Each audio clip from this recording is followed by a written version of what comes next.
You're watching the 420 Pace Network, found at 420radio.ca and paceradio.net.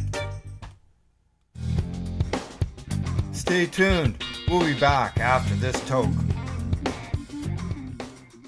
Are you looking for non-stop, continuous cannabis and psychedelic programming? If you are, then turn your browsers to 420radio.ca or paceradio.net, where you will find the 420 Pace Re-Rolled Saturday. Everything gets started at 8 a.m. Eastern Saturday morning. You're listening to the Pace Radio Network here at paceradio.net.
We are people advocating cannabis education here at paceradio.net. Limestone City Hydroponics is Kingston, Ontario's hydroponics shop. Take your growing to the next level and create the optimal environment with a tent kit, or maximize your yield with an ebb and flow flood table kit. Either way, Limestone City Hydroponics has more sizes and options to fit your needs. Are you looking for the power of the sun that adapts to your budget? Then look no further, as they have professional grow lighting. They have indoor grow systems that are easy and cost effective, with many options to fit your living space and lifestyle.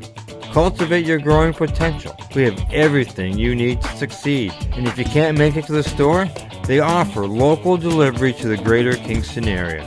Remember, when you're looking for experts to help you grow, then look no further than the locally owned Limestone City Hydroponics, 105 Sunderland Drive in Kingston, Ontario. Call them at 613-548-0420.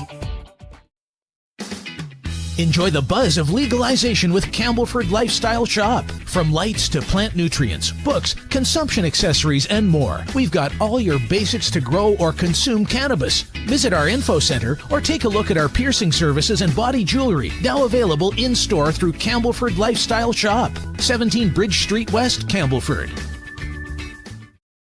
Are you looking to get your medical cannabis grow license? Limestone City Hydroponics can help patients through the process of obtaining their license to grow medical cannabis. What's that? You don't have a doctor. If you meet the medical criteria, Limestone City Hydroponics has a nurse practitioner who can assess and provide medical cannabis prescriptions. What are you waiting for? Contact Limestone City Hydroponics at limestonecityhydroponics.ca or call them at 613-548-0420. Pace Radio is the people advocating cannabis education radio network. Legacy 420 have an awesome array of cannabis-infused beverages, from pop to Nature's Nectar's teas, all in amazing flavors. What a selection! We even have a delicious mango-infused juice, and let me tell you, it's delicious. Everything is infused in-house, so we buy our syrup from the same place where everybody else buys their syrup for their pop, and the infusion is done in the lab. It's all canned here, labeled here, produced 100% on Tyndonega. We have two lines of drinks. One's called our Nature's Nectar. That was our original line that we came out with, and then we also have a line under the Ready brand. We have them in 10 milligrams, 30 milligram, and 60 milligram cans. What a great selection for a get-together with friends or after a long day. Remember, if you want to wet your whistle with on-site lab-tested products, come see your trusted partner. Legacy 420 out on your road.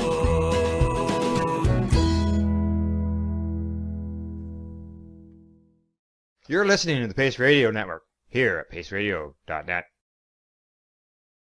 You're listening to the Pace Radio Network here at paceradio.net. The views expressed by the individuals during this broadcast are their own opinions, and they may not be the same as those of their group or other organizations they may be involved with. All medical advice during our broadcast is not a medical opinion and should be checked with your medical physician.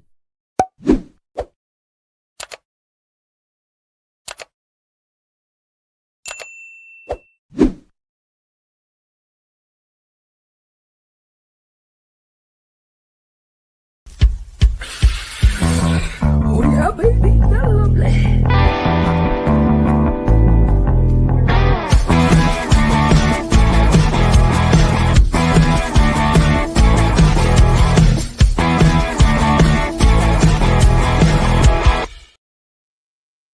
Good morning, it's December the 19th, and welcome to Psychedelics and Cannabis Educational News. We're live here at paceradio.net and the 420 Pace.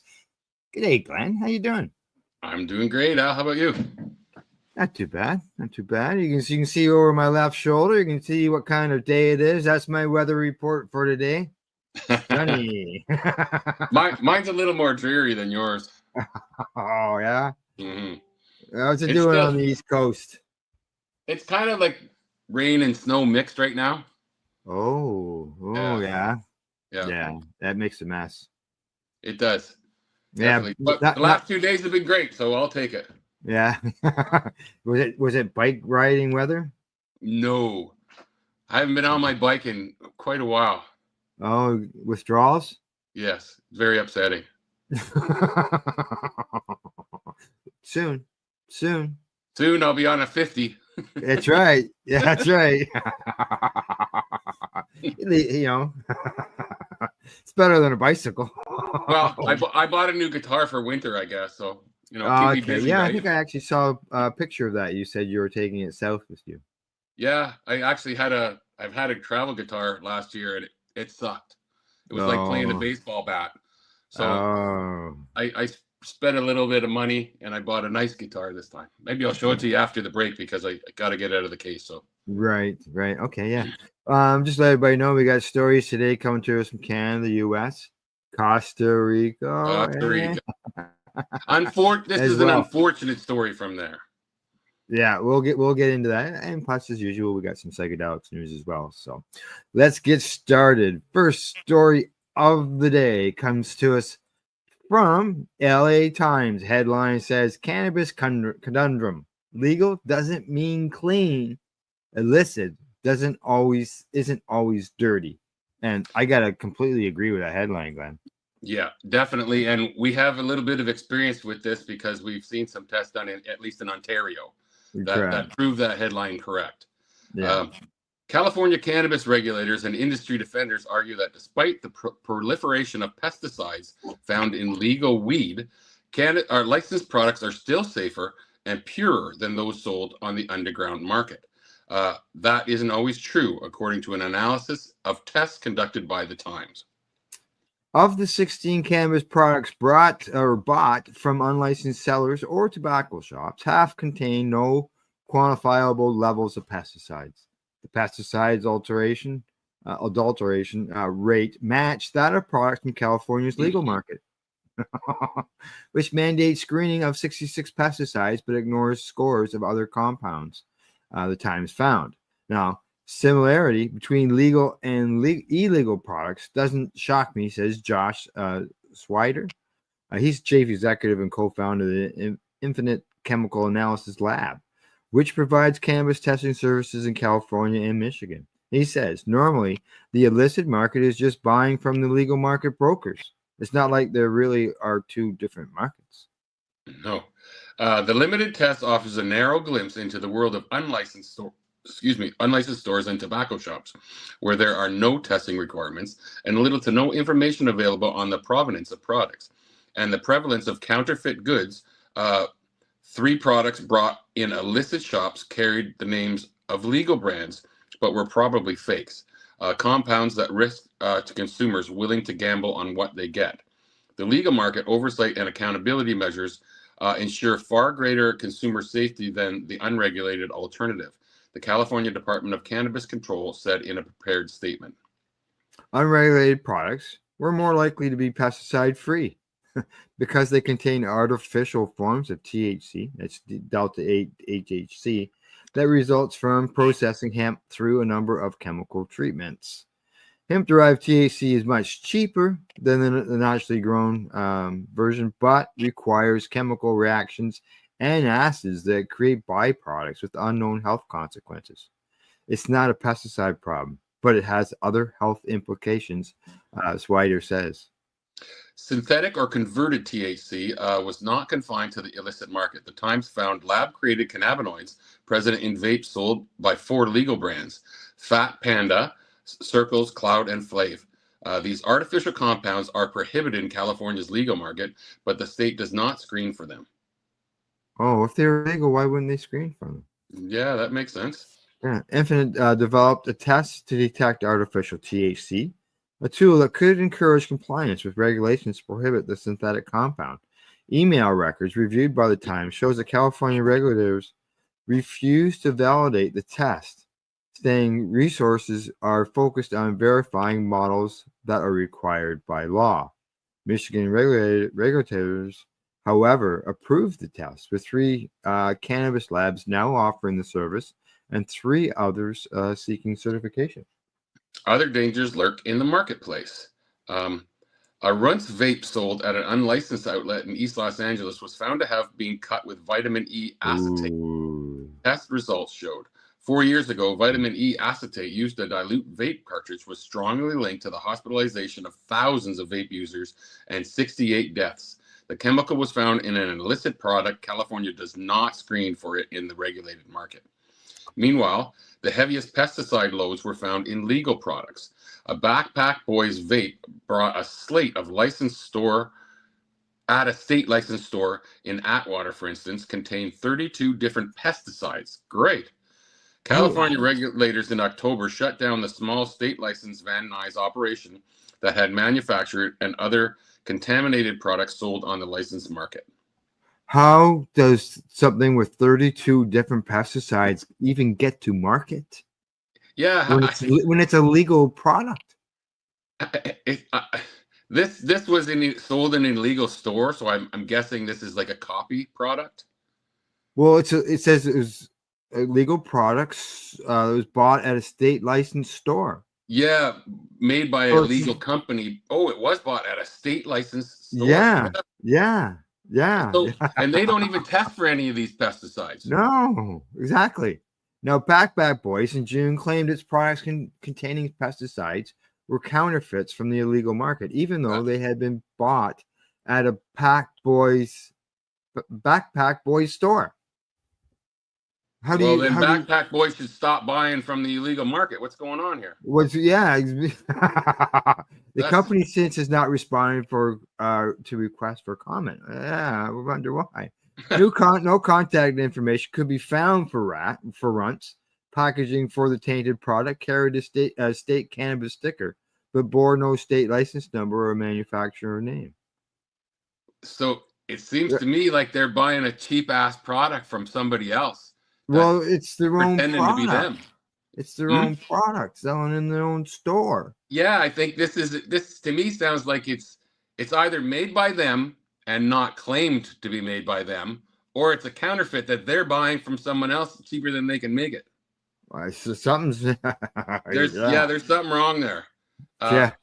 Where unregulated and unlicensed product differed most was the kinds of pesticides they contain.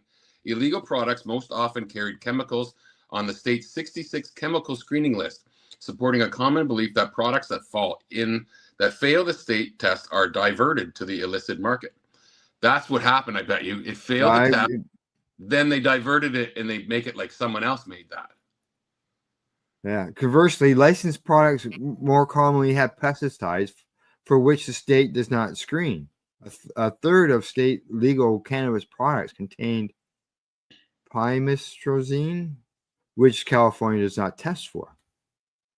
The carcinogen insecticide did not show up in a single unregulated product. And they know that the state's not testing for that.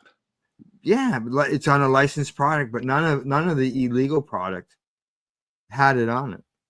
Wow. That's you can understand why that headline said what it says. Interesting story with kind of like we need one of these TV shows to look into this, you know? Yeah. One of these police shows. That is just brutal. Okay. Alrighty. We're gonna move on to the next story.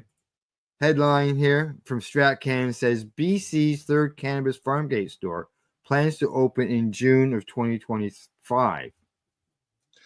Weeds International Incorporated, a micro cultivator in Pitt Meadows, BC, received its producer retail license, EI Cannabis Farm Gate, from the BC government on Friday, December 13th, after a lengthy application approval process. In addition to their micro cultivation site, Weeds owners Don and Devin Briere and Carol Gwitt also corporate retail locations in Vancouver and Schelt. The Weeds brand has been part of BC cannabis culture for more than 2 decades, with a former chain of retail stores that operated across the province years before legalization. Well, okay. I've got to deal with something here, Glenn. You keep on reading. You keep on going through the story, and I'll be right back. Weed's new farm gate license is the third such license issued in the province since it began accepting applications for producer retail stores in November 2022. Only 3 companies have applied for such a license. The province has also licensed 2 similar stores, one in Williams Lake and one in Chilliwack, under special arrangements with local First Nations called Section 119 agreements. The company is now waiting for their final business license from the city of Pitt Meadows, where they are located.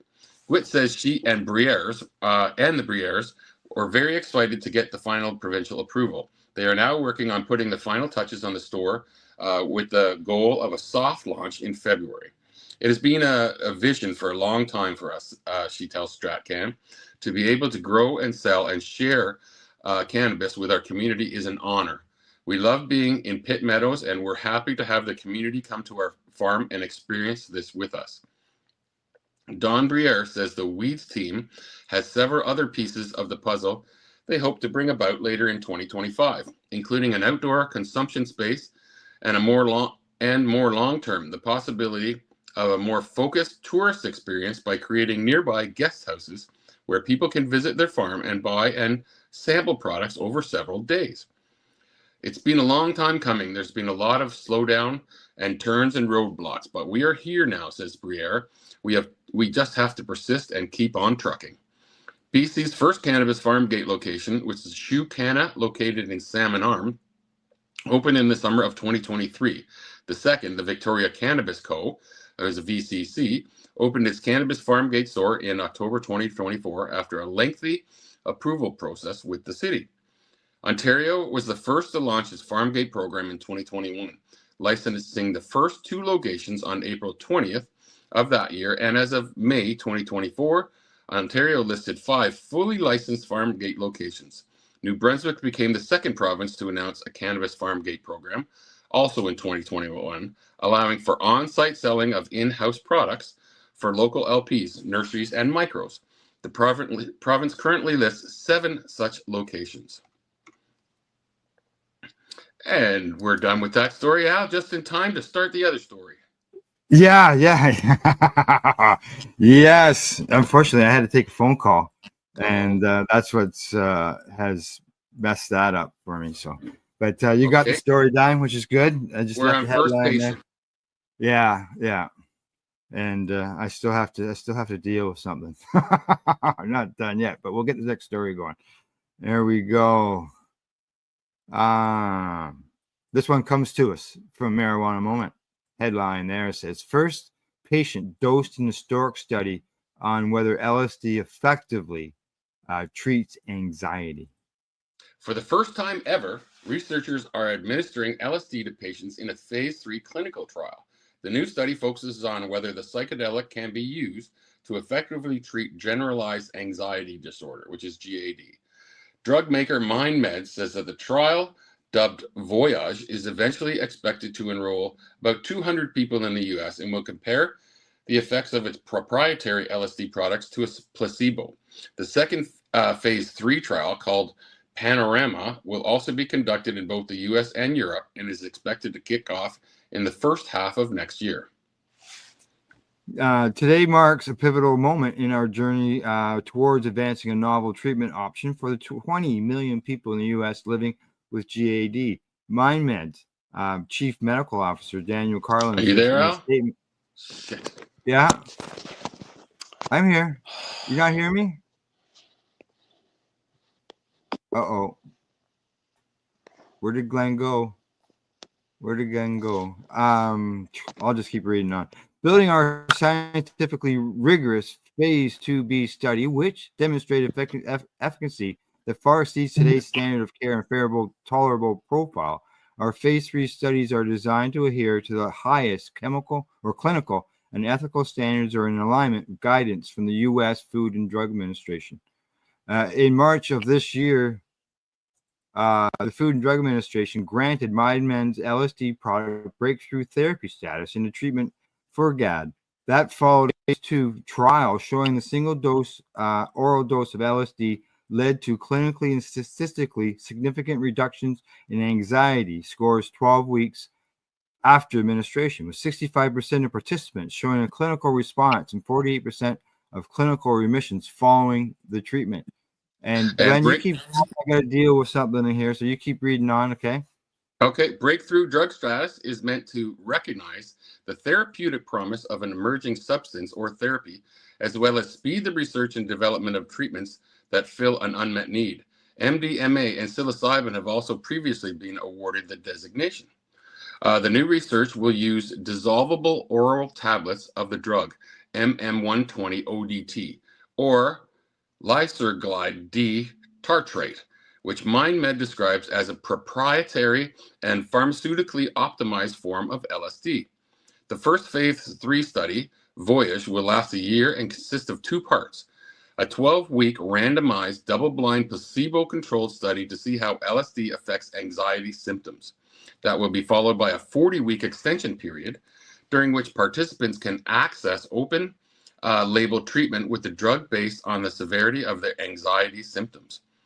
LSD has a noticeable subjective effect on sensation and cognition, which means it's likely participants will know whether they received the psychedelic or a non-psychoactive placebo.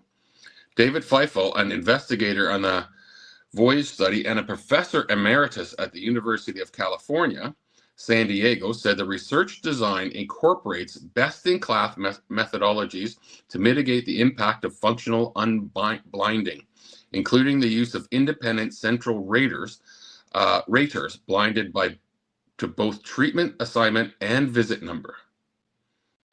The studies have also been designed to isolate the standalone drug effect of MM120 ODT from other psychotherapeutic intervention and follow industry best practices for safety monitoring, added Fafel, who also directs the Kadima Neuropsychiatry Institute in La Jolla. He emphasized in a MindMed press release that it's critical to continue to develop new and effective treatment options for patients with GAD, a debilitating condition where there is an urgent need for transformational innovation. And unlike some other psychedelic-assisted therapies, such as the combination of MDMA and talk therapy to treat PTSD, past trials into the efficacy of MM120 did talk therapy or psychotherapy component. M120 was administered as a single dose in a monitored clinical setting with no therapeutic intervention, MindMed said following the phase 2 stage. MindMed's director and CEO, Robert Barrow, said at the time, "We are committed to bringing MM120 to people living with GAD and delivering on the potential of our pipeline to treat serious brain health disorders." Now, according to a media representative for MindMed, MM120 is a tartrated salt form of, I'm going to say, LSD. Carlin, the company's chief medical officer, previously told CNN that LSD is difficult to manufacture with high purity and tends to degrade quickly in the presence of light and water.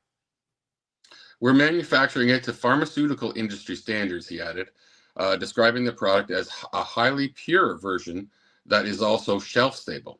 MindMed said the phase 2 trials that the most common adverse events for participants were illusions, hallucinations, euphoric mood, anxiety, abnormal thinking, headache, paresthesia, dizziness, tremor, nausea, vomiting, feeling abnormal, mydriasis, and hyperhidrosis.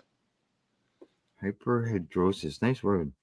Now, the new trials are the latest in a series of developments around psychedelic-based therapies this year, though most research is focused on other drugs such as psilocybin or MDMA.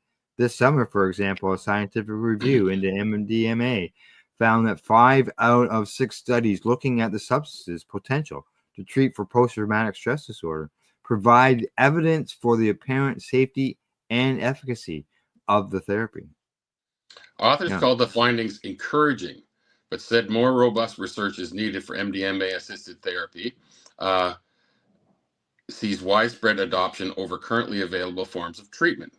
That review came on the heels of an FDA advisory panel rejecting an application to authorize MDMA-assisted therapy. A group of bipartisan lawmakers and veterans advocates, however, almost immediately pushed back on that decision.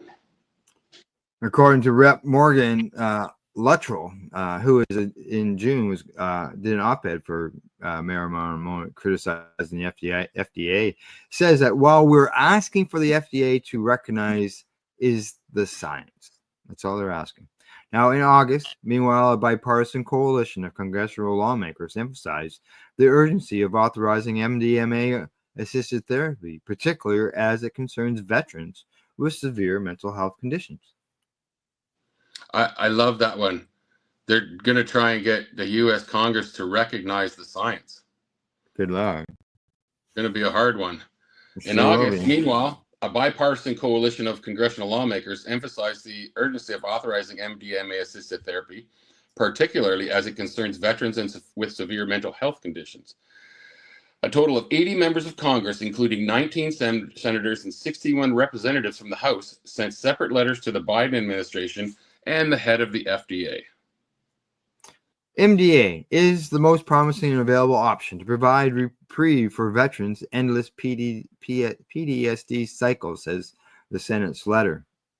A separate report by the researchers who gave a dog a dose of LSD in order to treat separation anxiety found that the psychedelic caused no adverse effects and appeared to significantly attenuate the dog's nervous symptoms. Another report on the millions of Americans with depression who might qualify for psilocybin-assisted therapy if it becomes widely available noted that if LSD is approved for treatment of generalized anxiety disorder, doctors might also prescribe it for off-label uses such as depression.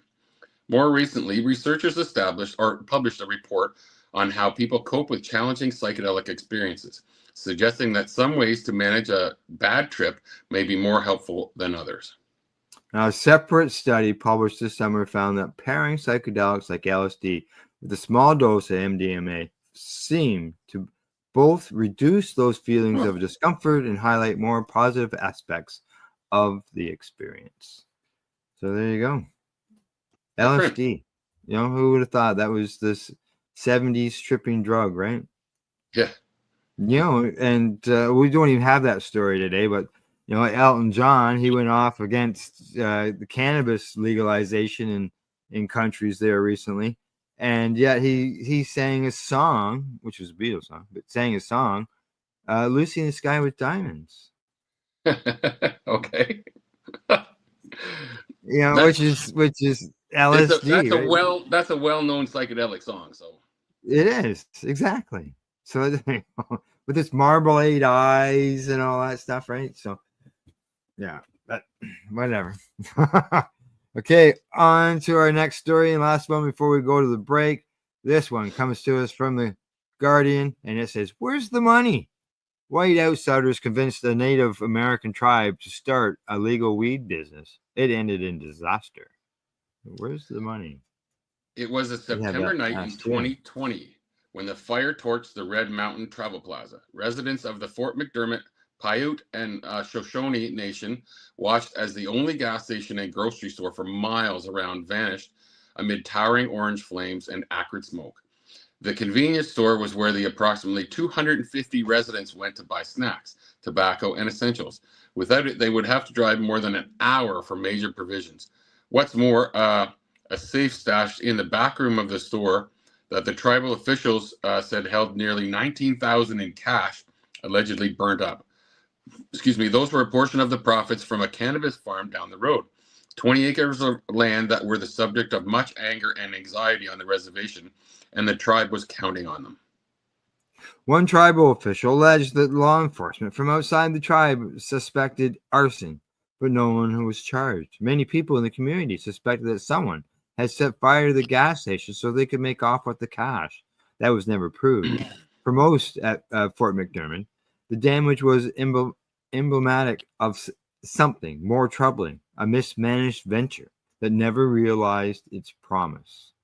"We need to recover what we lost," said Jerry Tom, an elder of the tribe, whose relentless search for answers came to a head this year. Nothing good has come of the cannabis business. The Northern Paiute Shoshone Bannock people from Fort McDermott call themselves Atashkudokoa. I hope I didn't butcher that. Tuova Gaya, or People of the Red Mountains. That's easier for me to say. Yeah. Their territory, which straddles Nevada and Oregon, lies among wide expanses of sagebrush, and the nearest town, Winnemucca, 74 miles, 119 kilometers away. Driving up Route 95 from Reno, a person can go for hours without seeing another car. The road passes several landmarks important to the tribe, including a peak that served as a lookout when fighting Army cavalry in the 1860s. Bitterness still burns about the exploitation of lands once governed by indigenous people. Tucked away in the high desert, the reservation offers little in the way of work.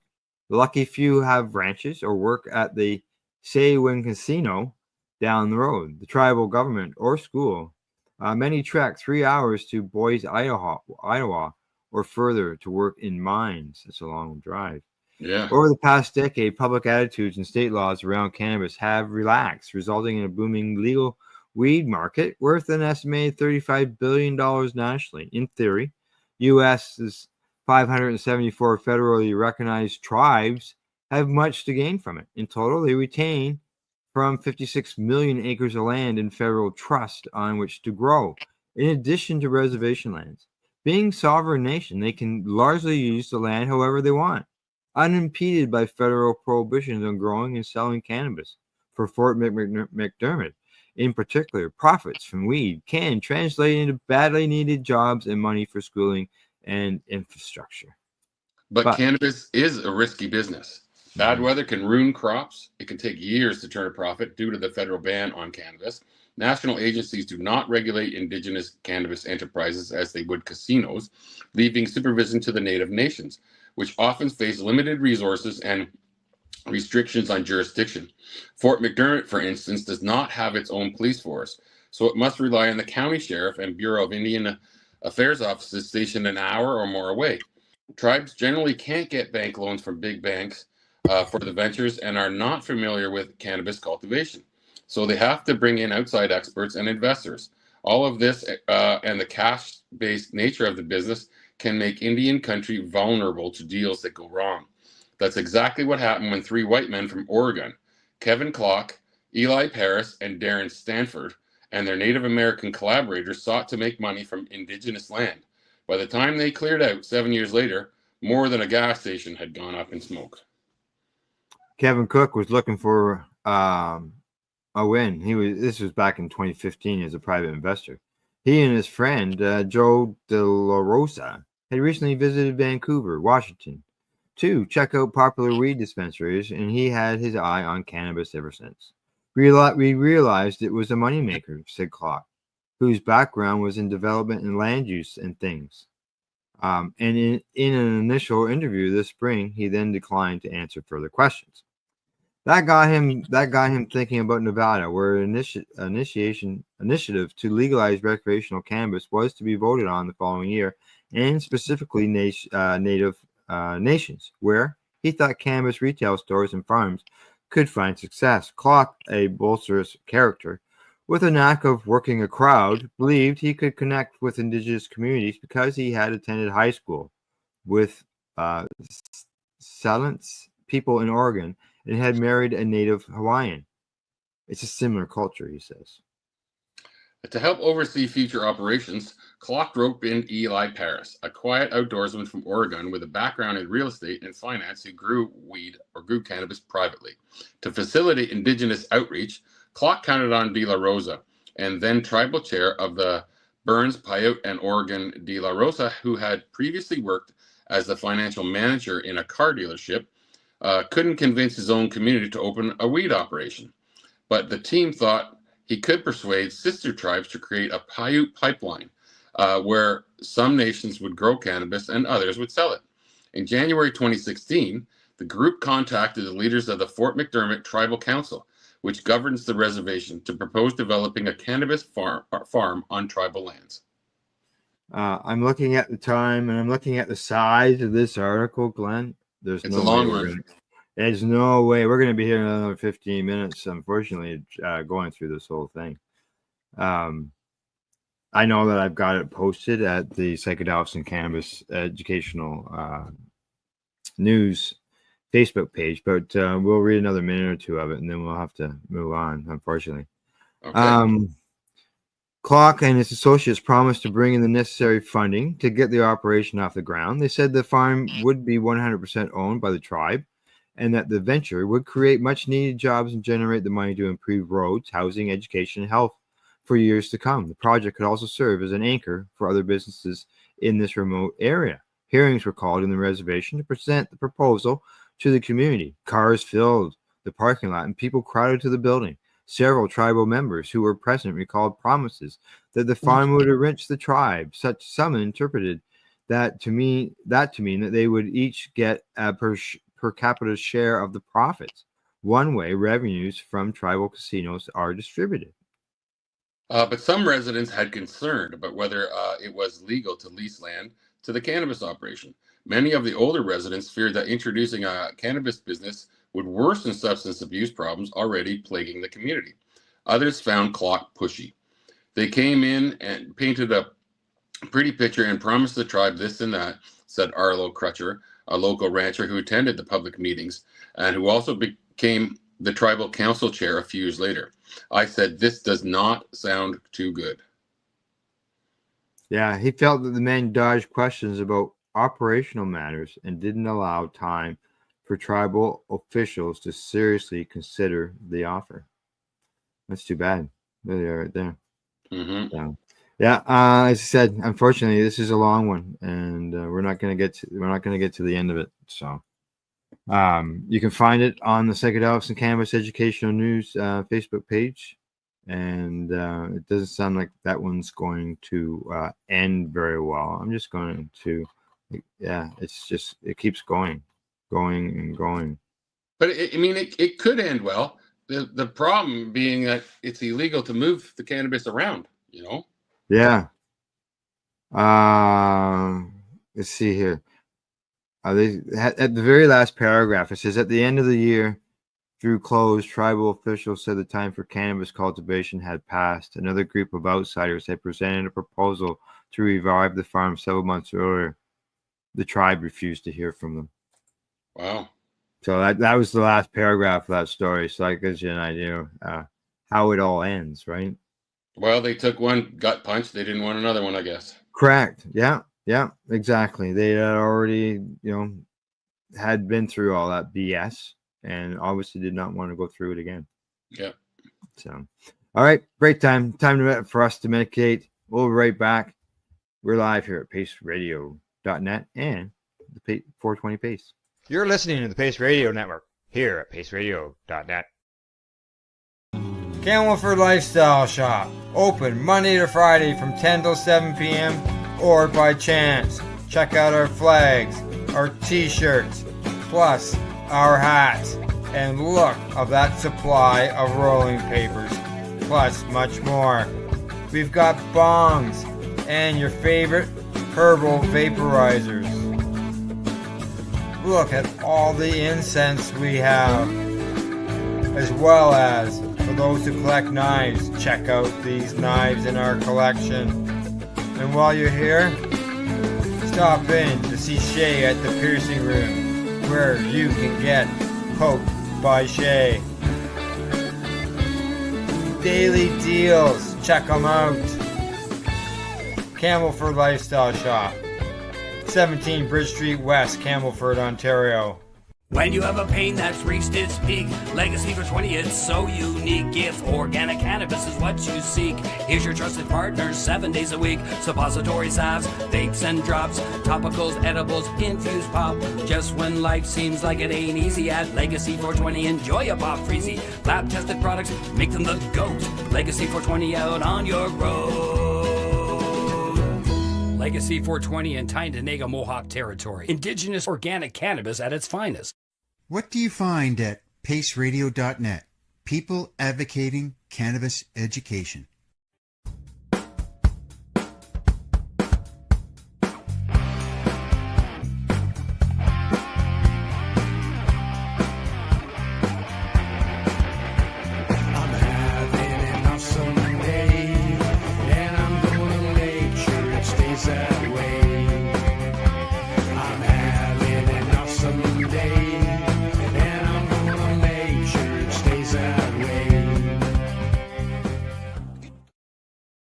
Limestone City Hydroponics is Kingston, Ontario's hydroponics shop. Take your growing to the next level and create the optimal environment with a tent kit, or maximize your yield with an ebb and flow flood table kit. Either way, Limestone City Hydroponics has more sizes and options to fit your needs. Are you looking for the power of the sun that adapts to your budget? Then look no further, as they have professional grow lighting. They have indoor grow systems that are easy and cost effective, with many options to fit your living space and lifestyle. Cultivate your growing potential. We have everything you need to succeed. And if you can't make it to the store, they offer local delivery to the greater Kingston area. Remember, when you're looking for experts to help you grow, then look no further than the locally owned Limestone City Hydroponics, 105 Sunderland Drive in Kingston, Ontario. Call them at 613-548-0420.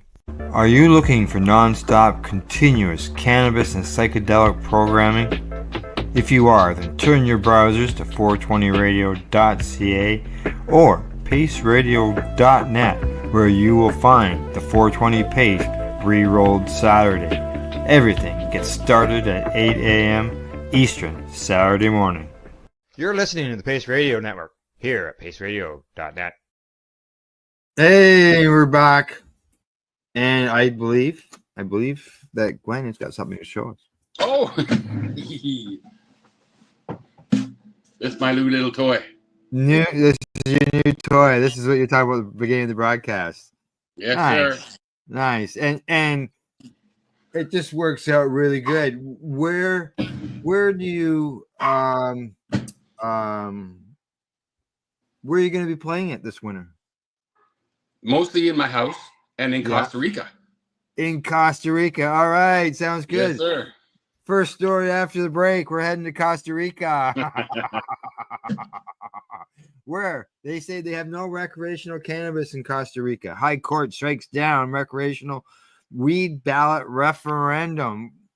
And here, I'm sure, Glenn, you're looking forward to strumming your guitar, smoking some doobies, some legal doobies. Yeah, and they were talking about this the last couple trips that I've been there. Most of the cannabis guys were talking about this and very excited about it. The president was all for it, but obviously the courts aren't. So let's read the story and we're going to find out. Yes. Yeah, because we haven't done that yet. So here we go. On November 28, 2024, the Costa Rican Constitutional Court, known as Sala 4, made a landmark ruling that sent shockwaves through the nation and the broader Latin American region. It struck down a proposed referendum aimed at legalizing recreational cannabis. And this is a referendum too. Yeah, I don't think the court shouldn't have any jurisdiction to strike down a referendum. That's the people speaking. The decision not only halts the immediate efforts to bring recreational cannabis to the ballot, but also raises critical questions about the future of cannabis legislation in a country that has seen significant strides in medical marijuana and hemp legislation. This article explores the implications of this ruling, the broader context of cannabis laws in Costa Rica, and what it means for future legislative efforts. Constitutional Court's ruling and the legal basis for the decision. Yeah, the ruling by Sala 4 was grounded in constitutional law and international obligations, treaties. The court found that the proposed referendum, which sought to allow Costa Ricans to vote on legalizing recreational cannabis, was unconstitutional based on Article 7 of Costa Rica's political constitution. The court found that the proposed referendum, which sought to, was unconstitutional. This article emphasizes that the international treaties ratified by Costa Rica take precedence over domestic laws. So the treaties that they sign with other countries are more, they stand over top of your own local laws. Now, the court specifically cited conflicts with several key international agreements. Oh, here we go. Number one. 1961 Single Convention on Narcotic Drugs. The treaty classifies cannabis as a controlled substance and restricts its use to medical and scientific purposes. Number two, 1988 UN Convention Against Illicit Traffic in Narcotic Drugs. This agreement reinforces prohibitions against recreational use of drugs, including cannabis. Number 3, Vienna Convention on Psychotropic Substances. Like the previous treaties, the convention emphasizes restrictions on drug use and trafficking. Well, the UN has changed its tune some.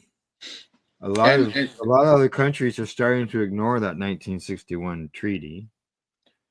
All they need is the actual government to strike these down and then put it on the ballot. Now, the court concluded that any attempt to legalize recreational cannabis through a referendum would violate these international obligations, thus rendering such a measure unconstitutional. The initiative for the referendum was led by Eric Gonzalez Camacho, who sought to gather enough signatures to bring the issue before voters nationwide. The proposal aimed not only to legalize recreational cannabis, but also to regulate its production and sale, similar to frameworks established in other countries that have embraced legalization. The Supreme Electoral Tribunal had initially referred Gonzalez's request for a referendum to the Constitutional Chamber for review. However, the court's decision effectively blocks any progress of the bill through both the referendum mechanism and legislative approval without addressing these international conflicts and the broader context of cannabis legislation in Costa Rica. While recreational cannabis remains illegal, Costa Rica has made significant strides in legalizing medical cannabis. In 2022, after extensive debate and advocacy from various sectors of society, Costa Rica legalized medical cannabis. This landmark decision allowed patients suffering from various ailments, including chronic pain, epilepsy, and cancer, to access therapeutic products derived from cannabis. But you got to know that foreigners are not allowed in this system. Yeah. And, you know, as they say, all use is medical use. When it comes to cannabis. But yeah, that's not good. So foreigners, it's illegal no matter what you do. Wow. Now, the legalization of medical cannabis marked a significant shift in public policy and social attitudes towards cannabis. It aligned Costa Rica with other Latin American countries that have recognized the medicinal benefits of cannabis while also providing a framework for regulation and oversight. Moreover, Costa Rica has embraced industrial hemp cultivation as part of its agricultural strategy. The Ministry of Agriculture and Livestock has issued numerous licenses for hemp production, signaling a growing acceptance of cannabis-related industries within regulated frameworks. Hemp is seen as a versatile crop with applications ranging from textiles to construction materials. Well, I got a question for you, Glenn. Do you think that they would have a problem with hemp-derived CBD or hemp-derived THC products like the Delta 8? I think right now they would. Once they change this framework, or actually once they change these things they've signed, and I guess withdraw from them, I don't think they would have a problem with that. Right now, I don't know how the laws work because we've learned in some of the states they get around laws with that.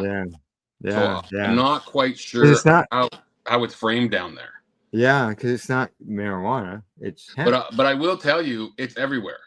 Yeah. Like almost every other place you go, anywhere I've ever been in the Caribbean or down South America, it's everywhere. It's the same as it was in Canada before it was legal. It's everywhere. You could find it on the next block. So it's not hard to get. It's not controlled that much. And I've walked down the main street in Jaco, Costa Rica, and you can smell cannabis every single night. The police do not go after it. It's a minor thing. If you're in a back alley and they think you're doing something suspicious, that's different. Right. But out front, they don't bother you. They don't say a word to you. Now, it might be different in different parts of that country, but where we go, it's pretty well accepted. And most people either use it or their friends or loved ones do.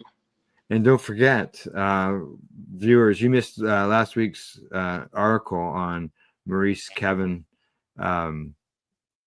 O'Rourke, who was traveling through and it's a stopover in the UAE, and he's now serving life in jail for 118 grams. And you said he's 64 years old, this guy too, right? And he's 64 years old, and he has a rare disorder. Yeah.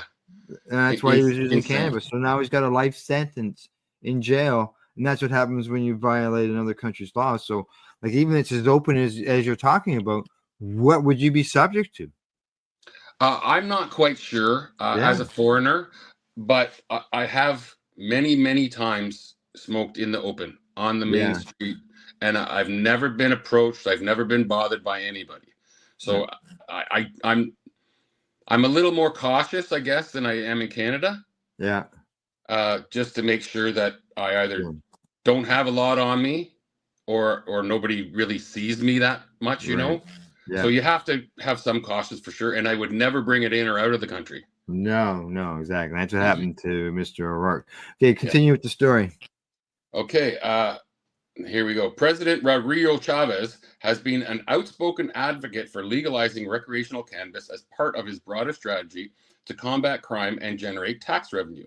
Chavez argues that regulating cannabis could provide safe access for consumers while cutting off profits to criminal networks that thrive on illegal trade, on the illegal drug trade. In his administration's view, legalization could also yield significant economic benefits. Tax revenue. Legalizing recreational cannabis could generate substantial tax revenue that could be reinvested into public services such as healthcare and education. Job creation. A regulated cannabis market could create jobs across various sectors, from cultivation to retail to distribution and marketing. And then tourism. Legalization could attract tourists interested in experience of regulated cannabis markets similar to those found in countries like Canada and certain U.S. states. And when I was there last year, this was the whole talk. Everybody wanted this legalized, or I shouldn't say everybody. Most of the people I talked to wanted this legalized, and they want to bring in tourists. So they wanted to have cannabis tourism, which no country, as far as I know, has yet. And I thought it was an amazing thing. They could have literally brought in millions of dollars a year instantly if they would have went through with that. Yeah. We'll find in another couple of years. Governments move slow. Hopefully it will go through. Despite those arguments, public opinion remains divided. Critics express concern about potential increases in cannabis use among young people and emphasize adherence to international commitments as paramount. The ruling by Sala 4 reflects these tensions between progressive policy initiatives and conservative legal frameworks. The court's ruling signifies a substantial setback for advocates seeking to expand cannabis legalization in Costa Rica. It raises critical questions about how future legislation can navigate international obligations while addressing domestic desires for reform. For any new proposal to move forward, they would need to either align with existing treaties or involve a significant shift in Costa Rica's approach to its international commitments. In light of this ruling, lawmakers may consider several changes.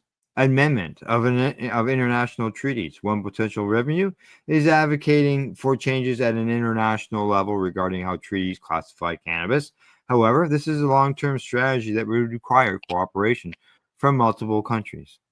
Focus on medical cannabis expansion is number 2. Given the court's acceptance of medical cannabis legislation, advocates may shift the focus towards expanding access to medical products rather than pursuing recreational legalization at this time.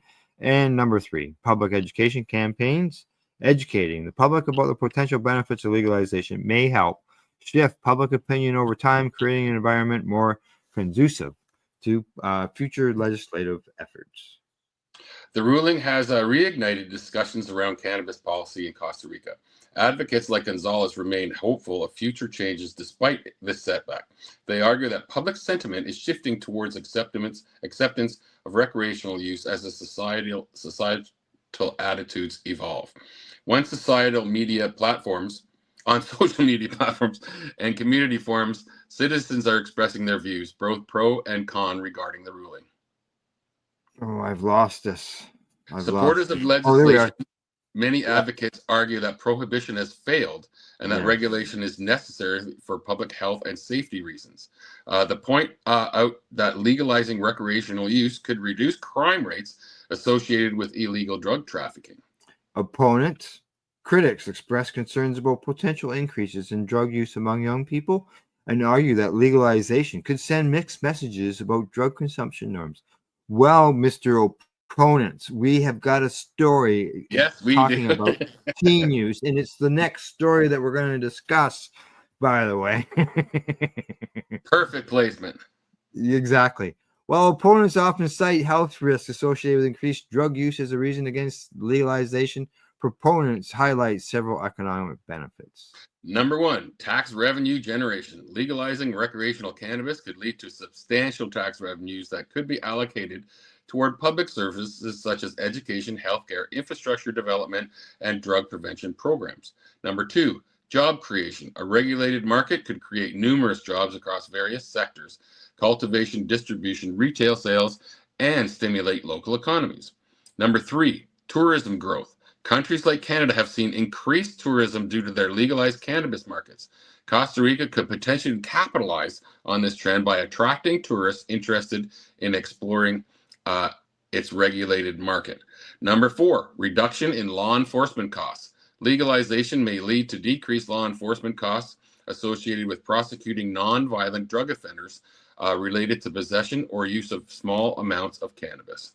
All right, I'm going to shut that story off there. I see we've got like 7 minutes and 3 stories to try to cover. But it's good. It's unfortunate that the courts shut this down. As you said, it's a referendum. Why? Maybe the government just thought they could go ahead and have this referendum. And they're not even letting them have the referendum. Yeah, they can't even have it. That's right. Yeah. Sad. And like they say, they're never going to get countries that are signatures to that treaty to change. Like that's a long time to do that. And I think they basically have to pull out of those treaties to get this across the courts. Yeah, and nothing's happened to the countries who have pulled out of that treaty and legalized cannabis. Alrighty, on to our next story. As we mentioned here in Forbes, teen use hits lowest levels in decades. Can you hear that in Costa Rica? Teen use has lowest levels in decades. But this is the argument they always use. Oh, the kids. It's always that's the argument. And it's usually never true. Teen cannabis use has hit its lowest point in over 3 decades, a new study reveals, defying concerns that legalization might spur a rise in use among young people. The University of Michigan's Institute for Social Research released its annual report this week, highlighting trends from its survey on drug use. The Monitoring the Future study, conducted by the University of Michigan's Institute for Social Research and funded by the National Institute on Drug Abuse, released its annual report this week, highlighting trends from its survey on drug use. The annual survey examined the behaviors, attitudes, and values of American teens, college students, and adults, with a main focus on substance use and related factors. The findings reveal a significant decline in teen cannabis use in recent years. In 2024, uses decreased across all grades, 8th, 10th, and 12th, for lifetime, past 12-month, and past 30-day measures. In particular, the decrease in past 12-month use among 12th graders was statistically significant, according to the report. Despite these declines, the levels of cannabis use remain substantial, with 26% of 12th graders, 16% of 10th graders, and 7% of 8th graders reporting use in the last year. Yeah, we didn't say it went to 0, but it's on a decline, right? It's coming down. This hasn't increased. The authors of this report highlight that cannabis use has been historically relatively steady over the previous decade before the COVID-19 pandemic, showing large declines.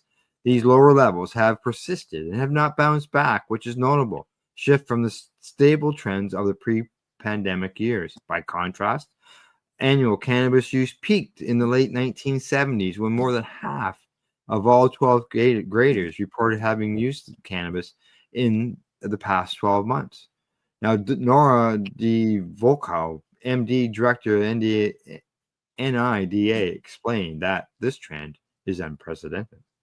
We must continue to investigate factors that have contributed to this lower risk of substance use to tailor interventions to support the continuation of this trend, she said in a press statement.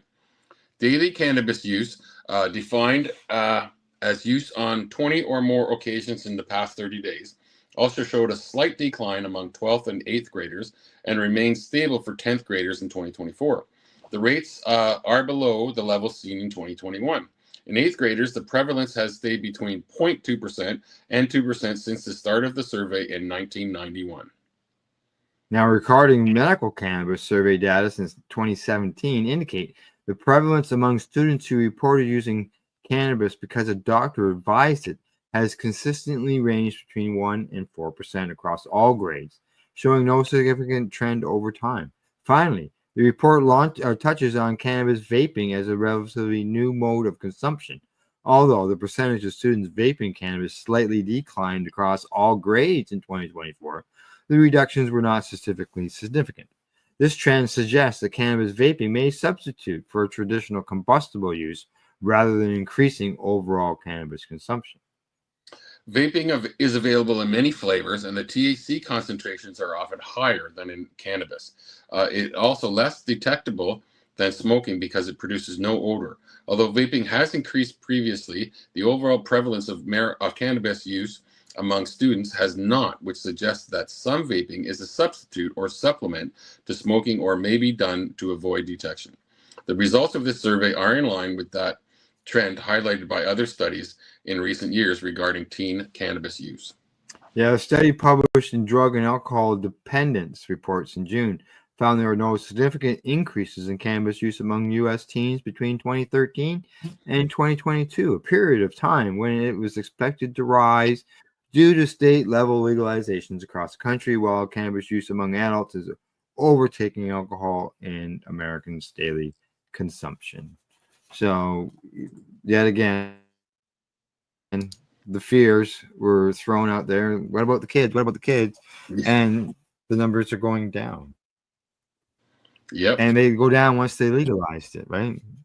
So yeah, and that's exactly opposite of what everybody kept telling us. Oh, all kids are going to be doing is going to be everywhere, you know. Yeah, we heard that. Yeah. The kids, always. Yeah, that's how it goes. I see we're at the top of the hour. We did have two more stories to cover. We're not going to get to. And I don't think we've ever done that before. Had two stories left over. Yeah. Now, a Florida judge rules in favor of a paramedic in a medical cannabis case. And that was a paramedic who was suspended after testing positive for cannabis. But the county must accommodate employees with medical cannabis cards. So, nice. Yeah, he continues on. And the last one we were going to go on was about, could psychedelic drugs improve the mental health of autistic children or people? I'm sorry, autistic people. So that would be interesting. Maybe we'll get to that one. Well, actually, next week we're on holidays. We're not around next week, so there's no use tuning in. We won't be a show. What I'm probably going to be doing, because the network's going to be down over Christmas, is I'll probably just rerun some shows just to run some stuff. So sort of call them holiday specials or holiday replays or something like that, eh? Just to keep things going. Well, with some Christmas music behind our promos. Maybe. You just never know. All right, Glenn. Anything before we go? Merry Christmas, everybody.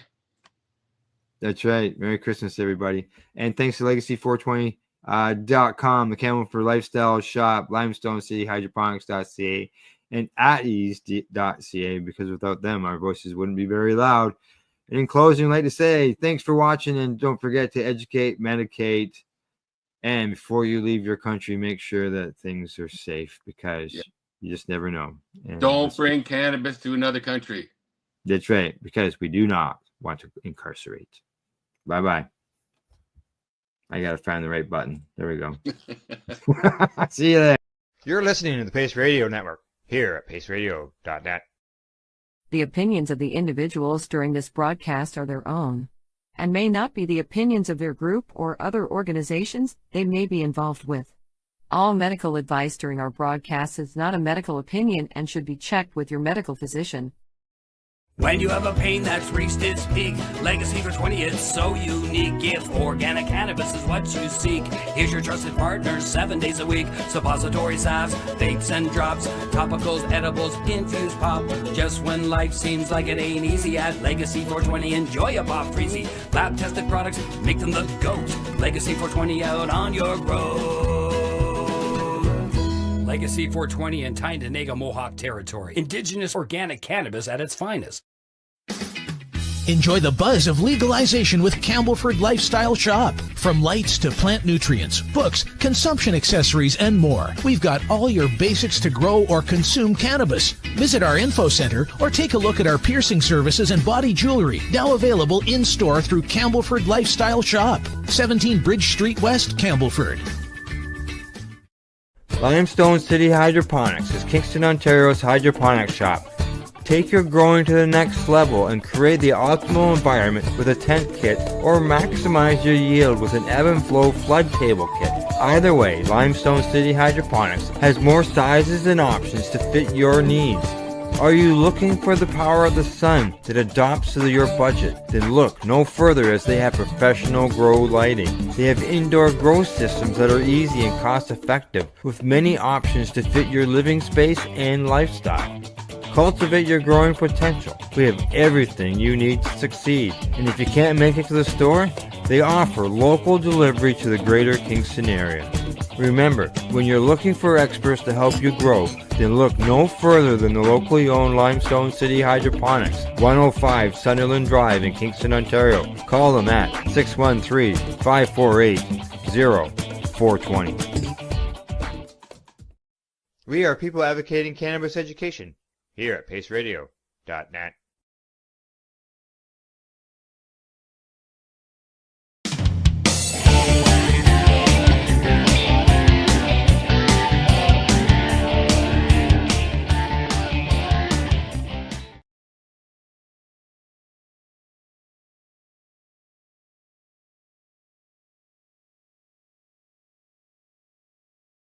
We're still in entertainment. Bring it on.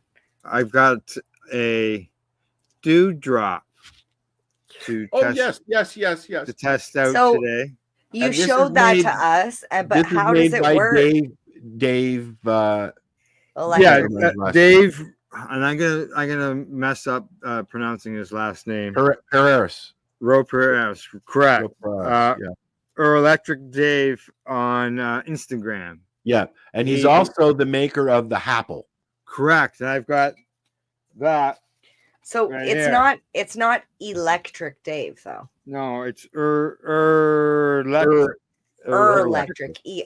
Electric. Yeah, yeah, correct. When you're looking for him.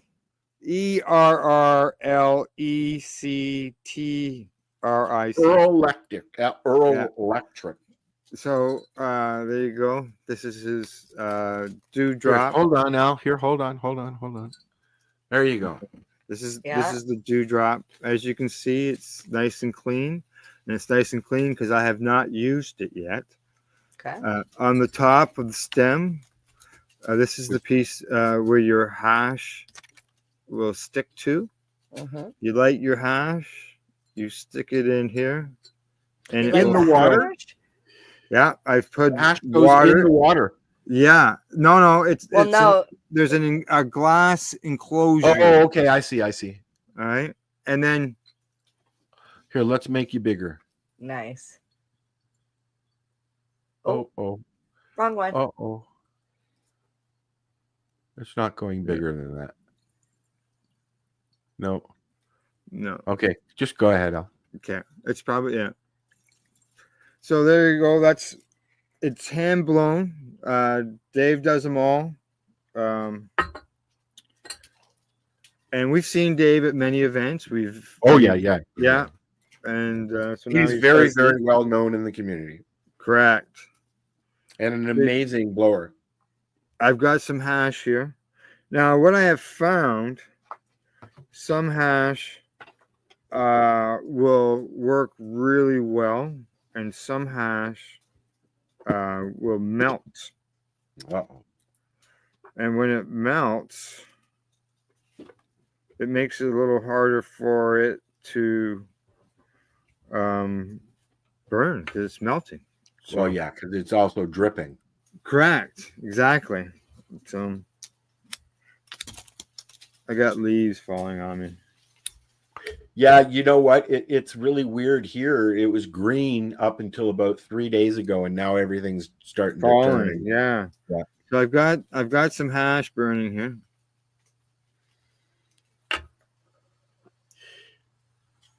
Do you find you waste a lot with these toys? No. No. Okay, just gotta make sure it's burning. Ah, it's not burning. Come on, hash. I should have maybe put some on here previously. Tested it out. But then I would have smoked it all.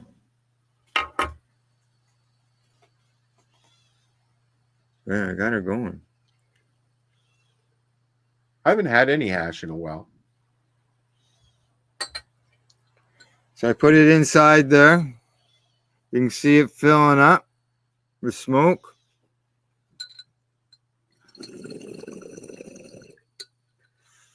You just see it doing its thing. It sort of looks like our background. Yeah. Nice and smooth. Oh, Wow, yes. nice. Yes, I like this. And you could flavor the water as well, eh? Yeah, I imagine you could. Yeah. Put a couple of droppings of some terpenes or something in there. And it's very, very nice. Dave says it's got a new reinforced stem on it here. And I'll tell you, this lid, it's just glass on glass. I have to tilt that to clear the chamber. It seals that well. Yeah, it's got the little bubbler in the bottom. Perk holes. The handle for this has got some ridges on it, so it's not a completely smooth surface, so it's good to grip onto. And, the thing about smoking hash too is it goes forever. And what's the price range on those? You could have just said you don't know. I don't. I don't know. I don't know. Now I can tell you, the apple that I've got, the apple here. Yeah. I purchased it at Spirit Leaf in Campbellford, and it's a smaller version. I gotta clean it.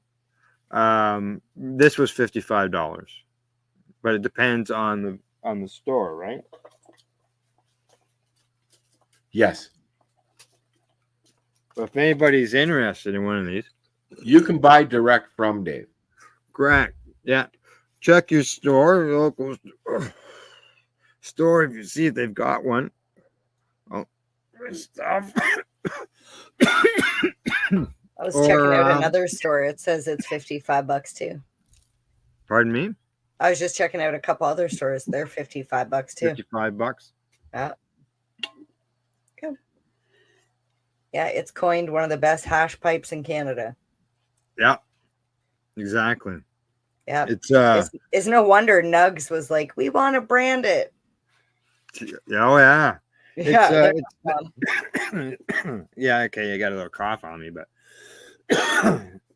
yeah, but that's a concentrate for me. That's right. Exactly. Any concentrate can make nice, it hack. Nice, and it pulls nicely. It's easy to hold on to.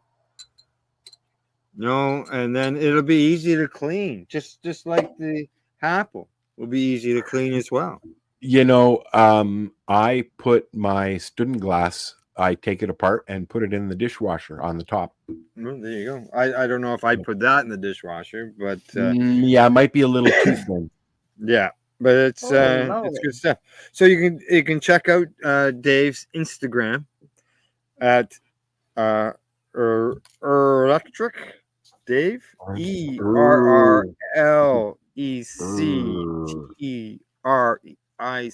Dave. I should have probably pulled him up on Instagram. And here is his page right here. There we go. Electric Dave. Some of his posts of his stuff. Oh, look at that. He's put an e-nail on it. Oh, yeah, yeah. Yeah, see, I was wondering if the top had a different feature because it looks different. Wow. That is cool. I might be able to do that.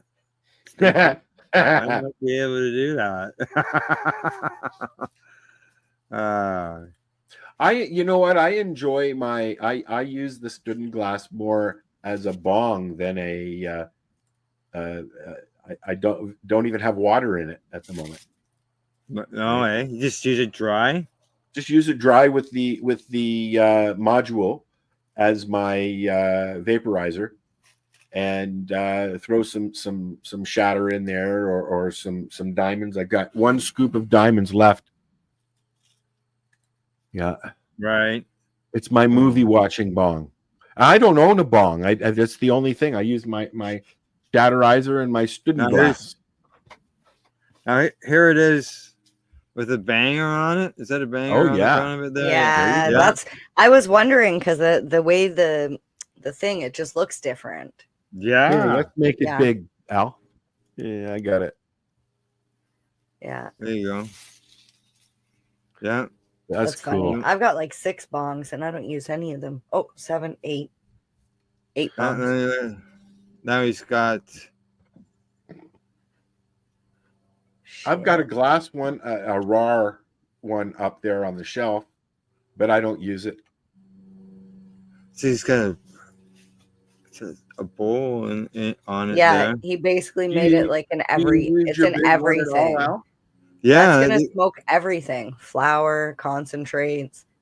Yeah, you can see he's changing it out, eh? Yeah. The drop. You're a genius. Yeah, he did. Fucking brilliant. I wondered because as soon as I seen that, I was like, what the fuck is that? Like, I've seen the hash kettle for years, but you look at the hash kettle prices, holy fucking shit. You could buy like 6 or 7 of the Happles. Yeah. Yeah. Yeah. Why would you buy that other thing? Steven, fuck off.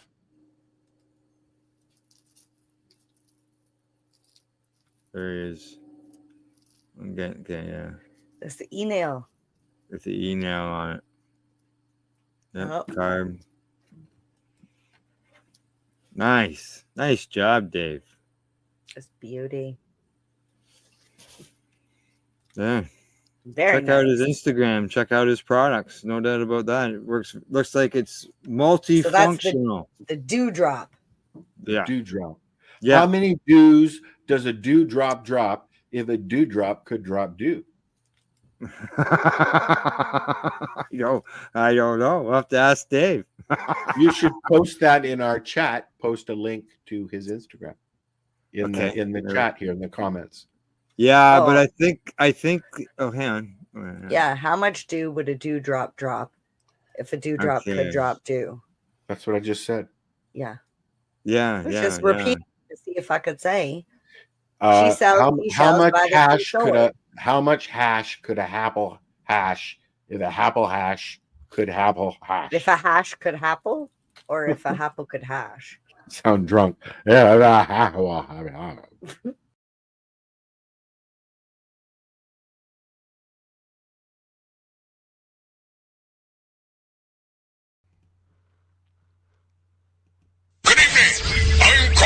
Oops, wrong button.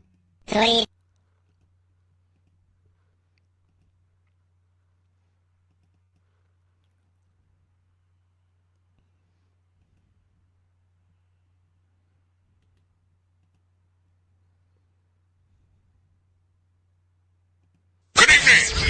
Coulter Wonkite.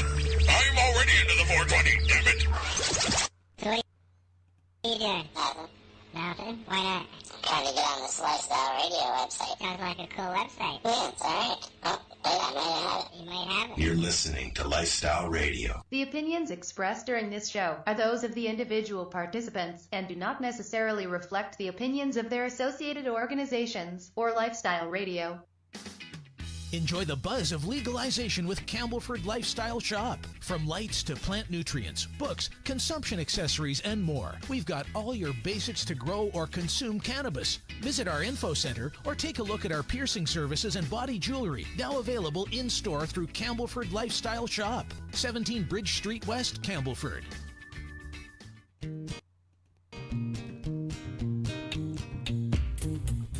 You like music, you like weed, well, we gonna be good friends indeed. This is not much I like more than smoking trees. They'll make you dance the do-si-do and teach you how the chiva grows. Smoke a bowl on the 420 radio show. On Lifestyle Radio. All right. So this is the 420 radio show. We're live here at 420radio.ca. Say hello to Dana, everybody. Hi, Dana. How are you? Hello, Dana. Hey. Hello, You haven't been hello. here in a while. Haven't It's been you? about a year, I think. Sounds about right.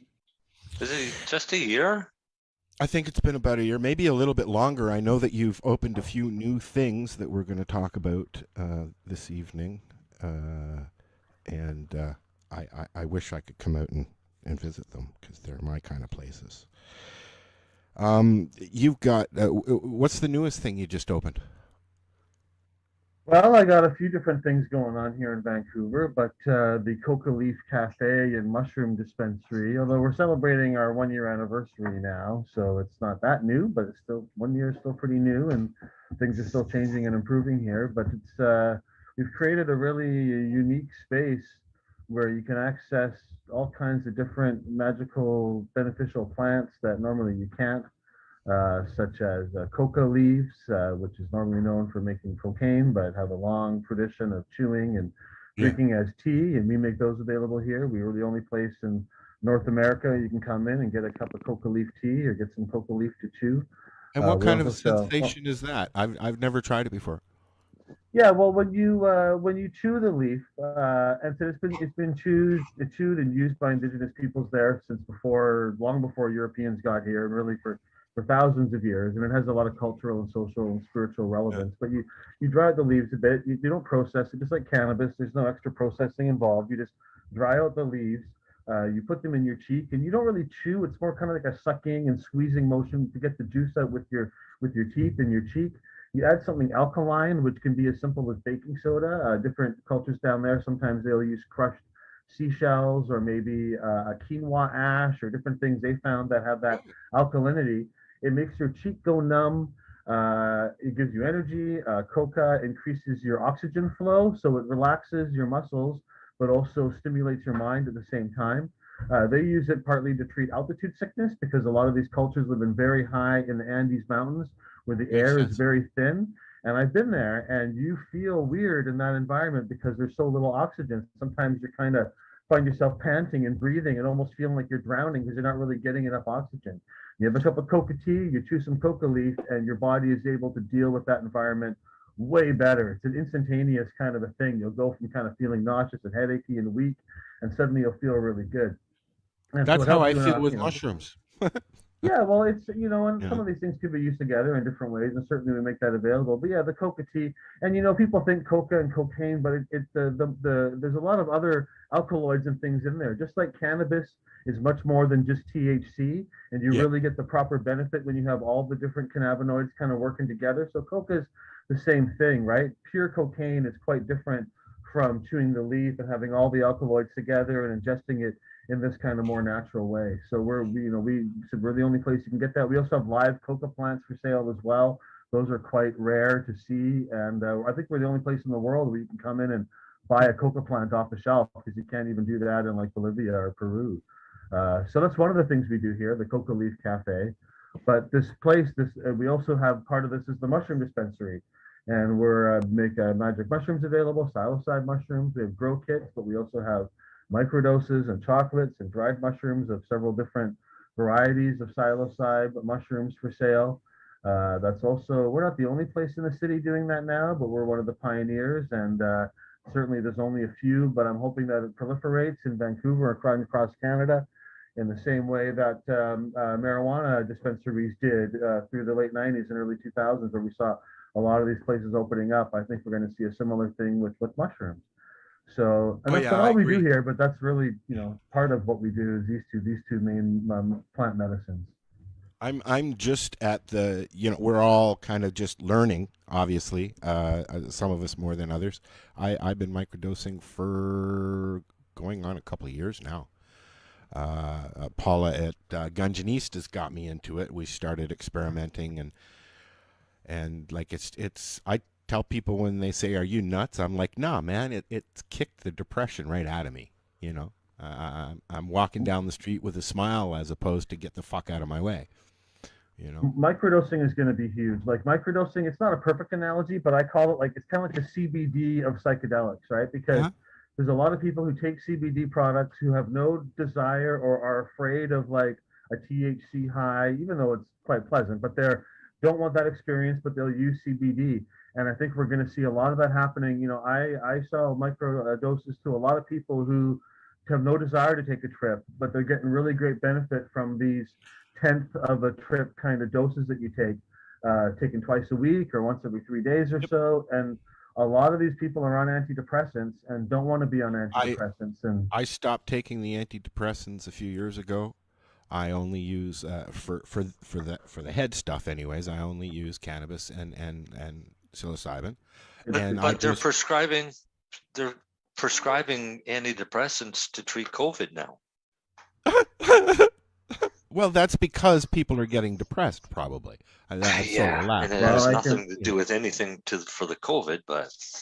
I mean, I can say that antidepressants, I think, tend to operate that they dampen down your negative emotions, but they also and your trauma and your reactivity. But in the process, they also dampen down your positive emotions too. And that the mushroom psilocybin psychedelic experience seems to be more about integrating these negative experiences or traumas or things into yourself and then moving past them and being able to not try to push them away, but kind of let them go through you. And that you can also then, they increase your positive things. So you're not always dwelling on some negative thing. You're not so easily triggered. People report to me that somebody will say something rude to them or cut them off in traffic. And normally for the rest of the day, they'd be thinking about it and they'd be angry and they'd be thinking of snappy comebacks and stuff. And when they microdose, they're still living their life and they're functional and they're doing their thing, but they let that kind of stuff go past them. And they go, oh, maybe that guy was having a bad day. Sucks to be him. And they don't dwell on those kind of things. And so it seems to be really positive. And I think it's not really well studied, but I think there's a lot of potential in combining the bigger doses and the smaller doses. Because I find that when I take a bigger dose, I have epiphanies and insights about myself and the world. I can't really do work and stuff. I'm lost in kind of this other world. But when you microdose, you kind of remember those kind of insights and those benefits, but they're not overwhelming. So you're like, oh yeah, we're all connected, and oh yeah, I don't have to be triggered, and oh yeah, and it brings those things back. Because sometimes I think it could be hard to properly integrate all the epiphanies and benefits you get from a big trip back into your daily life. And you have this out of body experience and all these things happen, and then you've got to go back to the mundane world, and it's kind of hard sometimes to keep those things together. And I think microdosing regularly can help to kind of reinforce those benefits and those insights. And I'd like to see more studies on that. You see, Mark Messier just made a big announcement that he's been using them. Right. Well, for traumatic brain injury and stuff, cannabinoids and psychedelics have a lot of potential too. And a lot of athletes, they're getting bounced around and get a lot of brain problems. And so I think that we're seeing more of that. But for so long, it's been forbidden, right? I mean, if you're a football player and you take CBD, that for a long time that would get you kicked out as a player, right? And so yeah, things are changing in that way, and it's good. I'm glad Messier is talking about that. We have we replay. I've got like 14 years of shows that replay on the station at 4:20 every day, AM and PM. And the one that was on just before us here was with Boo Williams and Sasha Lakovic before he passed away. and it was about brain injuries and stuff like that. Now, Boo's still doing it. Obviously, he's around full force doing his CBD stuff. Unfortunately, Sasha passed away, but they were both using cannabis openly to combat their. I can't. What's Marcel? What were they calling it? The brain injury. I can't remember what they call it. There's an actual. It's concussion syndrome. Concussion. Wasn't CTE, was it, Al? What was that? It wasn't CTE, was it?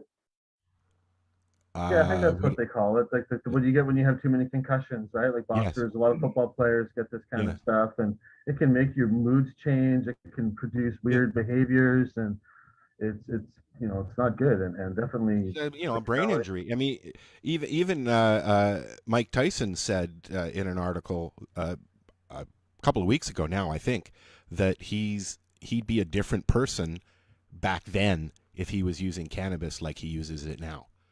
Right. You know, it's something interesting about boxing, and that is actually boxing with gloves is actually worse for people in the long term than boxing with bare knuckles. And when they had bare knuckle boxing, it looks a lot worse because you'll get a lot of cuts and blood on your face, and so but you can't punch somebody quite as hard with your bare hands because when you have a glove on, you can punch harder and more, and there's not blood, but your brain gets jostled around in your head way more from gloved boxing. And so the long-term harm, it looks nicer and it seems sort of more humane, but we're discovering now that it actually produces more harm in the long run because your brain gets bonked around way more than it would with just something I read somewhere I thought was interesting. It makes sense, though.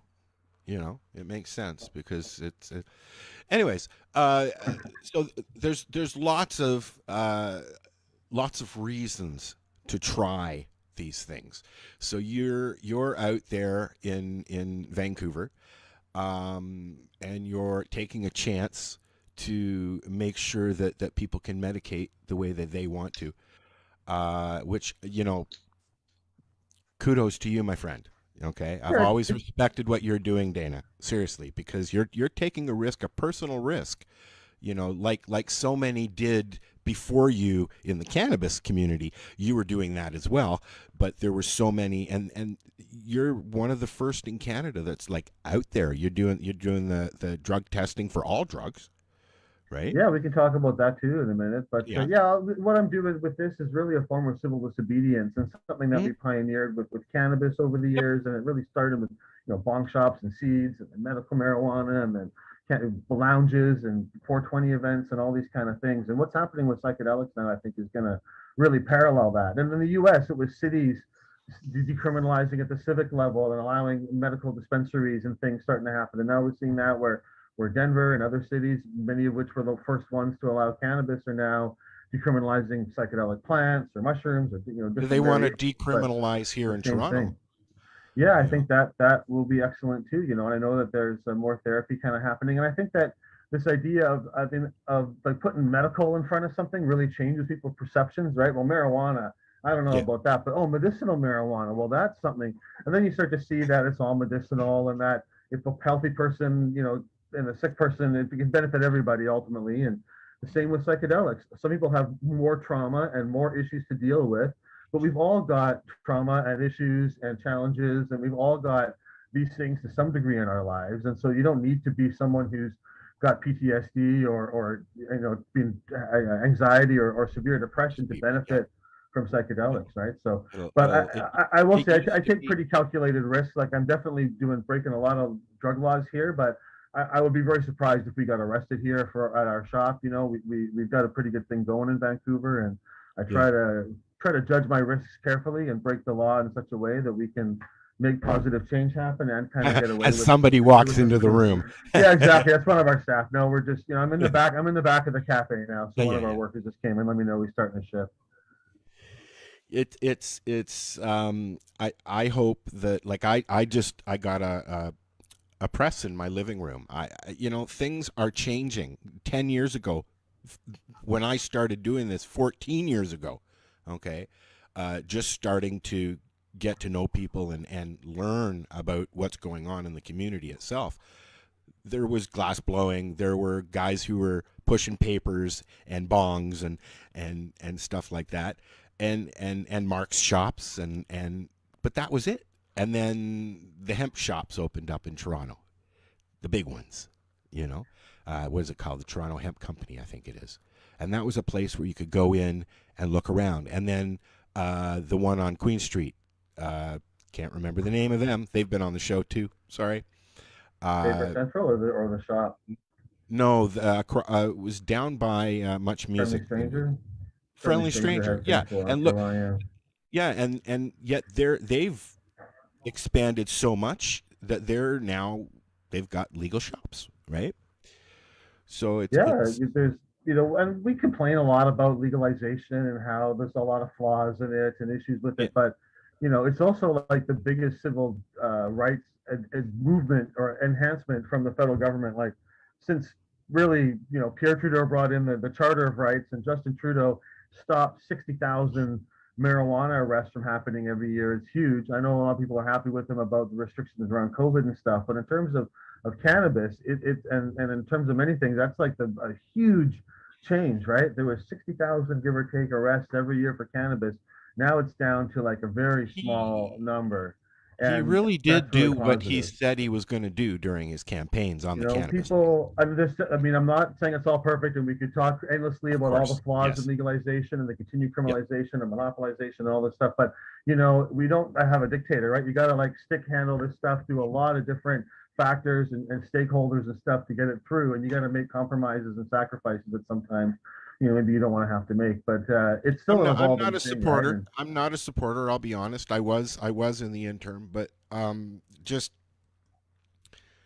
some of the silly things he's done.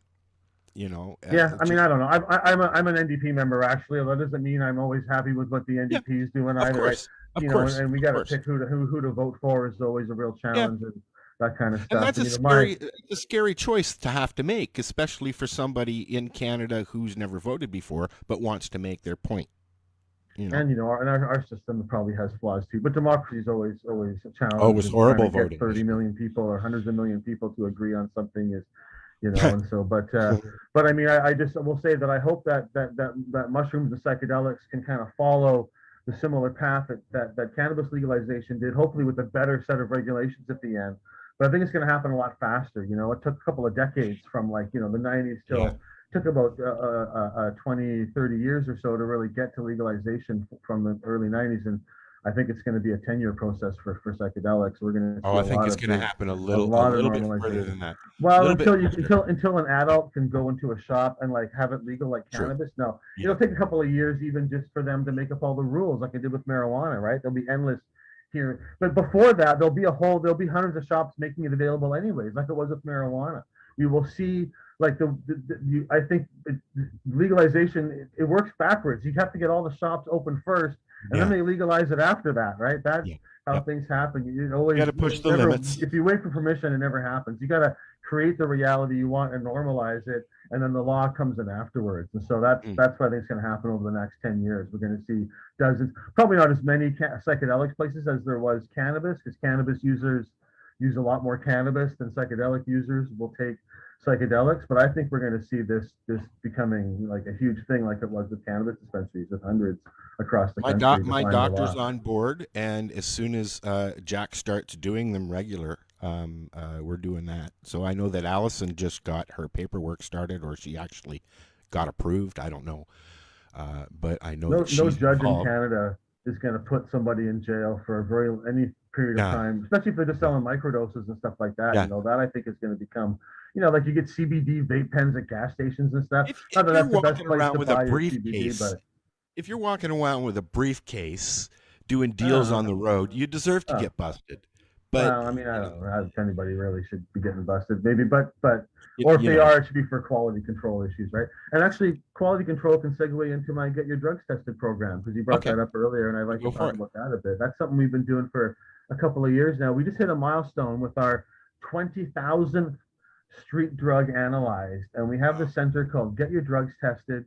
Had this idea a couple of years ago. We saved up our money. We bought what's called an FTIR spectrometer. FTIR stands for Fourier Transform Infrared. And what that basically means is it's about the size of a bread box.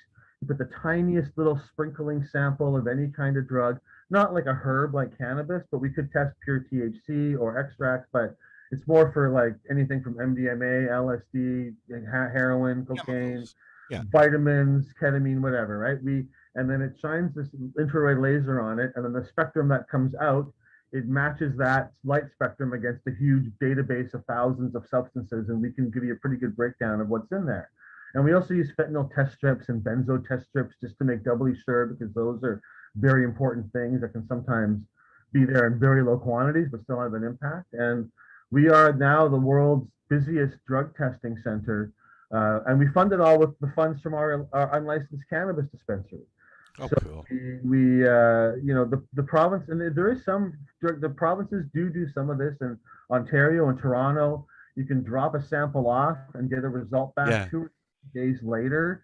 And They're doing it. Tim Barnhart is doing it as well out on Tanganyika. That's a great start, but 2 or 3 days is a long time to wait to get your result back for a lot of people.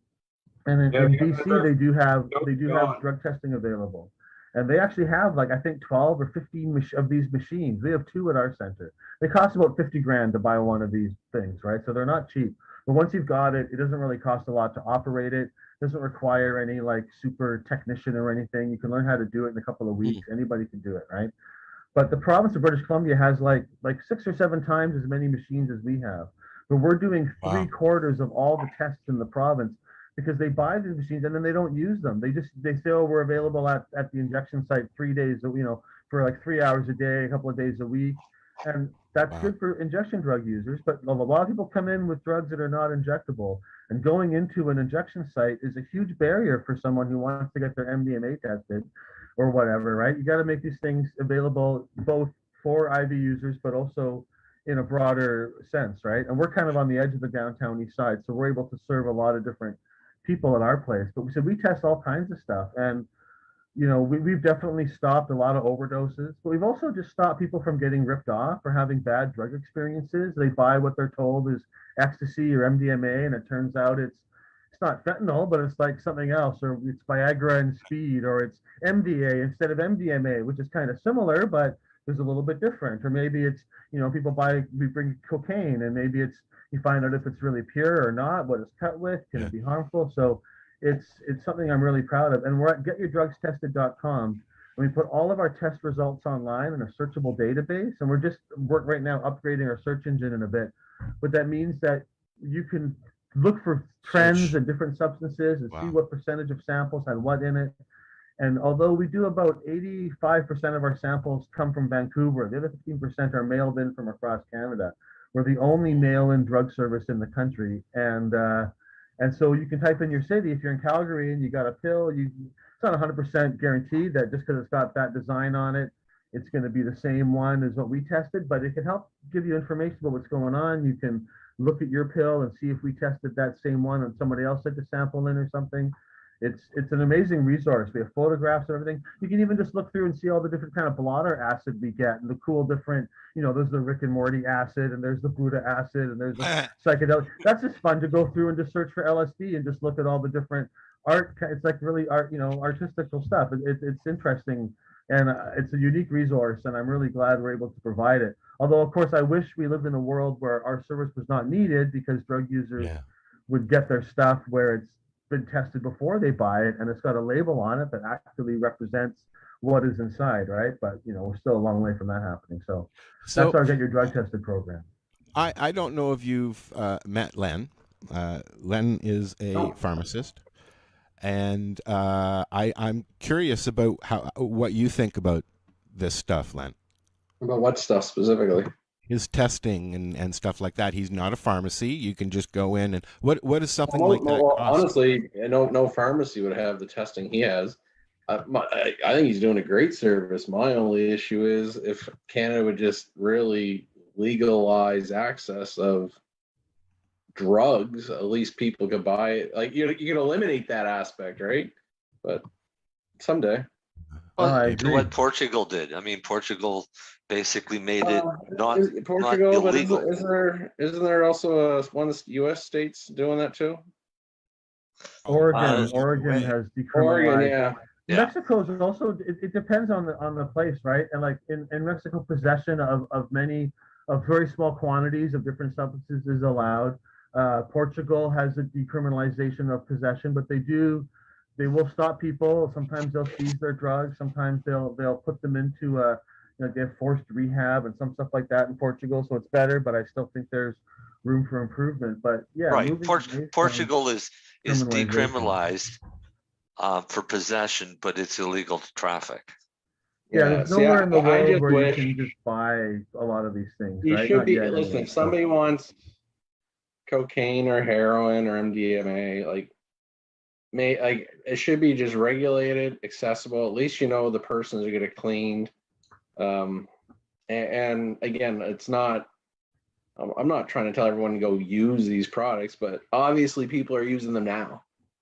Right. You know, what I mean, That's the idea of safe injection sites. It is, but it's not necessary. But again, it doesn't mean they're always getting the safe product. Those sites are there because even that concept of that site is, well, just in case you're getting the wrong fucking thing or taking too much. I mean, imagine like with alcohol prohibition, if they had, instead of legalizing it, they had like safe drinking sites, so you could buy your bathtub gin on the street from somebody and then take it to a place where there's only like one or two of them in the city. So there's obviously going to be imagine there's only one place to drink alcohol in the city, how crazy that place would be, right? And then you would drink it in there, and then if they thought you were about to go blind or die from drinking that, they would rush in and give you the antidote. That's kind of how, like, it's better than not having it, but really, I think injection sites are kind of a weird thing, right? I think they still have it, but I think the biggest dumb thing is, like, how long has the war on drugs been going on, and how successful are people really fucking doing? So let's just bite the bullet. It's out there. Let's at least make sure people are getting what they think they're getting. You can also reduce a little bit of the organized crime aspect to it, and just. I just think globally, from a health perspective, and honestly, it doesn't have to be a pharmacy or whatever, but just at least people are going to get what they're getting. You can have resources. Do you have a problem? Counselors, things like that, and just move on. Keep people out of jail. Keep people from dying. We're just do at a pharmacy now. Well, honestly, half the shit go people in, are you fucking ask using are questions. coming from a pharmacy. Yeah. Here's something that people will say, well, you want to legalize fentanyl or you want to legalize these really strong things, but that's sort of like saying, like, well, if we're going to legalize marijuana, well, do you want to legalize like the dangerous, overly potent fake pot products and like spice and stuff that actually can cause harm? But the reality is that when you legalize, people use the harder versions way less often, and they trend towards the milder versions, right? So if we legalize cocaine in all of its forms, most people would be drinking coca tea, chewing coca gum, chewing and eating coca products in different ways, or using things. I don't think people would start injecting cocaine and snorting cocaine as much as they do now. I think it would reduce. And we have an example of that because we have caffeine, and you can buy caffeine powder and you can snort it if you want to. And some people do that. You go on Reddit and search the internet. There's communities, people that like to snort caffeine powder. But they're the vast minority. The 99% of caffeine users, even heavy caffeine users, prefer to drink it. Maybe you'll take caffeine pills if you really want it to be strong. And I think if we had banned caffeine and legalized cocaine stuff, then we'd be drinking coca tea and drinking coca drinks, and a few people might be snorting it, but it would be a minority. But for caffeine, if caffeine was prohibited, there wouldn't be any coffee, there wouldn't be any of that. Caffeine users would be using just straight caffeine and weird synthetic caffeines, and we'll be getting cut with stuff. And if we allowed opium tea and opium chewing, and not opium chewing, but opium smoking and opium products that were lower potency, a lot of heroin users would have stayed with those things and wouldn't move on to heroin. And so I think that, we saw that during alcohol prohibition, right? Every prohibition makes the drug stronger and more dangerous. And when you legalize and regulate, users just naturally prefer milder, safer forms of these substances. And really a lot of this stuff is created by prohibition. There'd be no fentanyl crisis, and overdoses of opioids would be very close to zero if we didn't have prohibition. But there'd be opium parlors around, and there'd be places like that. And I think I think the other stronger versions should be allowed in maybe a more controlled kind of way. But I think too much of the discussion gets focused on like the really strong versions, and we kind of forget that people really would prefer milder forms if those were around. Totally. So that's kind of what we do here with coca tea and these kind of things, right? Try to sort of make more options available. So somebody explain to me, you've got desserts and things like that that are infused as well, or is it just the leaves? We don't sell any marijuana stuff here at the cafe. I do have a cannabis dispensary in a different part of the city in the West End that's been operating for, I think, just 10, the leaves 10 you years deal now. with there, the coca. Yeah, here we do coca leaf products. We have coca tea. We basically get whole leaf and powdered leaf, and I get seeds in and I grow the plant. And so you can make a pretty strong cup of tea.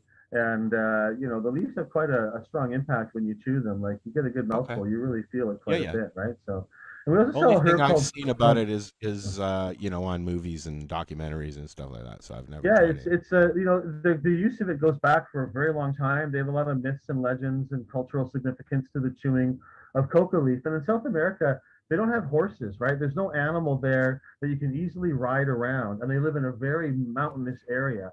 And so they had to do a lot of foot traveling. And so chewing coca leaf, giving you the energy to go long distances on foot, became like kind of an integral part of their culture. And the Incan Empire, that was a ruling empire that kind of established and conquered a lot of neighboring areas. And they really relied on coca and taxed people in coca, just like we know that cannabis was sometimes used as a tax payment thing, and it was such an integral crop.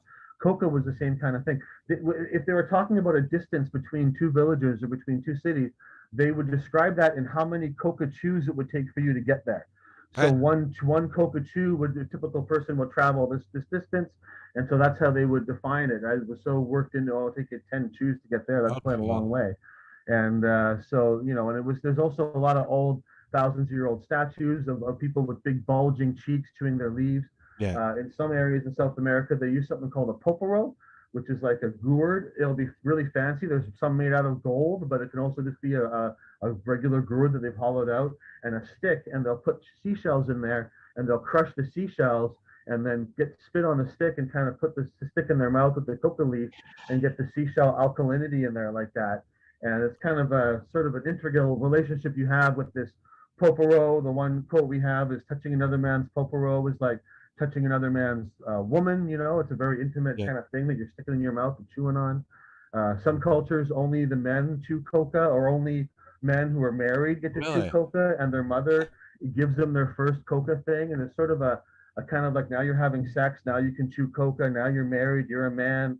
This is kind of a cultural connection. Not all of them are like that, and a lot of women chew coca too. And in Bolivia, the women are the ones at the coca market mostly selling coca. It's all these different women with big baskets of coca leaves they bring to the coca market in La Paz and sell it there. But there's a lot of different cultures and groups that use coca and have different cultural rules around it. The one group I was with of indigenous people, the one where only the men chew it, they all carry a pouch with them with a big full bag of coca leaves. And whenever they greet each other in the morning, they sort of take out some of their coca leaves and they'll trade some with the other person. And so I was at the one market, and you can see them all kind of sharing coca leaves back and forth with everybody in this kind of thing. And it's sort of a way making sure everybody's got some. We all like sharing our different kinds of weed with each other, and what flavor have you got and whatever. And the coca leaves don't have quite as much variety as cannabis flowers do, but there are. I was just going to ask you if there were kinds. different strains. Yeah, I don't know if maybe to a connoisseur they could tell the difference between certain areas and things, but there are a few different species of coca plants. We've got two in our cafe that look quite different from each other. The one is a lot bushier with smaller leaves.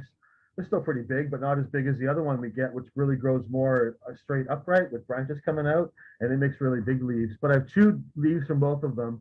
They're equally potent, and you can tell it's the species, but the plants do have a lot of variation, and so there's several different species and subspecies of coca.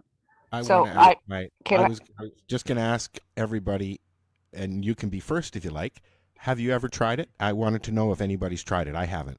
Tried coca leaves. I just want to know, because I've done obviously the powdered form. Okay. Do you get the drip when you chew the coca leaves like you do the powder? No, you don't get a drip out of it. You like that because that's more of a nasal insufflation thing, right? But you do, and I would say if you are if you're looking for a similar experience to using cocaine, then chewing it, it comes on faster and it's a little more strong, right? It's not as strong as snorting a big rail or anything, right? But chewing the leaf, you do get a numb cheek. It goes right into your bloodstream, so you get a faster thing. When you drink it, it takes a bit longer, just like drinking coffee. It takes a little bit longer for your body to absorb it and process it, right? So how would if you I really dose? want to wake up, How would you dose that? Would you just take a smaller piece? For chewing it? Yes. We sell, so here we sell, like, we can't really get the full whole leaves in, but we get like chopped leaf. So we get really finely powdered leaf. We use that for tea. Then we get leaf that's kind of chopped, so it's bigger pieces, and we pre-mix that with some baking soda. We put a little mint in there for flavor. In South America, they often use other like anise or other the herbs to kind of give it a nicer flavor. And That'd we be make good little for a bags, and toothache. you just pour the whole bag in your cheek, and you kind of hold it in your cheek like that, and that's how we provide it here. You know, if you're in South America where there's plants everywhere, you can just grab a big handful and stuff it in your cheek. Normally they'll pull out the stalks first. You don't have to, but it makes it a bit more pleasurable to get rid of the chunky pieces, you know, and make it a little nicer. In Peru and Bolivia, they sell these. It's like a green transparent bag, and it's about 8 inches high, and and they'll have these bags full of coca leaves, and that'll be kind of your daily bag, right? So a lot of people, workers, will buy one of those in the walk morning around for chewing on a it. couple of bucks. Yeah, and that's kind of your daily dose, right? You'll just grab a new bag from some street vendor every day, you know. So that's like you grab a cup of coffee in the morning or your whatever, right? They'll grab their bag of coca leaves and then have their chew throughout the day, and then the next day they grab another fresh bag. So a bag like about that big for like a moderate chewer, that will be kind of, if you're going to chew it all day long. We unfortunately don't have that in such quantities, although I'm hoping with the plants that I'm growing, if I can make it cost effective, to start producing locally grown coca leaf, right? Like if I can, if I can get I'm growing plants in that right now, and we sell plants, but it's really not making a lot of money. It kind of loses money growing right now, but I'm hoping that I can get it going, get enough of a yield going, dial in how I'm growing the plants. When they harvest them in South America, they just grab the branch and just pull off all the leaves, right? I'm not brave enough to do that to my beautiful, delicate plants that are not that big yet. One at a time, please. But I am doing plucking and pulling, and seeing. I'm trying to see how long it takes for it to grow back. You can harvest the whole. Apparently, I haven't done this to mine yet, but you can like pluck the plant pretty much dry 3 times a year, and it should be able to come back again and regrow. And these are plants that have been harvested and used by humans for thousands of years. So what kind they've of definitely environment? been bred to like. They like it warm. Growing them in Canada, you can put them outdoors in the summer, but they're going to have to be indoors in the winter. Okay. They like So it they keep humid, going. so It's not. you don't It's have not to, but like. you can. They like, It's yeah, not it's not like something that cannabis. They'll dies live off. for 40, Just keep 50 going. years, right? Yeah, it'll Okay. live longer than you. In its natural environment, they will grow 12, 15 feet tall into a huge kind of gnarly bush with lots of twisted branches, and kind of, some of them kind of grow, the branches will kind of grow Sounds down like and it'd up be a again, good. so you kind of make a big thing. The biggest one I've got is about 4 Good feet fence. tall and about 3 feet around. And I've been starting to take cuttings and clones. And my dream is to have like Canada's, really probably the world's first coca growing plantation indoors to produce leaves for the Canadian market, right? But we'll just see how it goes, you know, how much I can sell the leaves for, and if I can make it work. But I would love, even if it's just for me, because I love chewing coca leaves. Yeah. And the fresh leaves, you know, the coca chew we have is good, but I like the fresh leaves are obviously the best. Just give them a day. You set them out for a day or so, let them dry a little bit, and like just like with cannabis, it doesn't require any extra processing. You just let it dry out a bit, and you're ready to go. Wow. What about ayahuasca, Dana? You know, we don't sell ayahuasca here, although I've taken it quite a few times and had some remarkable experiences on ayahuasca.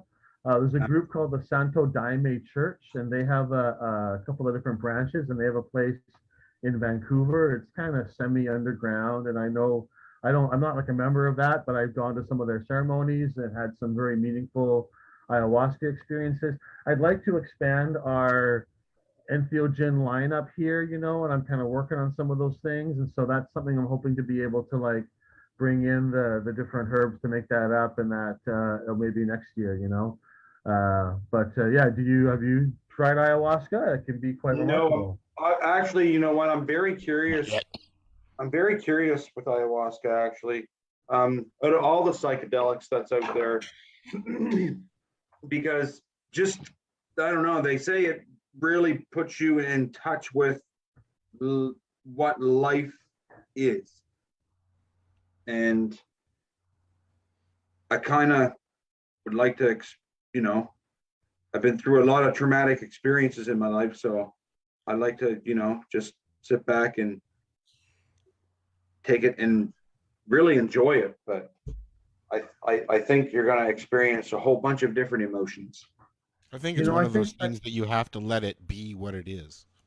Yeah, I mean, set and setting is always very important, right? And I've always taken ayahuasca, like most psychedelics I take by myself or with my friends or with a loved one or whatever. I'm not like getting 100 people together to take mushrooms. Yeah. But when I've taken ayahuasca, it's always been with like a lot of other people, and there's hymn singing, and there's a certain amount of ceremony around it. A lot of it's in Portuguese because this church kind of is based in Brazil, so they're saying stuff you don't really, kind of like being in a Catholic thing where they're doing stuff in Latin, right? Where you're kind of understanding what there's, so that creates a very different context. But what for me was unique about both smoking DMT and taking ayahuasca is that you definitely feel like you're communicating with some outside intelligence.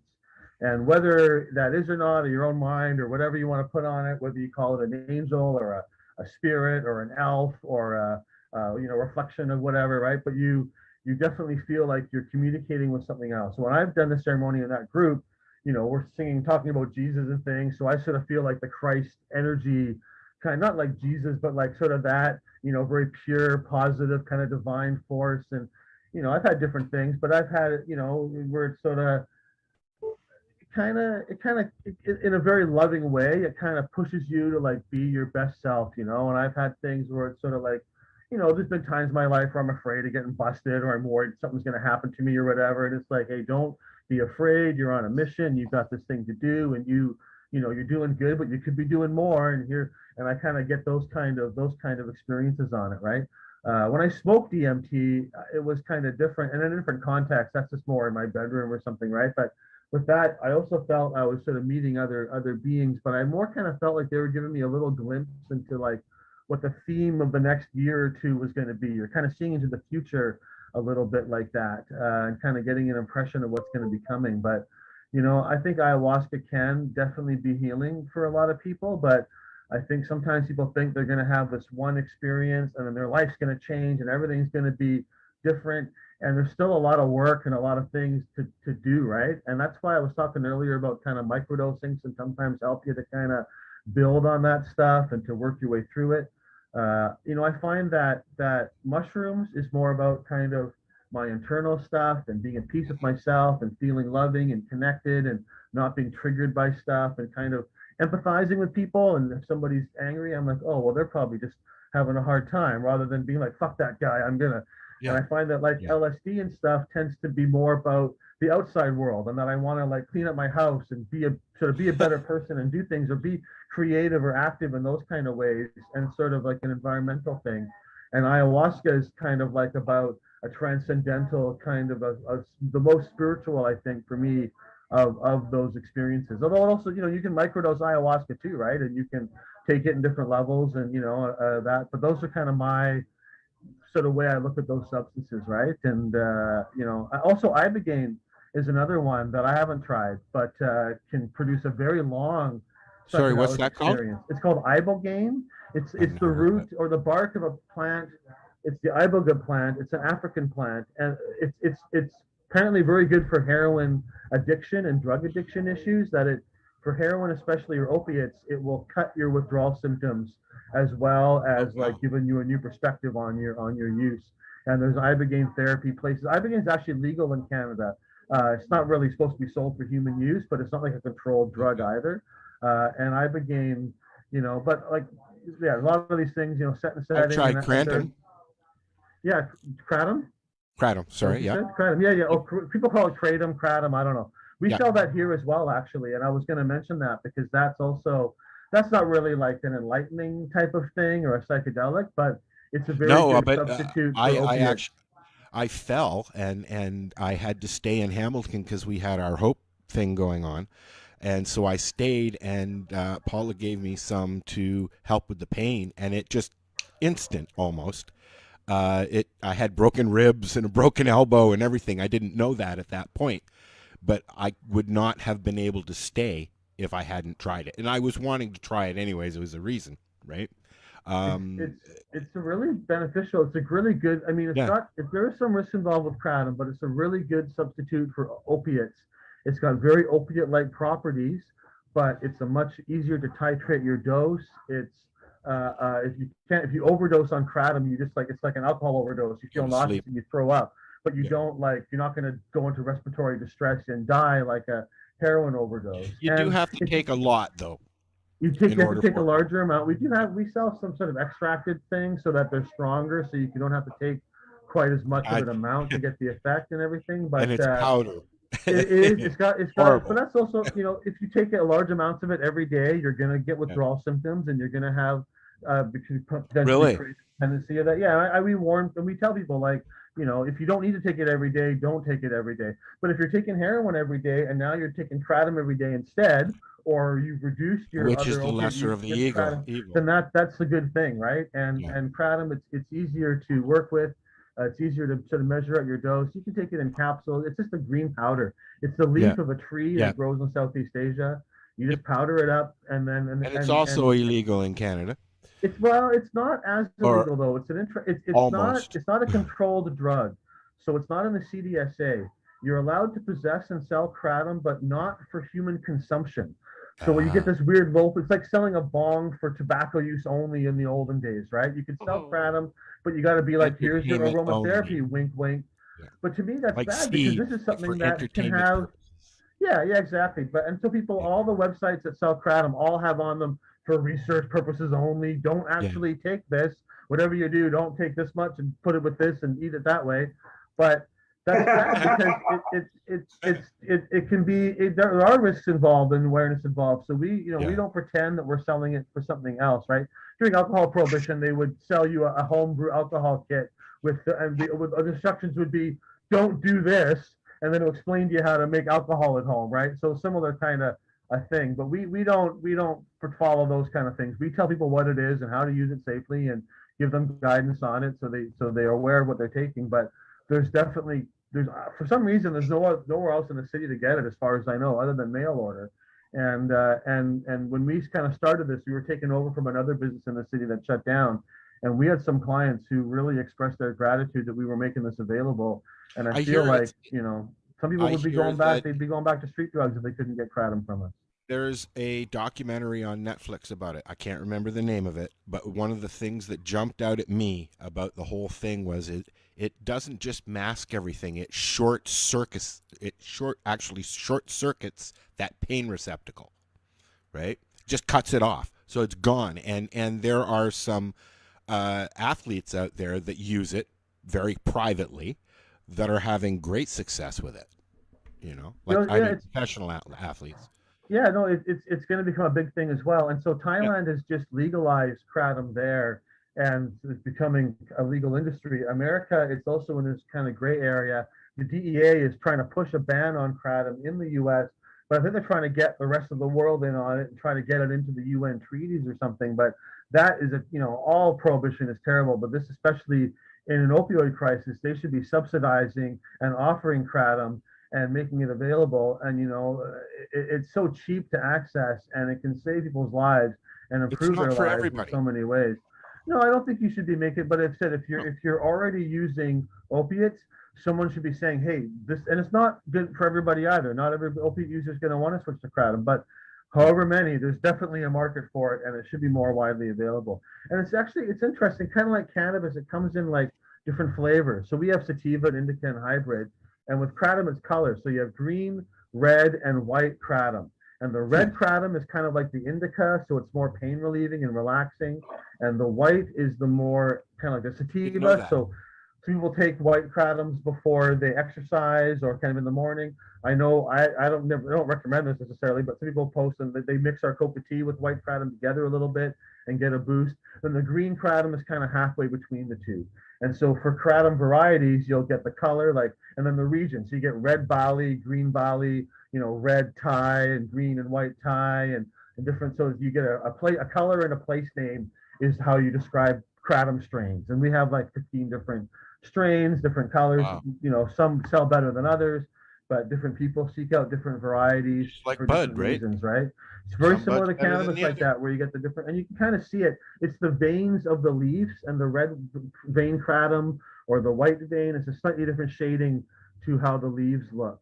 And that's what defines the different strains. So that's just a little kratom lesson, and it's I think something like a lot of these plant medicines, they should be more widely available. And although whole plants can have risks too, especially these ones that have been used for like thousands of years, like they're safe and they should be.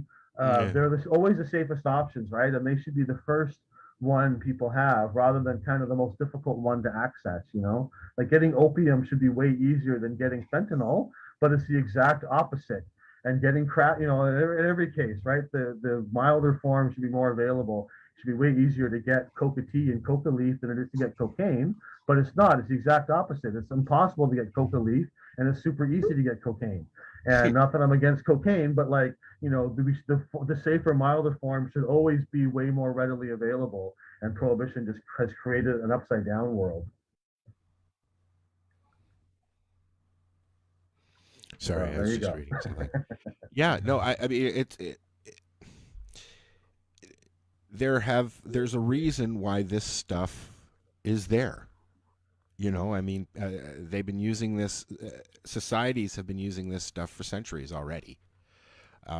It's just our thinking, I think, is different, and we're watching what's going on with the opiate epidemic and with crack and stuff like that. But there are safer alternatives, and that's what it comes right down to. It. If you're addicted to cocaine, don't start chewing coca leaves. Oh, I would disagree with that. I think if you're addicted to cocaine, there's not a lot of studies, but there's a couple of studies showing that if you've quit cocaine entirely and you don't want it in your life, then maybe but if you are a cocaine user looking to reduce or modulate your cocaine as an alternative, I've had people come in before saying, like, especially when I used to sell coca leaf before, that and there's some studies showing that if you can chew coca leaf, you don't have to start so much cocaine, or maybe you can just substitute and you just drink really strong coca tea and chew your leaves, and that's a much safer, better, and hopefully more affordable way of taking it. It would be the same as using sense, cannabis instead of opiates, right? Yeah, exactly. Well, or if you ingest cannabis, you don't smoke as much. Yeah, I think that it's I don't know about maybe you don't. For some people. Well, no, people that are using it medicinally, if they're treating something. I think the more as a user, it depends on what you treat though, Marcel, because I treat my anxiety and I need immediate release, so I'm smoking all the time. Even edibles don't last for forever. No, but I personally, I would chew the coca leaf over the cocaine, because this is why I stopped taking chemicals in the first place, is because that purple pill, the purple butterfly ecstasy that I bought this week, was not the same as the purple butterfly I bought last week from the same guy, because it's just food coloring and a stamp, right? It's whatever they put in it. So I'm happy, Dana, you have this place where people can go and get their shit tested, so that way they know what they're taking. It creates accountability among dealers and users, right? Because not everybody can go back to their dealer and complain, but a lot of times you can, especially like MDMA type dealers and psychedelic dealers and stuff.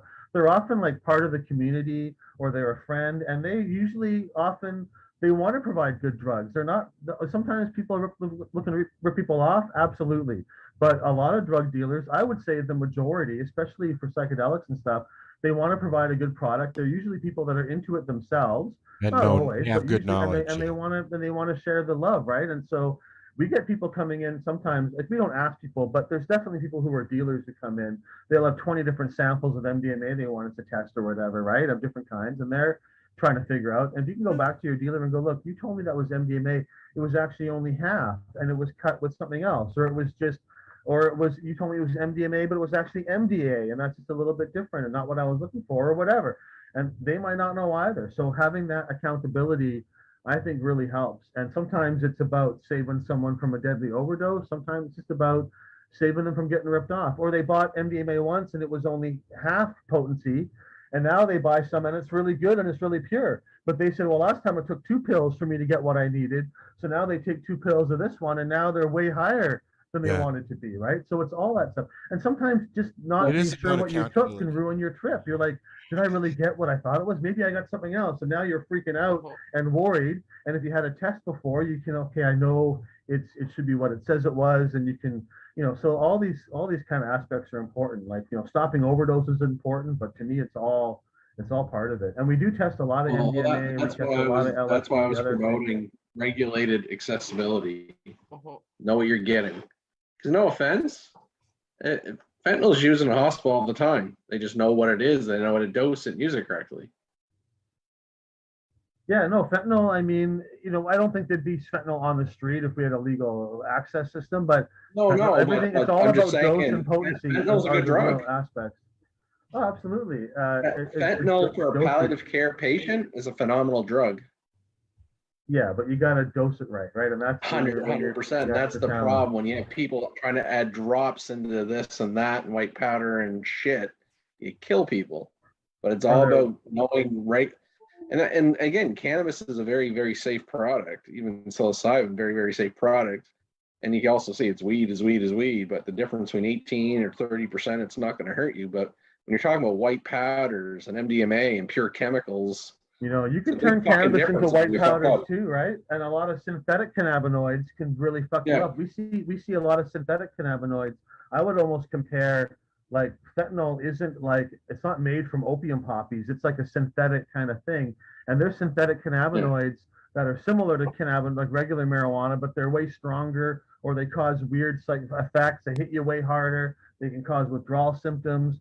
And, no one would really be seeking those things out if regular cannabinoids are more readily available too, right? But we do see we see a lot of great drugs, but we see a lot of weird stuff too. And sometimes we see, I have to look it up. I see it on the thing. What is that? I look it up. Oh, that's like some synthetic cannabinoid that someone's marketing as MDMA or as anything. We see sometimes, really bizarre mixes.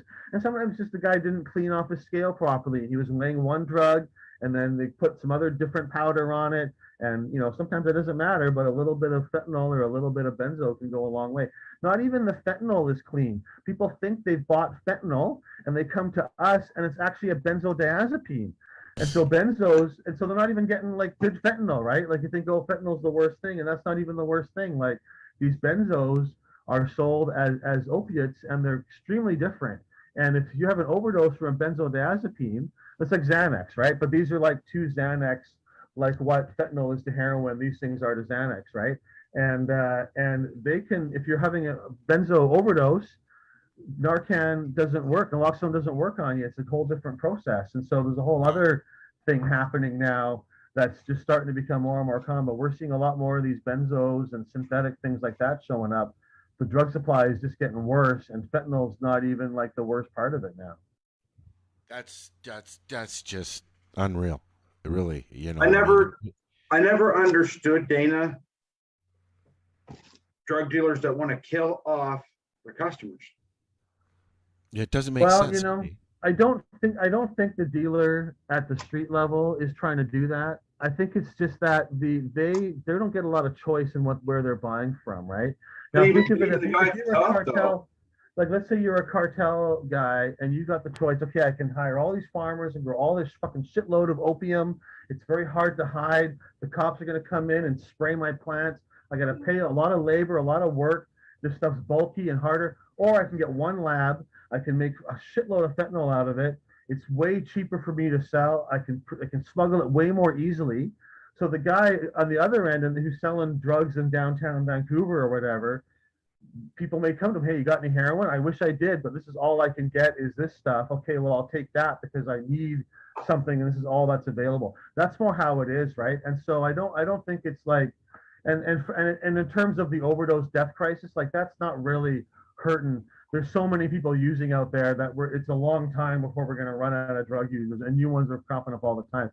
But I think that's what it is, right? Because you think, oh, it's a terrible business strategy. You're killing off all your best customers. But I think at the higher up level where the products really get decided, they don't care. The number of people dying compared to the total sales they're making is not a very big number overall, right? So I think that's what happens. I met guys in Mexico who were like, their community had been growing opium poppies for quite a while, and like as years, and it was funding their whole community.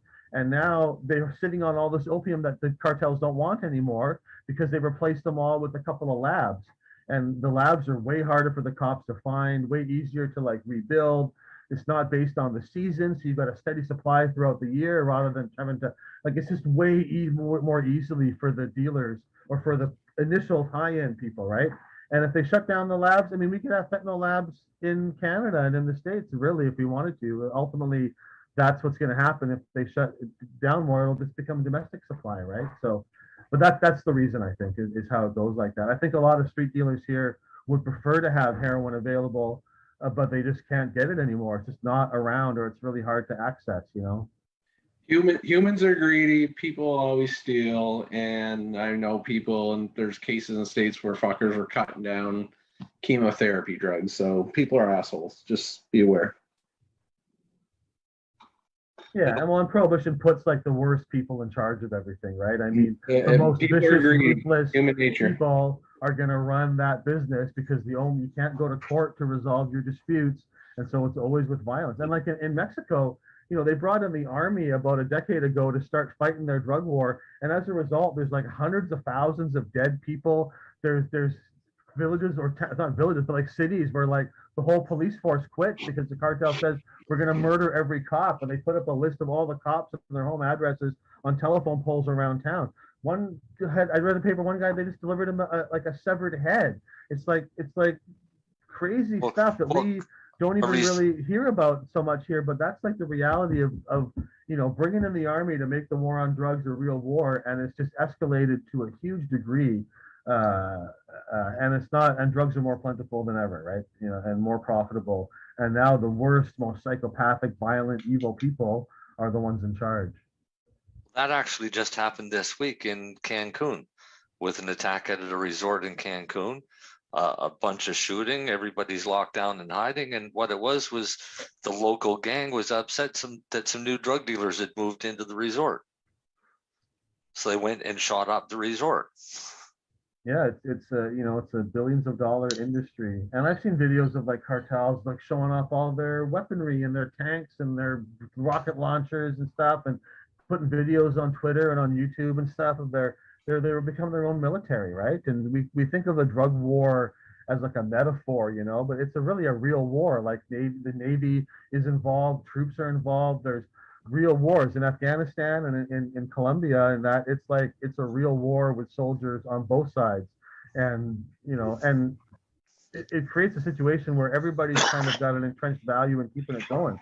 The cops and that military, I mean, the cops like it because it gives endless jobs, endless benefits, makes them stronger and more powerful than ever. Drug dealers love prohibition because it makes them tons of money. It keeps the competition out. It provides them profits. The only ones that get hurt by the war on drugs are the users in the regular society. But everyone fighting it actually benefits from it in the sense that it provides huge profits and financial benefits on both sides to keep this thing going. So, but we're going to end it in our lifetimes. It's already crumbling now, but yeah, I do. I think it's going to, I mean, I don't think we're going to see full, I'm not sure we'll see full legalization in the way I want to see it in my lifetime, which is, you know, quite a few decades away. I hope I've still got Are they left. going to control it But like I pot, think do you think? well, I mean, look at the rules I read around pot, and then think of what kind of rules are going to run around legal opiates, right? I mean, that's going to be a challenge. But I think psychedelics are going to be the next step, and I think that like the safe supply call is really getting out there.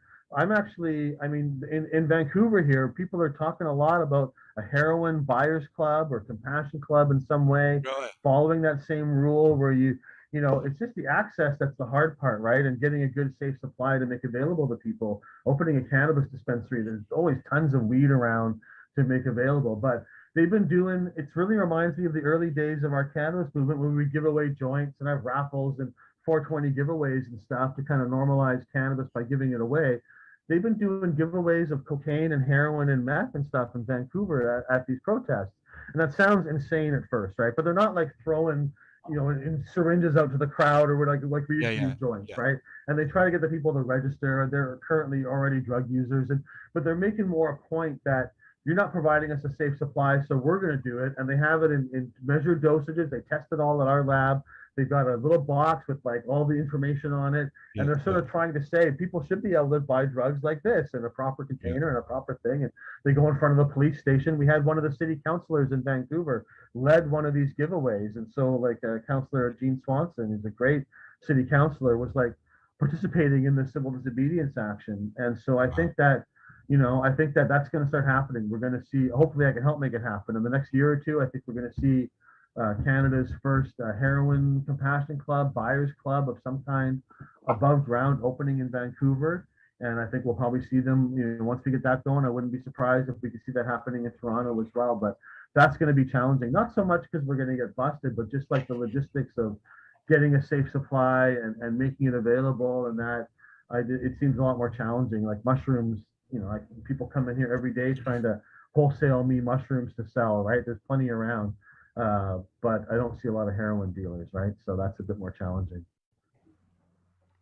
Yeah, I don't know that lifestyle. I don't get that lifestyle, but okay, it's not my lifestyle, right? Yeah, So, you might be surprised at what kind of people use I know. these things too, I know. But yeah, I mean, I'm not an opiate user. I've tried things a few times that never really had any appeal for me, right? Cannabis, the first time I tried it, I knew this was something we've had Dr. Peter Ferenczi on the show, who is known as what was it, Marcel? The crackhead, Dr. Crackhead. Okay. Oh, yeah. And he's on staff at CAMH. He's a scientist, like a research scientist, right? And he's very open about his past. He doesn't say if he's still using it or not, but he's been very open about his experiences in the past. And okay, I mean, if you're gonna tell people not to do something, there should be something behind it telling those people. Would it not make sense to have people trying it to see? I don't know. Maybe I'm being foolish. There's a difference between like discouraging things in society and prohibiting them as well, right? And like using criminal prohibition to do stuff. And really a lot of the best policy is more about nudging people in the right direction rather than really being heavy-handed. And there's a lot of research showing that the nudging in the right way without making things mandatory, but just sort of encouraging people, and said availability is one of that. I'm for legalization of all substances, but I think it should probably be easier to get a cup of opium tea than it should be to buy a fentanyl or heroin, right? Like, shouldn't be illegal, but it should be it should be more available. Just like it's easier to get a cup of coffee than it is to get, caffeine powder and stuff, right? Like, so those kind of things. People say coffee is just as bad. Well, coffee can be quite habit forming. And what would happen if we banned coffee, right? Like a lot of people would quit drinking coffee, but some portion of coffee drinkers would not want to quit. And coffee is so ubiquitous, even if just one coffee drinker in 100 like kept using caffeine after prohibition, that would be a huge portion of our society. And we would see caffeine, like coffee, become less pure and more weird things. We'd see pure caffeine coming out there. We'd see the demonization of caffeine users. People would look at, how they used to have caffeine in drinks and they give it to kids and there was no age limits. And wow, they were crazy back then, right? And now, and we'd see people snorting caffeine. We'd see synthetic caffeine on the market. We'd see injectable. It wouldn't happen right away. It would take like, many years, maybe generations to kind of get to that point. The same way we went from opium tea being very common in the 1900s to like fentanyl being injected now over a century later. It's a path, and that same path could easily happen. And coffee really came close to being banned a couple of times in history, has been banned at certain times in history. And, it's very plausible to think of a parallel world where coca drinks never got prohibited and coffee did, and just what that would look like. And you kind of realize how arbitrary it is as to what plants get banned and what don't, and how it has very little to do with their intrinsic substance nature and a lot to do with racism and cultural effects. And it's like and hemp. Kind of things are way more important. At one time, every farm in America had to dedicate a portion of their land to hemp production during the war, because that's how they made the uniforms and stuff, right? Yeah, well, it was World War II. The Nazis actually grew hemp too. I just wrote a thing about the Nazi hemp primer. It was an issue on both sides. Like hemp had just been prohibited in the late 30s. They'd banned hemp in America, and a lot of other countries had followed suit. And then when World War II started and the American supply of fiber got cut off because of Japan invading the Philippines and stuff, and suddenly they started. Canada also actually re-legalized hemp as well. Same thing happened here. And we didn't put out like the hemp movie Hemp for Victory that came out in the U.S. propaganda film for farmers to grow more hemp, right? Canada didn't have that, but we also re-legalized hemp in Canada during World War II for a couple of years. And the Nazi Germany put out this thing called the Humorous Hemp Primer, and it was like a rhyming, funny guide, not something you'd expect to come out of Nazi Germany, encouraging farmers to grow more hemp with all these funny cartoons and illustrations and stuff, and showing them how to grow it and why the government guaranteed a good price. And so yeah, hemp, came back during World War II, and then as soon as the war was ended, hemp prohibition came back again, and that lasted until fairly recently, when hemp is now starting to break through into legalization. And they don't again. teach that. I mean, I learned that in grade school because my father, who is a physician, helped me do my first big project for school, and it happened to be about cannabis, and that was in the 70s. And then I didn't really even think about it until I was in my teens again, Not only do they not teach it, they actively suppress a lot of this information, Yeah. right? The Yeah. American government made a film, Hemp for Victory. It's like a 15-minute film Yep. about the benefits of hemp. And then after that film, it's now documented again, but only because a guy named Jack Herrera, who was a very prominent cannabis activist and really in some ways kind of launched the modern hemp movement with his book, The Emperor Wears No Clothes. But he went to Congress, or the Library of Congress in the US. They didn't have that film. He couldn't find it. He got a copy and made them put it in the Library of Congress and get it back there again and become a documented thing. But they were like, "What? We don't know what you're talking about. Pro hemp film from the U.S. government? Pshaw, such a thing does not exist, right?" And so a lot of this sort of lost history in that is being recovered now. There's a lot of great Canadian history too. People don't know about the history of cannabis in Canada. That Canadians don't know, how integral hemp cultivation was in early Canada. It was interesting, the dynamic here, because the English, the British, were looking around the world for places to grow more hemp, right? Because the British ruled the world through their navy, and their navy was dependent on hemp for the ropes and sails, which they got from Russia. And Russia had a lot of peasants and a lot of hemp and cheap products, right? And so the British Navy did not want to be only dependent on Russia, because they wanted their own source. And so they looked to Australia. We know they sent prisoners to Australia. What we don't know is they were sending them there hoping they would be a cheap labor source for the hemp fields. And it's well documented. They were looking, it didn't really pan out properly, but they were looking to grow hemp in Australia, and they were sending prisoners there because they wanted cheap labor, slave labor, to work the hemp fields. And in Canada, they were also looking to grow hemp here. And they had all these French farmers, and then the Canadian English government was trying to get these French farmers to grow more hemp and trying to push them into it. But the French did not want to grow hemp because it was a cash crop, so they couldn't eat it, and they were going to sell it and get money. But when you're in a little colony, money doesn't really go so far. You need food and stuff that you can live off of, and hemp fiber didn't really provide that. And also there was a weird thing about the Catholic Church. The priests would tell them not to grow hemp. And it wasn't because priests didn't like marijuana. It was because the priests would get a tithe. If you grew a food crop, if you're a Catholic, French Catholic, growing food in Quebec, you would give 10% of the crop or the revenue to the church. But they didn't apply to other crops. And so hemp was not a food crop. So if a farmer stopped growing food and started growing hemp, that cost the church their tithe. They didn't get their money. And so there was also a financial investment that the priests would tell the French farmers, do not grow hemp for the British. And also the French didn't like the British ruling them anyways. So why would they want to help make their navy better by growing hemp for them? So for quite a while, there was this conflict, and I've got a lot of different governors' records of them trying to push the French into growing more hemp and trying to get people to grow more hemp. And they did it, but they could not get, the British couldn't really get another source of hemp fiber going, and they persisted for quite a few decades. And then eventually steam engines were invented at the end of the 1800s, early 1900s. Hemp suddenly became a lot less important because steam engines were available. Cotton was more cheap to produce, and so hemp fell out of favor. They still use it for some things, ropes and that, but the sales weren't an issue anymore. Look what's happening and cotton now with became so much cheaper to produce, and so hemp kind of fell out of favor. And then as we know, was Now, going to make a Hemp comeback in the Creek. 30s, and then it Yeah. all went to shit, right? So, but And that's some now they've got interesting Canadian hemp history that a lot of Canadians don't know. They've got the concrete, the hemp creek that they're making. They're making planes out of hemp. Although they've been making running boards and stuff for some of the major car manufacturers for a long time. Hemp, right? One of the good things about using hemp as a biomass for building material is that you're locking in carbon, right? So if we're concerned about global warming or climate change or whatever, and if you want to get CO2 out of the atmosphere, growing hemp and then locking that in by using it as a construction material is like a way of reducing CO2 in the atmosphere. You know, they're looking at scrubbers and stuff, but nature is like, you know, growing plants like that can be really, really beneficial. And They've hemp already fiber proven concrete that. has other benefits too as well. There's something like a hemp. There's hemp fields near Russia, near where the nuclear disaster happened, and it's kind of helping. Or Chernobyl. Yeah.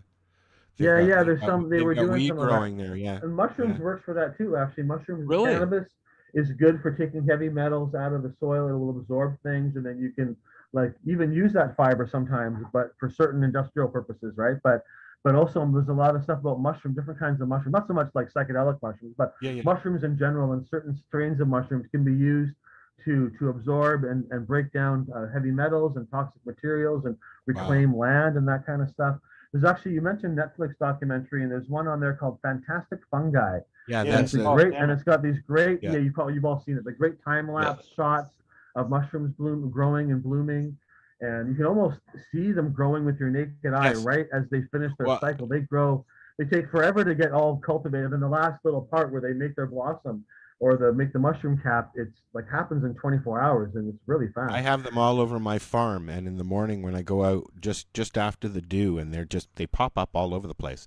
And I've been leaving them just in wherever they are. There's different kinds. I don't know anything about them that I would even want to try them or anything, but I need to get some kind of a book or guidance or something. Be careful eating random mushrooms. Yeah, obviously, But there can be a lot of, aside from the psychedelic ones, and sometimes the psychedelic psilocybin ones go well with other ones, right? There's a lot of idea about lion's mane, which has a lot of benefits to your neurons and to the mycelium sheathing of your nerves. It's kind of this fatty sheathing, and apparently this lion's mane can help repair that, which increases your reactions and helps, stop some neurological type ailments. And that psilocybin, which triggers neurological growth and neurogenesis, which some cannabinoids also do, trigger new brain cells to grow. And that other mushrooms sometimes, like especially lion's mane and psilocybin, it seems to be a combination. What's the one that's on very Birch? popular. The Gearcon? No. There's definitely a lot of different other ones that are out there. You can actually infect your birch tree with it. I can't remember. Oh, chaga. Chaga, thank you. Yeah, that's right. That's got a lot of benefits too. Yeah, and there's a lot of these, and it's weird. As you see from the documentary, mushrooms are more closely related to humans than they are to other plants or to plants, right? The fungus are more. A lot of people see mushrooms growing in a field, and it's like a snake. Don't go near there, But they're actually quite fascinating. Some of them glow. Some of them just sit there. Some of them are ugly. Some of them are, looks like a little house.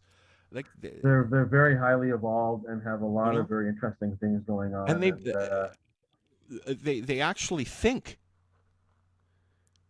Yeah, well, it depends how you define think, but there's definitely a lot of complexity going on and a lot of interaction, and we're learning how plants and trees will talk to each other, and a mother tree can communicate, and so they can share nutrients, and we think of things as discrete parts, and ourselves too. And this is something that mushrooms helps teach you. We think of ourselves as I'm an individual and I'm all me.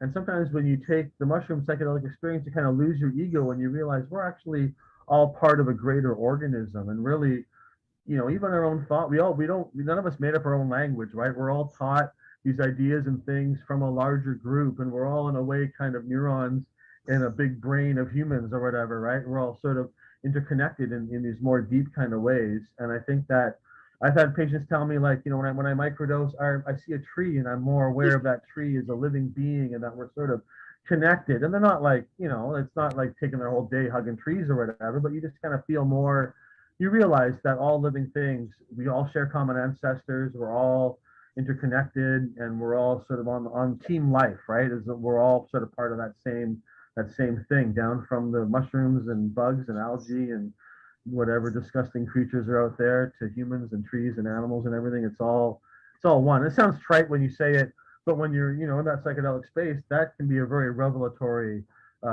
understanding when you really feel that in your gut, as opposed to just kind of yeah, we're all whatever. You really feel that as a true thing inside yourself, and that could be a real life-changing experience. Especially now, where people always feel disconnected, and maybe now more than ever, right? So, sorry, go ahead. I've only done mushrooms, like I started doing them at Gunjanistas in Hamilton, so I was around a lot of people.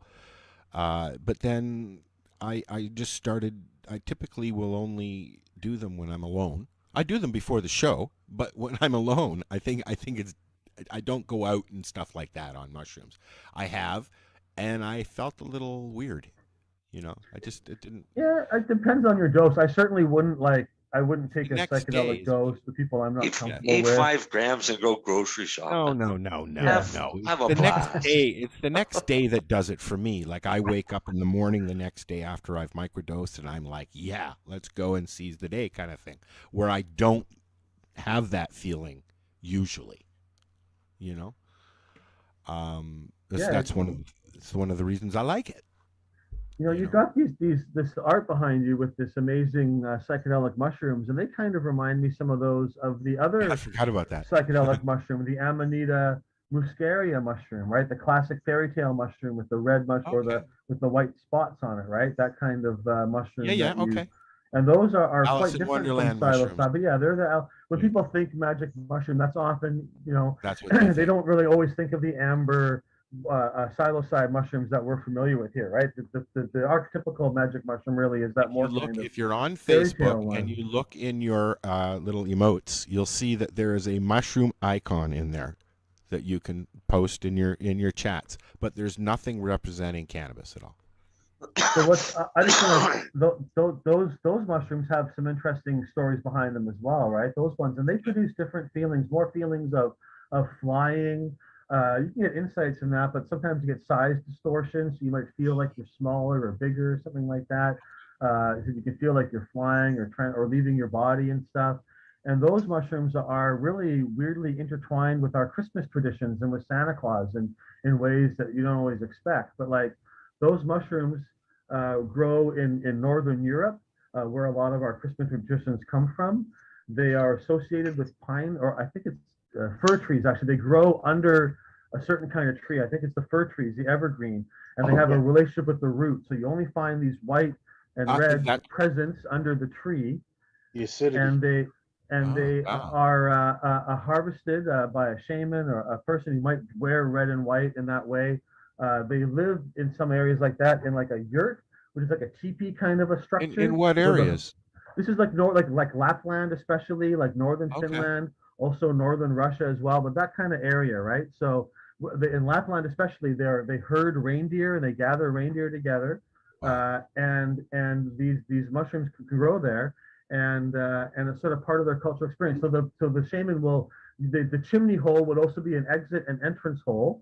You get a shaman going out, gathering up the mushrooms that were under a tree, bringing them back. Maybe they dry them out in stockings or the socks that they hang, or they string them up with strings and hang up these mushrooms, and then take them in a ceremonial kind of way. So you can already see some of the Christmas kind of aspects in there. But it goes further. They saw the North Star as like a kind of an entry point to the divine realm, right? And so the North, Santa Claus is at the North Pole and the North Star.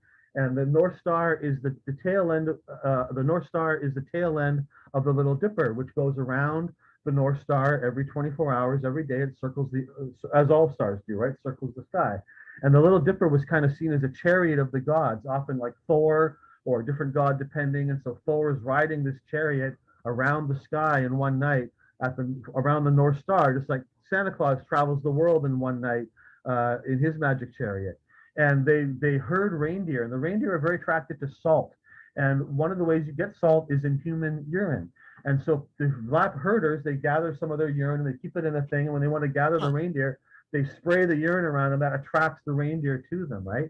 Now, if you've eaten the mushrooms, and also this happens with MDMA as well and some other things, it's not processed by your body. So the drug is present in your sweat and in your urine.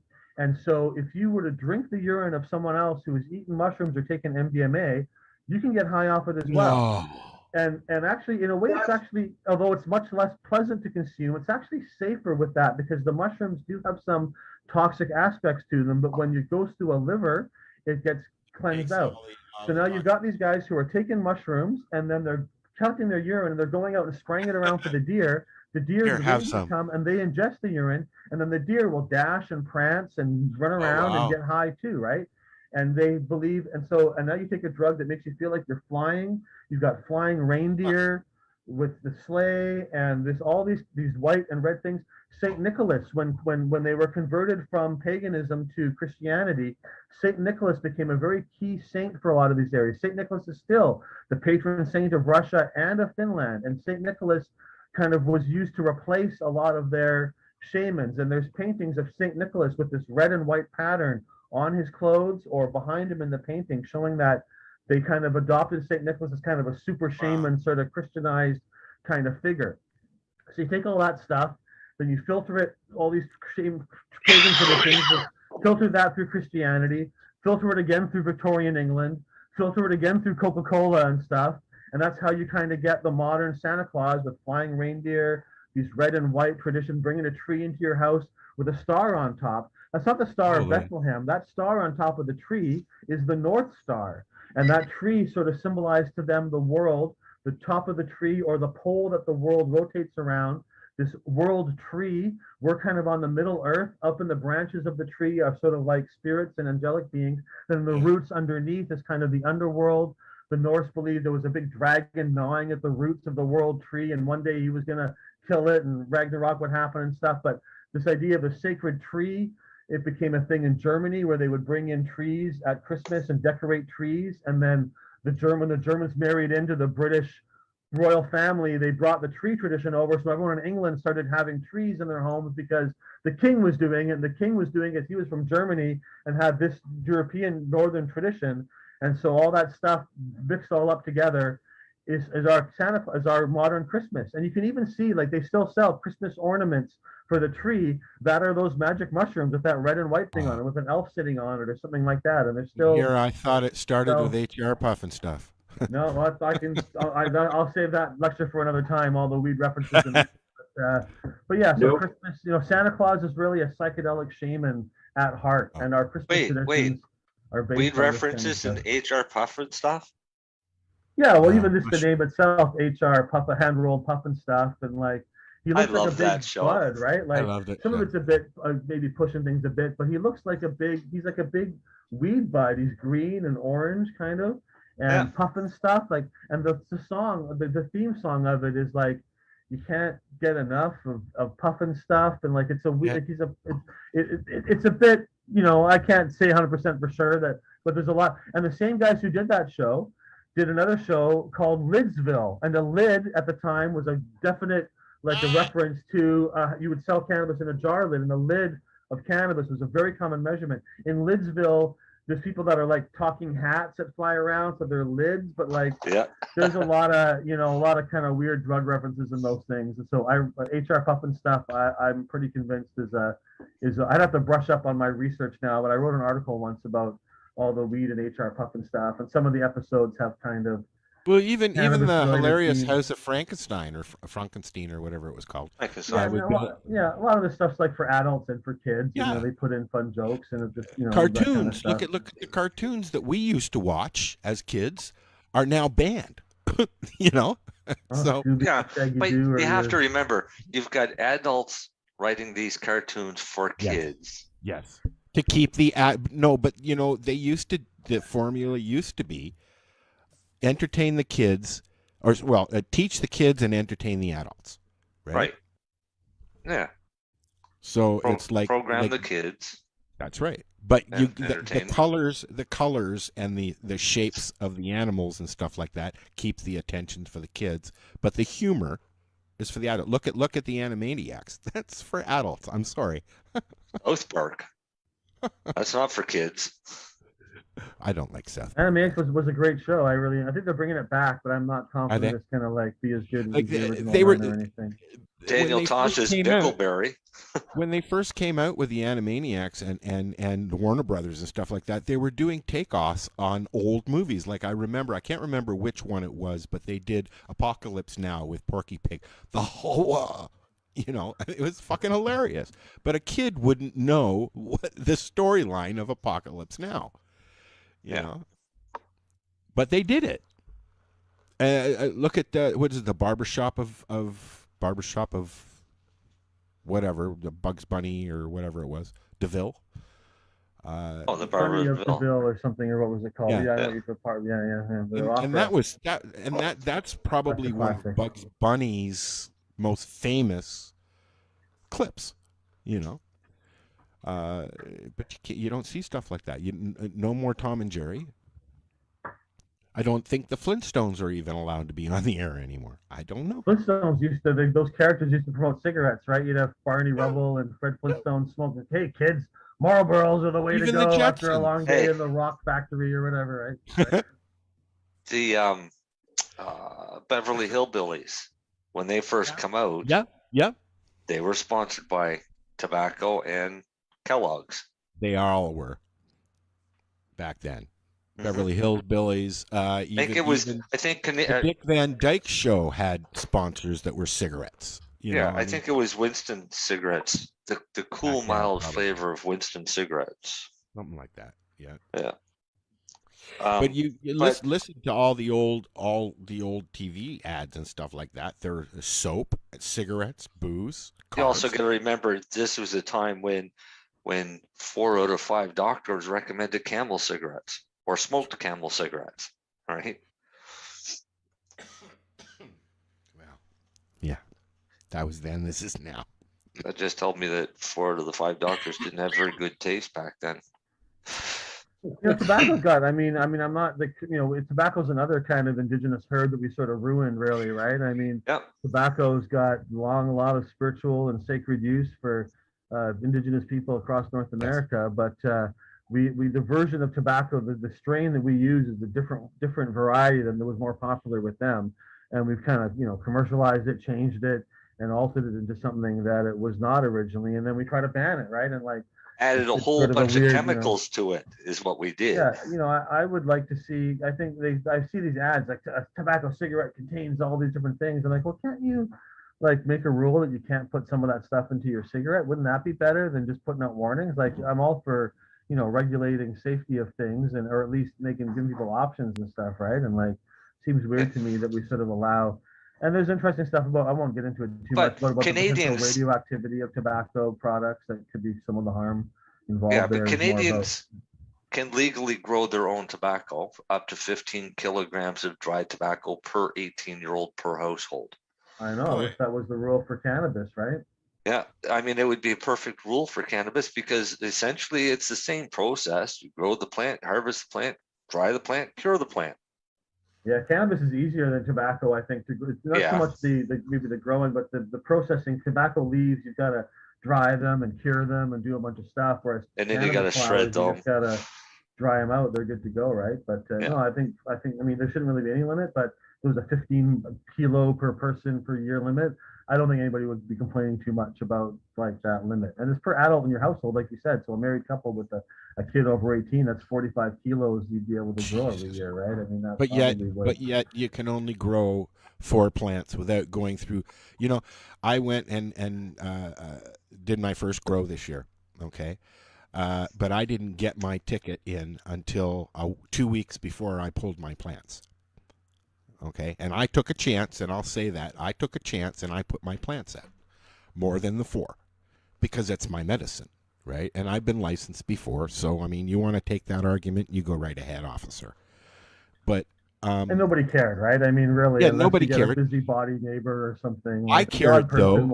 Will get hit by it, but if you want to grow 5 or 6 plants, you probably I cared though because they put me through. Several months. I put my stuff in April, and they could have asked me questions on the forums that they didn't ask, and then they requested stuff that they could have asked months and months before that. And then 2 weeks before I'm harvesting, I get my license. Now you're legal. Protect me? yes, it protects me now with what I've got, but and it's great for next year when I start. But still, come on now, a little bit ridiculous. But really, you know what? Nobody's going to care unless somebody complains. That's right. Although I will say there are like with these rules they put in, like here in British Columbia, the government put a rule in that no one's allowed to see your 4 plants. So if somebody can see one of your plants from a public place, like from if you're growing it on your balcony or in a window, someone walks by on the street and they can see your plant, you can be fined several $1,000s and go to jail for a couple of months. And if it happens a second time, the penalties can double. And so like now you think, okay, well, most people aren't going to call the cops if they see a pot leaf sticking out my window or whatever. But we had a thing last year where a couple in a town in British Columbia, they have an annual garden art party where like different people in the community open up their gardens, local artists bring their art and they hang it, and they display their beautiful gardens and their art. And one couple did this, and they had their 4 legal marijuana plants growing in their yard. And when the community comes through to look at all of them, one of them was an off-duty cop, and he said, well, you're displaying this for the public. I can see it now. So you broke the law. You got a warrant. And then like a week later, this couple comes home and there's cop cars in their driveway. They're searching their house, going through all the stuff, hacking down the pot plants that were only visible because they invited people onto their property for this community event. And it created a big brouhaha, but that's like, so like, it doesn't happen a lot, but then the odd one person gets stuck with this stupid thing because some cop or some asshole decides to cause problems, right? And it's like, why do you put a law in that no one really cares about, that's only going to get certain people or marginalized people? I've got a big fence around my yard. A lot of people live in apartments or don't have fences in their backyard or don't have a fucking backyard, right? So they can't grow cannabis. So you exclude all these people. I'm in an apartment in North York in a very, very heavy traffic area. And in the summertime, you can walk down the pathway and see plants poking out from balconies. Great. You walk through my building, you smell turkey and you smell weed in this building. Okay. And that's fine. I love it. I love it here. But there are some buildings like my mom's condo. Ooh, boy, did we get in some trouble. My mom started using cannabis and they came knocking on the fucking door, I've had that. I've been in apartments where you're allowed to smoke tobacco, and you can smell cannabis cooking food. You can smell curry and other stuff, and that's part of urban life, right? You get in the elevator, someone just got in and sprayed perfume all over themselves. I catch my neighbor across the hall spraying my doorway frame all the time with spray. And then you get a bit of cannabis smell, and right when legalization was happening in Canada, a whole bunch of places, including some cities like Halifax, and a whole bunch of apartment complexes that had always allowed tobacco use, suddenly banned tobacco use just because they wanted to ban marijuana, and they knew they couldn't just ban marijuana and allow tobacco because they'd get called out as the hypocrites they are. And there's definitely places you shouldn't be able to smoke marijuana. I got no problem with that. But if you've been allowing tobacco smoke since forever, and now you're just banning it because you don't like weed smoke, then that is a terrible policy, and that's terrible, right? Like, I mean, people what they want, but personally, cannabis smoke smells wonderful. I love smelling cannabis, and in its raw form too. It's like such a beautiful smelling plant. And I think a lot of people who don't like it, it's more just because they are biased against it than because it innately smells bad. And I mean, there's certainly, parts of the agricultural areas where it smells like manure for hours of driving, and that's just part of life living on a farm or whatever, right? And like people who don't like the marijuana smell, but the manure smell is fine. Like, come on, you are cows just down the road like it. Nothing intrinsically bad about cannabis smell, even it's a pleasant odor, really.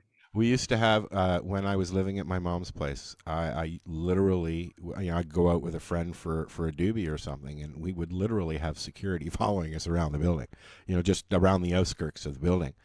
And this is right at Merton and Mount Pleasant. So, it's a very high traffic area. Where else are you supposed to go but to the park? You know what I mean? But yet you got security following. Now it's not so bad now. I don't have anything to do with the building anymore. But this building here is okay. I hope that more buildings will be more accepting, because I've got friends who got kicked out of their buildings because of cannabis. Right? That's terrible. And And especially, you know, for anybody, but especially if you're a medical user, that's really harsh to be made homeless or don't have a place to live because you need to inhale this stuff. But even if you're not, it's still a ridiculous situation.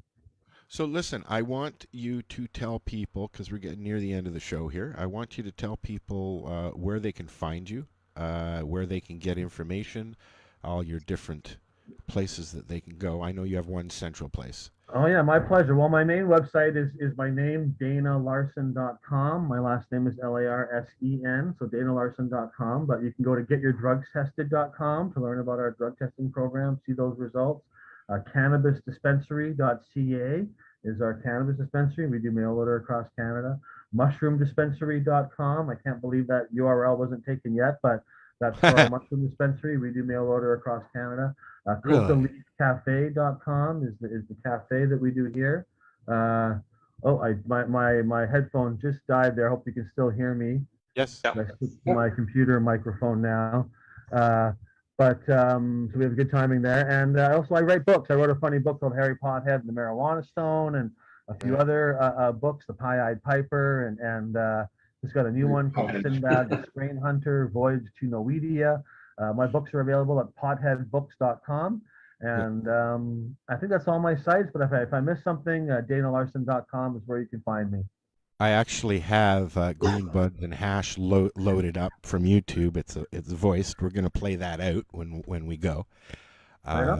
Just because I was listening to it and I was like, yeah, it makes sense. You know, that book was a lot of fun. People really liked the parody, and I had a copy of it. Somebody stole it from the lounge. I had a copy and I brought it to the lounge, and somebody stole it. Copies of all my books afterwards. I'm more than happy to get them out there to people. I really want people just to enjoy them. You know, I mean, we don't really love the books, but it's fun to have them out there, and I'm happy to share them out. And there you go. That's all my stuff. Thanks so much for having me. That was a lot of fun. I really enjoyed talking to all you guys, and I think we all shared and learned a few things. And I know I did. Oh, yeah. And kudos on that drug testing. I think that's just such a great service. Thank you. Yeah, I'm really glad we're able to offer it. I'm looking at some of the results on this, and one of them was it was sold as oxycodone, and the results were microcrystalline cellulose, caffeine, and an uncertain oil, and positive for fentanyl. Yeah, that's not uncommon. Caffeine, we actually see a lot of. It's a very common mixer, and you know, a lot of like things that are sold as some kind of other opioid. It's just like they put some fentanyl in there with some caffeine, and here's your oxycodone, here's your heroin, here's your whatever, right? But it's just like it's all this fentanyl and caffeine. But the wrong combinations that happen can kill people. Absolutely, or even mannitol and caffeine, and a little bit of fentanyl. Caffeine is weirdly the most common, like it's the most commonly used legal drug, and it's also the most commonly used illegal drug in the sense that it is cut in with so many other things, right? So we see it in cocaine, we see it mixed with MDMA, we see it mixed with opioids like fentanyl and heroin. It's a very common cut for heroin too.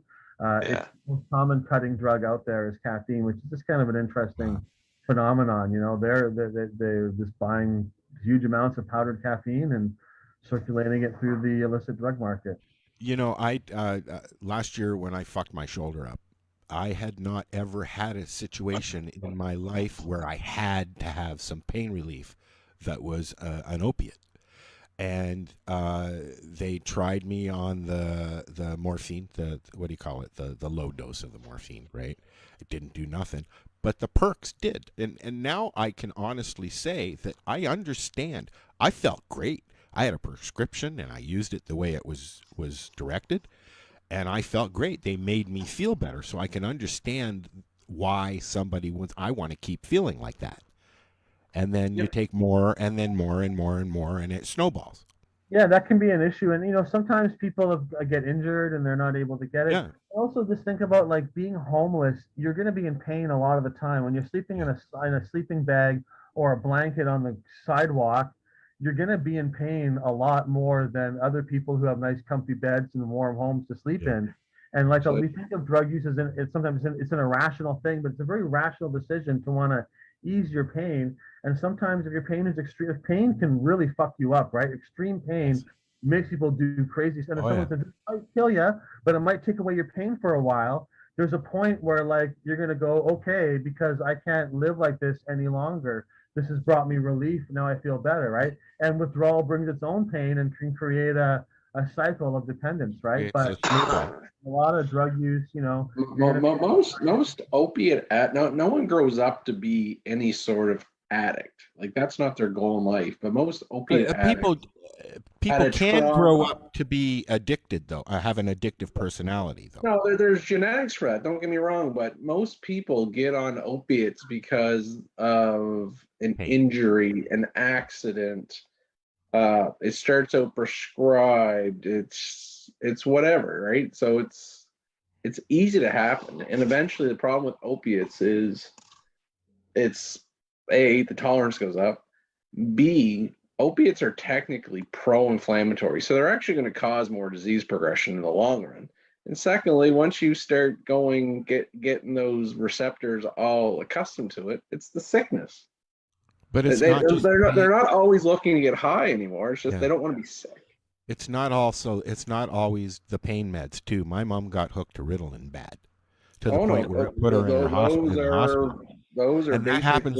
Cocaine, in my opinion. But the Ritalin thing is happening with a lot of seniors now, right? Which is sad. Trust me, it's crazy. Everybody. It's more I know. kids. I grew up on it. I was on it from the age of 5 to 16 years old, and you know, I tried it again as an adult, and I was like, okay. Stimulants are the drug abuse today. It's not even the opiates anymore. Yeah. Oh, there's a lot of different things that are out there, and what you define as use and abuse can really sort of depend on your personal perspective too, right? Like, if you have an addictive personality, you're going to end up getting addicted to something if you're not careful. But I guess the difference is that if you get addicted to coffee, which many people are, I would say, if you took away their coffee, a lot of people wouldn't bother them. A lot of people would go to extremes to get that, and coffee withdrawal can be quite intense. But cigarettes as well. Coffee, they don't end up being homeless. They don't end up having to inject caffeine because coffee is really available in a mild form, and it's easier. Exactly. I used to drink a lot of coffee. When I quit cold turkey, it was really hard. I felt like a spike was being driven into my head.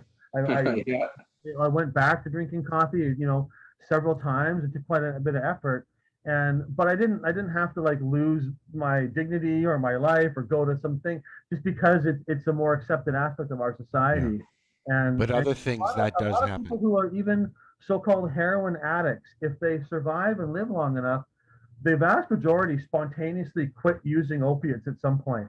Like most people who use, if they typically on their own, without if they survive it long enough, if they don't get killed by fentanyl or whatever, they end up quitting on their own eventually. It's very common to see that happen. They age out of it. And so when we think of addiction and stuff, our perception often is kind of limited, in terms of how we look at things and what we think of as addictiveness or, and dependency and addiction are mixed up things, but they're different, right? Yeah. You can be dependent on insulin. You stop taking it, you're going to have problems. You're not an insulin addict, and but there's something there, right? And with opioids and that, the withdrawal is kind of the dependency, but there's also the psychological aspect, and there's a lot of stuff going on. People come to me for my microdose saying, I'm smoking too much marijuana. I've got a marijuana addiction, and I have trouble.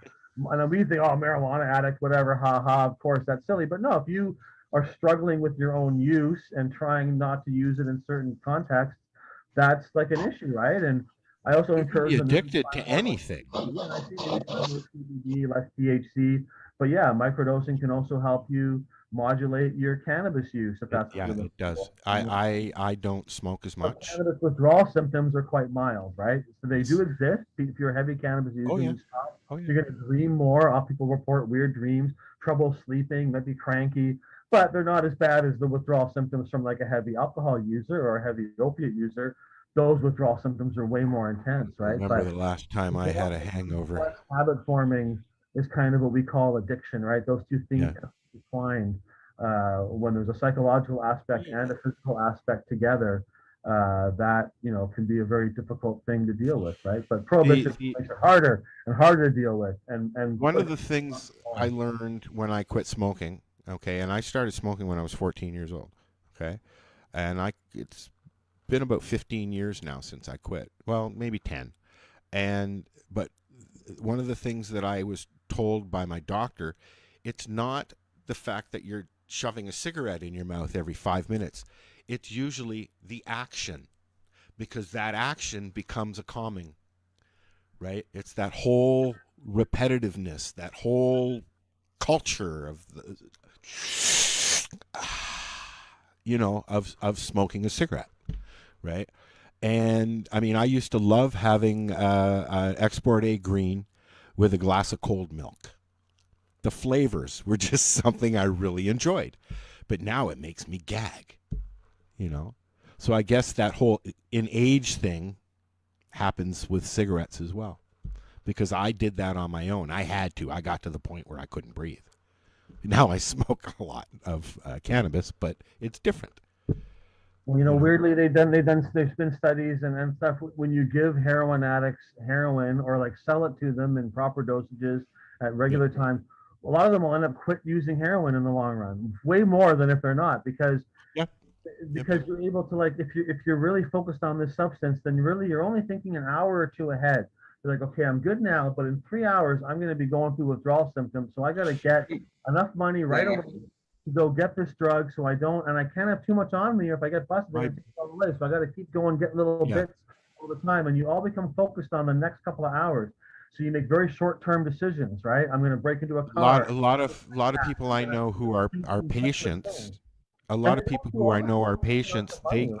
They start worrying. Like, I even start worrying. I'm running out. I got to make sure I have my medicine, and it's a valid reaction. Absolutely. But it's not an addiction thing. It's just I need my medicine. Yeah. Well, yeah. If I don't have my metformin in the morning, I feel like crap in the afternoon. It's the same thing. That's like a dependency that you need that. But when you don't have to start, when okay, I'm able to go back to this place and get my dose, you can stop thinking 2 hours ahead. You can start thinking 2 days ahead, and 2 weeks ahead, a few months ahead. And then mushrooms help me regulate that. Often people are able to make better decisions about their use and modulate their use, and maybe they don't, they get other things going on, right? But this pattern of I need more, I gotta, like, that can become something that persists for a very long time, and it's very hard to break out of. And most people that I know that are that were, as your everyday smoker, in the habit of smoking an ounce or two every day, when they realize that, okay, well, this, I don't need that much. Like, I went nuts when I got my license. I can smoke as much as I want, and now I'm just like, I have it when I need it, and if I don't need it, if I'm out and about, I'm not walking around like a cigarette in my mouth all the time. Although I do have my Shatterizer with me all the time, I have to say that. But do you understand what I mean? Like, I have learned to regulate myself. I think given more options, people will generally tend to use things in the more safer way, in the more milder way. Not everybody, but and when you have a culture that like encourages that and reinforces that, and not a culture of like with alcohol, like there's the binge drinking concept. Yes. Now you're 19 or you're 21 or whatever, you better go get as fucked up as you can on booze. And then there's I've been having a bit of wine with my dinner since I was 10 or 8. And it's not a big deal. And people still might have alcohol issues, but like you're more able to like, it's more, you understand using smaller amounts in different kind of contexts. You only have it with that's food, the thing. My friends come over and they see this big jar of mushrooms sitting on my shelf, and they're like, "That's really cool, man. Do you do that much?" No. I mean, I've had that for 6 months. I just use this much, and people don't get that, right? Well, and I think even with psychedelics, I mean, I'm not against people who want to do big heroic dosages, but really a lot of the research shows that there's a sweet spot. Usually it's around 1 to 3 grams of mushrooms. When you get to dosages over 5 grams of dried mushrooms, you're kind of wasting. You tend to, like, people reporting the benefits, they don't really report more benefits or more insights or more enlightenment, but they do report more fear, more confusion, more anxiety. And so said, if you want to do big dosages, like be my guest. But for the vast That's exactly what I don't want. there's that spot where you get to where you want to be. You Yeah. can maximize the benefits and minimize the negatives, and that's what you want out of life, right? And same with alcohol. You know, you want to drink. If you're drinking alcohol, I don't really drink a lot, but if you do, you want to find the amount where you get a nice feeling, but not so much that you're throwing up and staggering around and driving your car into a pole, right? And like with cannabis, I don't like really eating edibles very often because they can get me way higher than I want to be. And I use tons of marijuana, but I'm smoking it. So I'm getting to a place where I want to be. Eating it can be infinitely stronger than smoking it. If you eat the right dosages, you can, go to some pretty psychedelic spaces with cannabis from large dosages of eating it, right? Oh yeah, I've had some experiences. Well, now I'm going to eat as many edibles as I can, get so high. No, after legalization, the most popular growth thing is CBD, the stuff that barely has a psychoactive effect, but it's not. That becomes the most popular thing. And like I said, I'm not against the big dosages if that's what you want, but vast majority of people do not want that experience. They want something more mild and more accessible and more friendly, and in that range. Most people just want one or two beers as well, not a case. So. Exactly. And sometimes with alcoholism, they got to be abstinent. But I think abstinence only is not always the best model. And a lot of times it's more about how to modulate your use and how to change your relationship with this substance. And that a lot of our stuff, like I said, if you want to be abstinent, that's fine, right? But it's like, and if you want to be abstinent from other things, you don't have sex or whatever, that's fine too. But really, drug use is normal. And understanding how to do it responsibly, how to use the substances beneficially, how to get the most out of it to max. Like we talk about a harm reduction. The other side of harm reduction is benefit maximization. And drugs can have harms, but we don't really talk about the benefits of these things. And they all have incredible benefits, which is why people use them. And really, a good drug policy should reduce the harm and maximize the benefits of different substances. And you need different rules. You need different rules around LSD, or at least different protocols around LSD use as you do around cannabis, and you do around cocaine or heroin or coca-tea or whatever, right? Like you need different kind of societal structures and best practices on how to use these things. But we should be teaching more about responsible use and how to do it safely and properly. And you can say about sex too, right? We can say don't have sex till you're married, and that's it, and then only. But no, and maybe, and if you want to do that, hey, that's fine, and maybe that's the safest course. But we know you're probably not going to do that, so let's make condoms available. Let's teach people how to have sex in a respectful and responsible and safe way. And they don't even do that anymore. They don't. We had sex ed when we were in school. I don't mean you don't be abstinent if you choose it, but that's the better way of getting better outcomes, right? We know that abstinence-only models makes more teen pregnancies, makes people have more STDs, creates more problems, and that awareness and responsibility and teaching people how to communicate and how to do it means less of all these things. And you'd think, well, if we put condom machines, there's going to be more pregnancies happening. No, it's less things happen, more responsibility happens. So I see like a really strong parallel there between like drug use and sexuality and other things that we try to prohibit. But hey, we were about to finish, and now we got into a whole other massive conversation here. But I think happens every time. How long that I can drink? I'll get some coca-tea. We can do another 2 hours if you want. Sure. Another time. Yeah. No, I think on the machine. I just got to get some coca-tea when Darcy's making hash during the week. Why does he take too long? I'm trying to get a dig at it. I don't know if he heard me. He heard you. Yes, I heard you. Hey, I only bugged you for a couple weeks to get a new freeze dryer, and I got that yesterday. So now the volume will flow. So listen, guys, I wanna play out with this green buds and hash, and say goodnight to Dana. And Dana, it's always a pleasure having you here. You just wind you up and let you go. It's always nice to hear you chatting about stuff that you're so passionate about, man. A lot to talk about, and we got through a ton of it today. And I said thanks again for having me. I really enjoyed being on and talking with you guys. And bring me back sometime, and we'll talk some more one day. We'll do it again. I give it. Yep. So this is, as I said, I'm sure Dana doesn't want to sit and listen to this again. This is Green Buds and Hash by Dana Larson, and there is a book available. You can get it on Dana's site. This is just the voiced version I found on Facebook. I do got to cut out and run, guys. See you. Okay. And so I'm going to let it Very play nice and meeting you, we'll Dana. wind up. Yeah. Okay, so thanks for listening. See you guys. Green Bud and Hash, written by Dana Larson. Would you like green buds and hash? No, I would not, Mr. Stash. Would you like them in a bong? Would you like them all day long? No, I would not in a bong. I would not all day long. I do not like green buds and hash. I do not want them, Mr. Stash. Would you like them wrapped in paper? Would you try them now or later? I do not want them wrapped in paper. I do not want them now or later. I do not want them in a bong. I do not want them all day long. I do not like green buds and hash. I do not want them, Mr. Stash. Would you like them in a joint? No, I would not. What's the point? Perhaps you would prefer a puff. Just have one, that is enough. I won't partake, not of a puff, nor hoot, nor hit, or huff. Would you try a tiny toke? No, I would not want any smoke. What if they were vaporized? I've told you no 1,000 times. Would you, could you, in a cake? Or in cookies I can bake?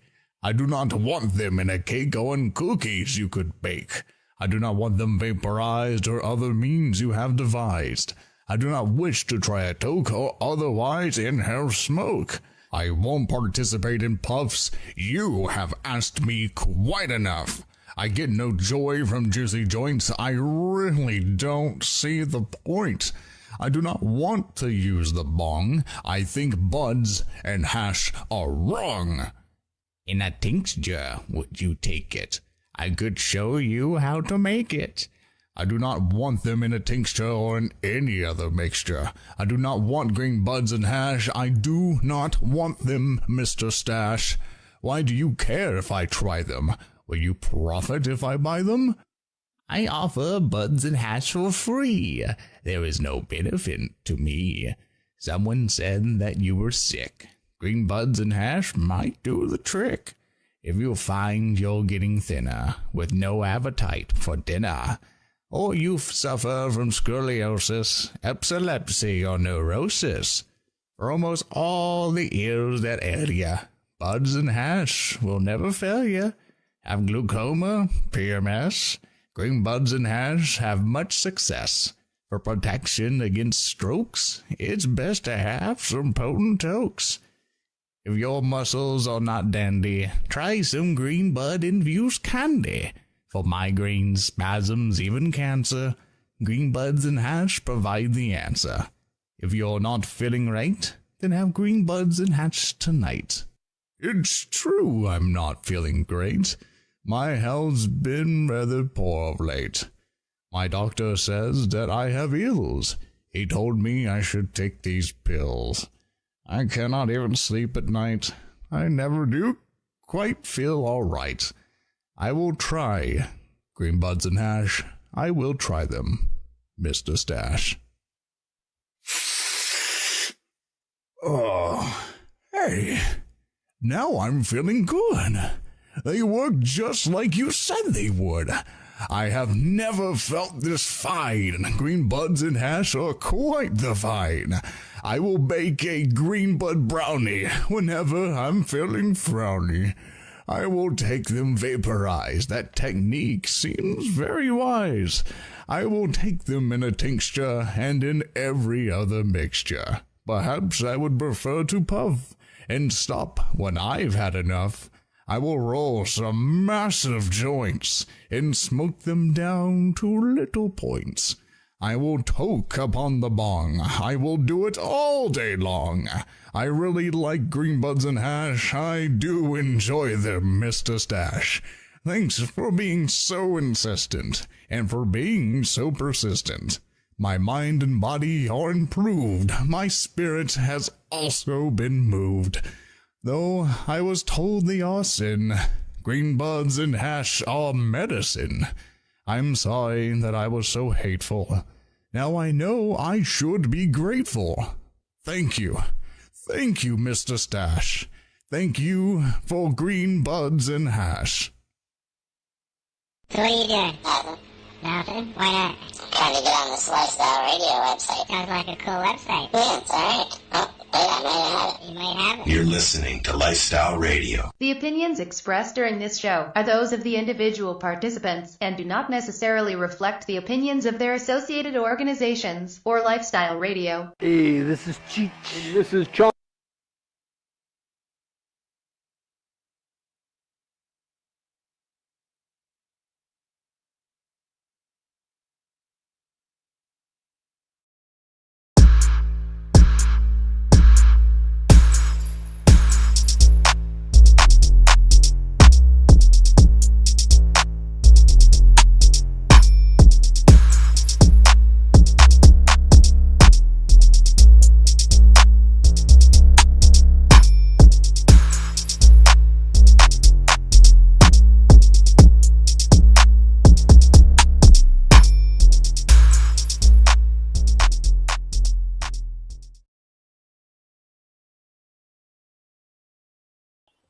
Sound. Sample number 3.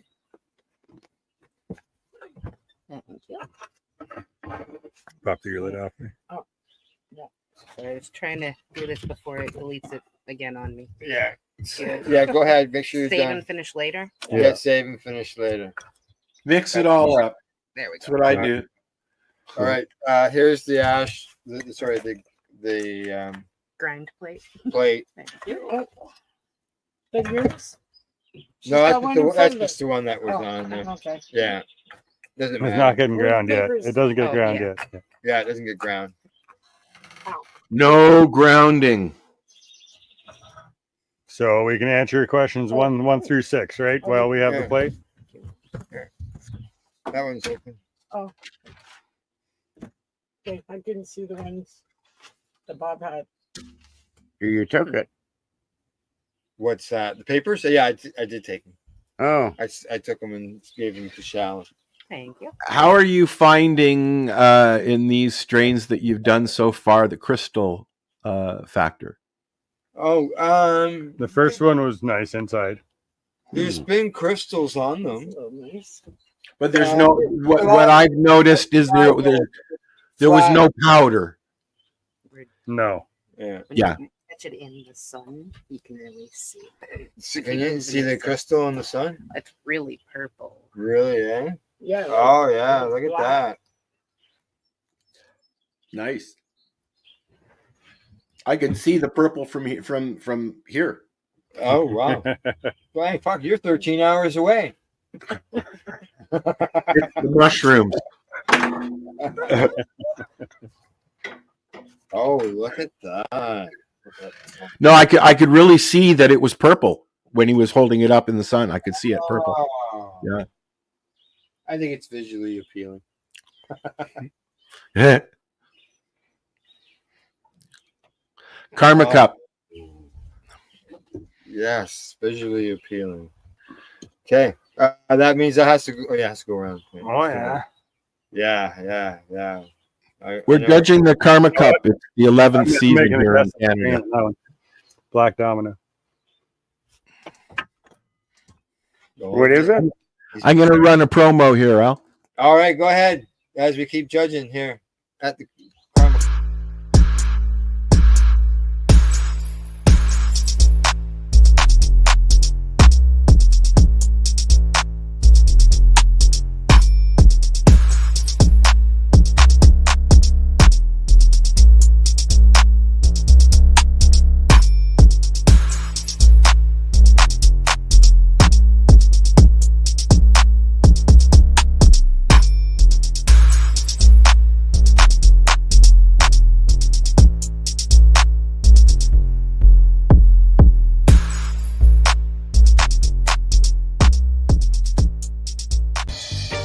You're watching the 420 Pace Network, found at 420radio.ca and paceradio.net.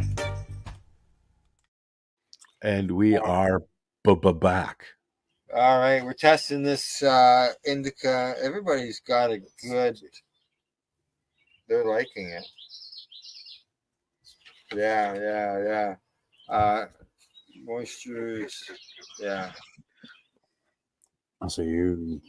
Yeah, this is overall this is visual smelling appeal. good. This is I'm. Which one's this, Al? This is that what you're this on is now? sample number Yeah. 3. I'm just gonna crack the bud to feel the. I can do that. I will do number 3 of the indica No, it's or not. the sativa.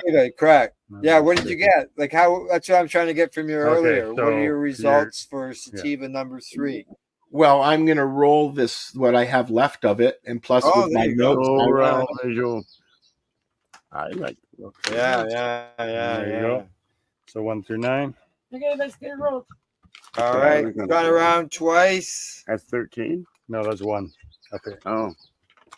I didn't see any physical contaminants. Did anybody else? See No, any? I'm not seeing any, but Nothing. Okay.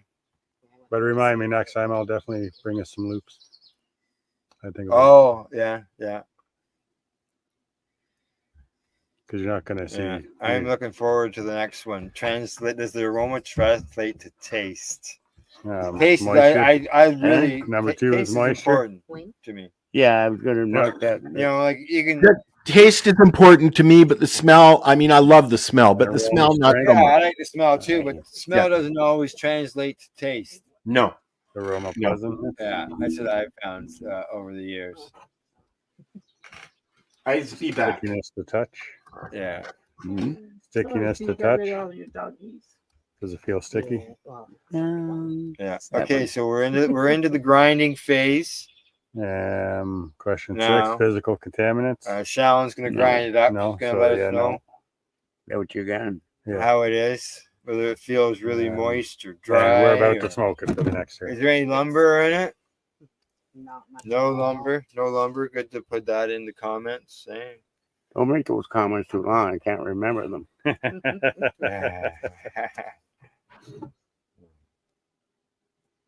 How are you making out? Pretty cute. You sure are. Okay. Yeah, not too much at all for stock. You know, I'm so used to cooking burgers and hot dogs. You know, maybe next time I do one of these, I'll just do a sub thing. Pieces. Yeah. You can just go and grab them. No, I'm gonna keep. We'll keep doing this. Well, Ooh, that fluffed out cooking decent, away. eh? Yeah, that's a good fluff. Probably when we start that, I'll get Al to run a video that's a little longer. Huh? What's that? Yeah. When I go to start up the barbecue, I'll get you to run a video. One of the other videos that are on there. Yeah, they're only a couple of minutes though, so I can run a couple. Correct. That's yeah. Or I'll just go do it. Yeah. Well, there's one here that's 4 minutes. We're gonna keep judging while I'm cooking. We'll figure it out. Oh yeah. I can really see Yeah. You know, by the seat of your pants, right? Always. Always. But I smelled that first. And okay, now Shallon, how was it? Fluffy? Yeah, it fluffed out pretty good. Yeah. Not overly dry. Not overly dry. Not- Moisture was not good wet. then. Yeah. Yeah. There you go. Yeah, no complaints. No there, problem. By the looks of it, you're gonna roll 2 joints. At least. Do we want to speed this up? You want to help her, Deb? Yeah. So if we guess the strain, like after all this is done and over Right. down the road, when do they release the results? Do we get Yeah, to find out the if we guess results the right will be strain? released on what the. Oh, you strain mean if you were right? Yeah. Yeah. So I'm you sure can they go do. back. Once things are submitted, you can go back and edit them. Last year, you Until couldn't- what you date? Couldn't. Until the Last end. year I wanted to go Okay. back in and see how I judged on things. And that's why I had leftovers out of each strain, so I could go back, double check what I saw, and say, okay, well maybe I'll go to the store and buy Yeah. that. Now that is finished first or whatever. okay, right? And the one thing that is different on the website this year is you can see, you'll probably be able to see your results this year, next year, Although you can't see last year's results. I don't see them here. Yeah, it is. It's a different. Oh, I was going to keep track every year. That's three out of that could one. be. Yeah, yeah. Could be. Yep. Yeah. Don't know. We'll Okay, find we got out. the joints coming, Can't tell you and that. no problem rolling the Too joints. early. All right. Okay, now we're going to be checking the ash. We want to know about. Would you call me? Yeah. Says the taste translate or the aroma translate into the taste. Your smoking experience. Keep an eye Yeah, on no, that very rarely happens. So we're just dumping it in. Oh yes. Numbers. You know, we can't. Up for a third joint. Yeah. Oh, 3 joints. Wow. Yeah, I put fluff nicely and put a 9 in brackets. Yeah. Yeah. Can I ask what papers you're using, Al? Because they And which ones? The greens? blue. I don't like the blue. I like the green. I like the blues. I like blues too. The blues are good for slickers. Yeah. I like the reds and the blues. The red's too thick. I went. My joints, so the full paper is better. I splurged this month and I got some regular Ziggy Whites. Yeah, that has some bite. I can't pay $3.75 a pack of papers. It's ridiculous. Yeah, well, I mean, technically, you're paying for them anyways, buddy. I've been using Good Day for years. Yes, I have too. And we met Kirk at the Karma Cup. Oh, years ago. Yeah. And he's ago. not even with Gazay anymore. Correct. And ever since then, I've been smoking Good Day, and the Chemical Lifestyle Shop keeps me in stock. We have. He keeps. Kurt sent me a whole crap load of stuff before I moved, so I still have a lot of reds and blues left. But you can't. I've tried to get Gazay into the store here in town, into my cannabis, but not yet. Although I have been successful in getting Shatterizer products in there and Canadian lumber. Just look at it. I have a minimal of 10 customers that buy these Gazays by the box load. Yeah, I know. Yeah, I know. I love them.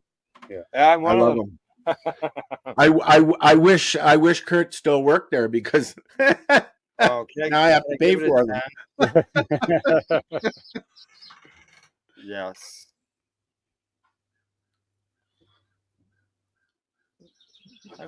So what's everybody thinking of so far of Well, let's just say I think this round we would hear so you're on 8 already? Oh. Where have you got any more? 9. You're on question 9? It's not the 70s, Al. Ash is, oh, did you? Yeah. It's really, really light. That ash, you look at that ash? Yeah. Yeah, it's great. It's clean. It's clean. Yeah. Effects. Now, okay, so here's a discussion while we're all trying these strains. As far as judging goes, how effective are we being doing one strain after another as opposed to not asking us how stoned we are? Yeah. I guess the effect does. For the effects and experience, not pleasant or very pleasant. Bob says he doesn't know which one's hitting him right now. Yeah, exactly. That is my point. Yep. My answer would have been 11 overall enjoyment. Okay. Now don't forget, you can always go back and edit it. And would you buy this things too? 12 is what would you buy this product? You haven't even offered me a glass of water or anything, Al. Oh, I'm sorry. Did you That's want? okay. I went to the fridge and got some water. No, that's too small. I burned my fingers. Yeah, don't forget, guys. There's water, iced tea. These things. Some I have pop. water and tea. Some pop from Legacy 420. Oh. I like the black cherry. What's the milligrams on that one? 60. 60. What was the other one? 30. 30. $2. $2 for that. I need some black. So what are we on now, Al? We are. Everybody Three. is done judging. We're gonna move on to number 4. We still got a joint going here though. From number 3. Okay. This is what I'm working on, and my notes here from the first time I tried it: 2-hour buzz. It doesn't seem to ask us about the burn either. I can still taste it. Like Yeah, it burns I nice can- and even. Yeah. I can taste it too. Yeah. Tastes good. Okay. Is that number 4? No, that's number 3. Oh. We're almost halfway done. Yeah, we're about to start for it.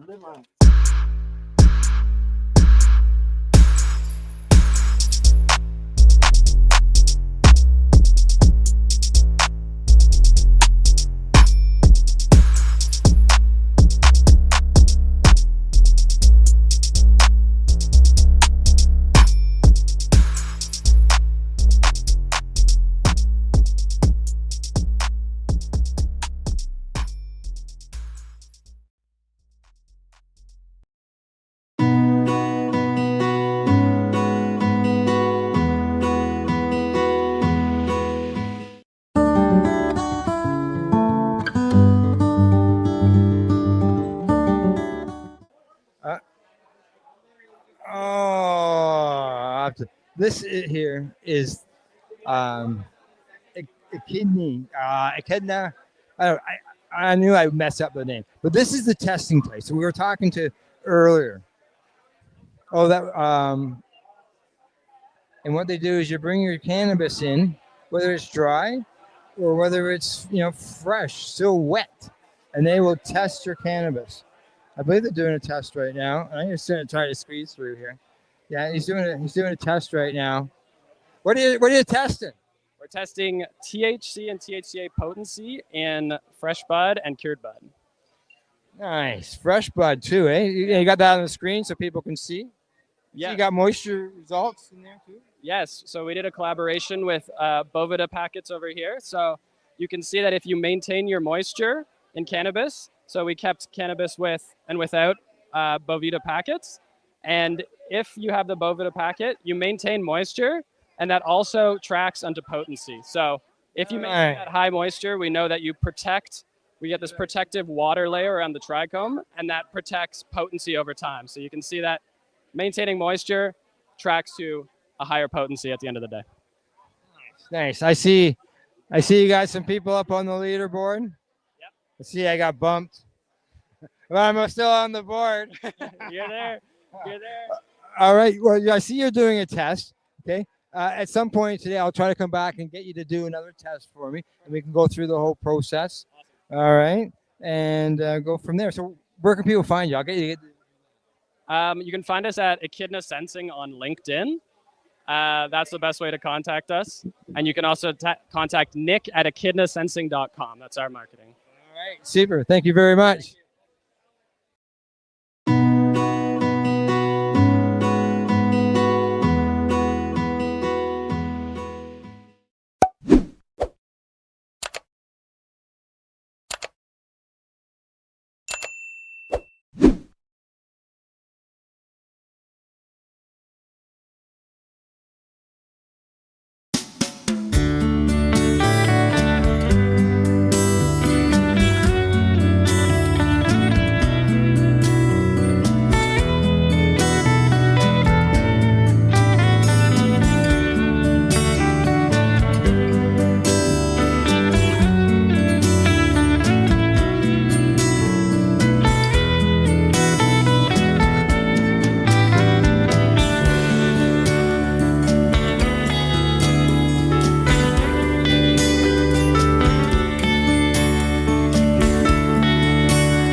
everybody. Welcome to glass blowing today here at the workshop of the Happle.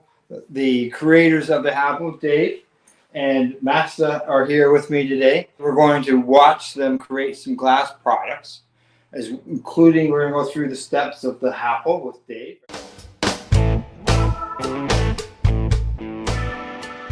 You know, for example, like, you know, not quite roundish looking balls that can't be called oranges because oranges are circular, so you're reduced to looking at it going, you know what? It's kind of a pear. No, you know what? It's an apple. It's an apple, right? Right? Because guess what? Nobody actually has a definition of what an apple shape is. That's right. Right? Yeah. And there's thousands of different breeds of apples, right? Correct. And so a little bit interesting. The only reason why they're apples is because of the fact that I got away with making oblong shaped circles.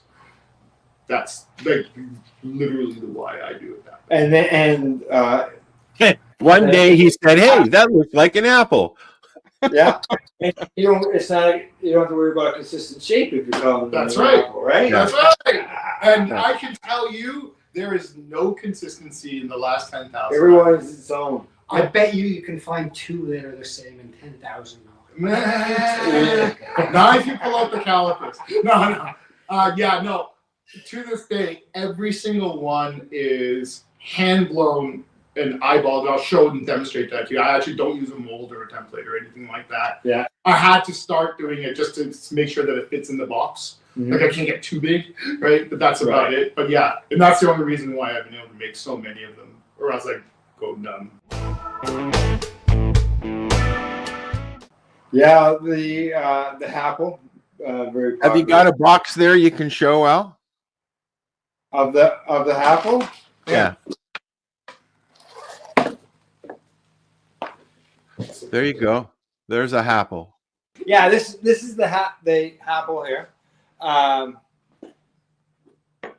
Right. Yes, that is the Happle there. Okay. And there's a stem, just like on any Happle. Yeah. Right?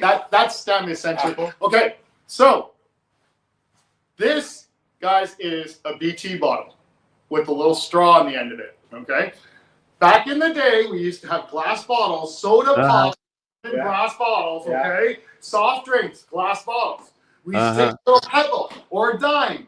We used to stick into the glass bottle. We used to use a lighter, heat up one corner of it, which is Damn, got to do it again. Evening out the wall thickness in the kiln, right? Correct. But we heat up one little corner of it, stress out one little spot And it of breaks. the bottle, and then if we do it in the right way and do the right tap, the pebble or the dime that's in the bottle will pop a hole out of the side of the bottle, and then therefore you can take your bottle, stick your joint or your cigarette with a little bit of hash on it into the bottle, and it was called a bottle toke. Yep. Yes. This is a bottle toker. This is your cigarette. Yep. But you don't have to use a cigarette anymore. You can just place your hash on here and put it into here. It fills up, and then you just pull it through there. Now, part of the reason why this has been great is for so many people who used to use this old style technique, but you can really only do it with cigarettes. Yeah. Right? Right, You couldn't do it with joints. People claim that they can do it with joints, but they're lying. Okay, it's not possible.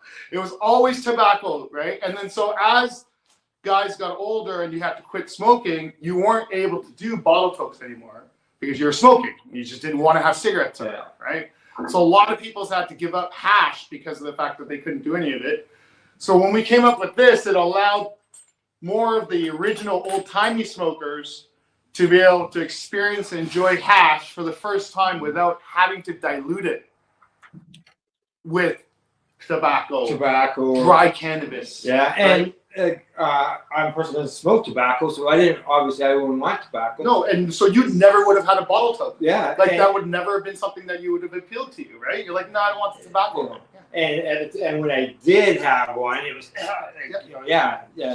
And then with cannabis, then you've got your cannabis included in your hash, so then you're not getting that. Just if you want just that hash taste. Well, what you're doing is you're making your cannabis a little stronger, but you're making your hash weaker because you're just adding.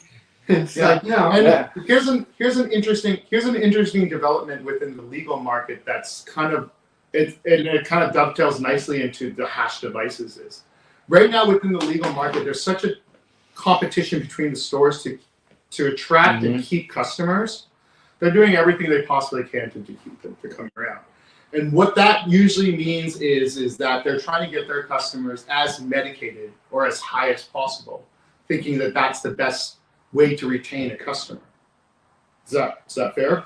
Right? Some people THC is the main thing, correct? Yeah. For some people, yes. So with something like this, we want to be able to provide them with a device that by the time they start smoking hash, they're already moved past dry flower, one strain at a time. They've moved into the pre-rolls, which are infused. Yeah. So the pre-roll dry tobacco or dry cannabis infused with this, infused with that, laced like dusted with this and that. Yeah. Right. The KIF. Well, the whole part of that new smokers lose is they lose the experience of learning about the different strains of cannabis and the effects of individual strains.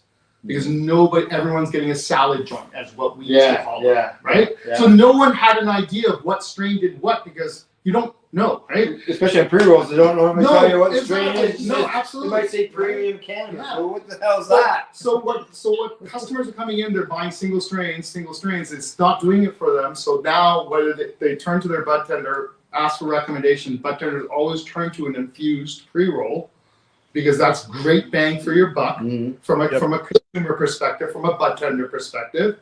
But what that's done is created this whole step in the cannabis community that everyone has skipped in the new legal market because in the old market, we had no choice but to try all the different dry flowers. We had no choice but to get one or two strains at a time. And if you don't like it, you mix it. What's that, Al? And if you don't like it, you mix it. Yeah, exactly. And if you didn't like it, you go back to your dealer. Or you wait till next Or week. you go to your Next dealer. batch. And you ask for something different. But really, it wasn't that. But now with these infused things, it's artificially gotten people more stoned without the actually understanding the benefits of indicas versus sativas. All of the stuff that the older people and all the stuff that the advocates and the educators want people to know about. So now what happens is they get tired of the pre-rolls, their taste buds and their cannabinoid receptors are all messed up because they don't know what they're getting. They can come back to a single strain of hash using one of the hash devices, right? And please, like this is the Happle's the affordable version of it. There's lots of hash devices out there, right? But just an opportunity to be able to smoke a pure hash just on its own without diluting it anyway, right? This be the first time in decades where I was able to consume just straight hash. All right, so who has the hash? I do. So I have a question while you guys are getting the hash. Yeah. What's the price range of a Apple? Retails for $54. Retail. That's very reasonable because you go and you can get just a simple bong for $120, but it's just that, right? So this is nice. This is nice. It's just that it's hash. You can just straight hash. I've seen Al using his. How long will a piece of hash last in that? Well, I myself, I've learned. Let's find out, shall we? I have learned with mine that I don't want to use one of the new single ones. person or multiple persons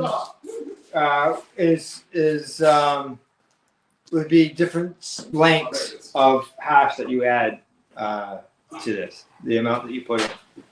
That's what I learned. All right. So here, let's go through a demonstration. Oh, by the way, each one of these comes with their own set of instructions in both English and French because that's a requirement in Canada. We have to supply all advertising and literature in both official languages of Canada. So all you do is you pick your little snake, and instead of putting that into the middle of a joint, which is what I used to do, You have it on this end. That's what I'm doing right now, buddy. Yeah. Oh, there you go. So now what we do is we just light up the end of it, let it burn, and then it creates a little ember. Yeah. And the most important part of it is don't let it burn. Blow it out before putting it in, or else you could create this black mess in there. Now, some hash. So this was built for the old school hash. This is the hash that your uncles and your grandparents would get. And this is the stuff that we would all treasure whenever we could get it, because we thought it was the best stuff, because it's the constant. It was our form of concentrate. Correct. Right? When we were young, right? Yes. This is our form of dabbing, right? Yeah. We used to love it, especially the old guys that smoking 5 or 6 joints for breakfast. Yeah. So anyway, Al, as you can see here, it's brewing. It's filling up in this chamber. Once I get to a point where it's filled up to enough for my lungs. Yeah. It up, tick the little bit. Because you can just sip it, right? Yeah, and then just drink it out of the straw. And then I put it back down, pulling it in, draws fresh air through it, so that way it's reloaded, reset, refills itself. If I forget about this, usually happens about the 4th or 5th one of them. I get that. After I've forgotten about it, it'll put itself out and it'll snuff itself out. I've anecdotally heard that this is a very efficient way to smoke your hash and consume your hash, because very, very little wastage. And it's personal. It's personal, but you can share it. There you go. It's like a drink. It's personal size, but you can share it around the room. I have a student glass, and you can share that for hours on end. Right. Yeah. And then and that's it. So when it comes to the amount of hash that you put in there, being that it'll go out eventually, yeah. And then you relight it. Yep. Yeah. No, I just put a big long snake into it and just forget about it. And then I'll pull on it, and then, like I said, 2 or 3 of those, and then you forget that what you were doing or what you were smoking. Oh yeah, you don't smoke. Not really. No. That's right. Yeah. He doesn't share with his underlings. I think a joint smoker would like that. What's that, Al? I think a joint smoker would like that. Oh, well, yeah, I smoke joints all the time. There you go, Master. I'm going to drop that into there for him, because, he's the special one. He needs the fresh one. Of course he does. He's Master. But look how beautiful that waterfall is. Yeah. It's that's one that didn't cross quality insurance, by the way. It's all right on the side. But those are nice if you've got five or six people sitting around, and you got 5 or 6 people, or 6 of those, you can just share it but not share it. Yeah, and my whole idea with it is, why share it when you can all have your own? And to your point with the party size one, any bigger than the chambers that we make is too big. Too big. The smoke, the hash smoke just gets stale and old, right? Like, that old bomb smoke. Don't make sure you clear the bomb out. Yeah. Right. You know what we're doing, right? Same thing. Right. Like, oh, look at that. So That's super cool. Look at that. Look at that. Look at that. Look at that. Look. That's hash smoke. Hash smoke falls. Yeah. And this is why you should clean your apples. Wow. Oh, hey. For your audience. Hey. For your audience. Okay. I highly recommend that if you drink coffee, get one of these things, and you fill this with ISO. Yeah. Right? And then when you're done with your apple for the day and night, drop it in there, close it up. And when you wake up in the morning, pull it out, and you give yourself a little rinse in the water, and then you have a brand new apple for the day.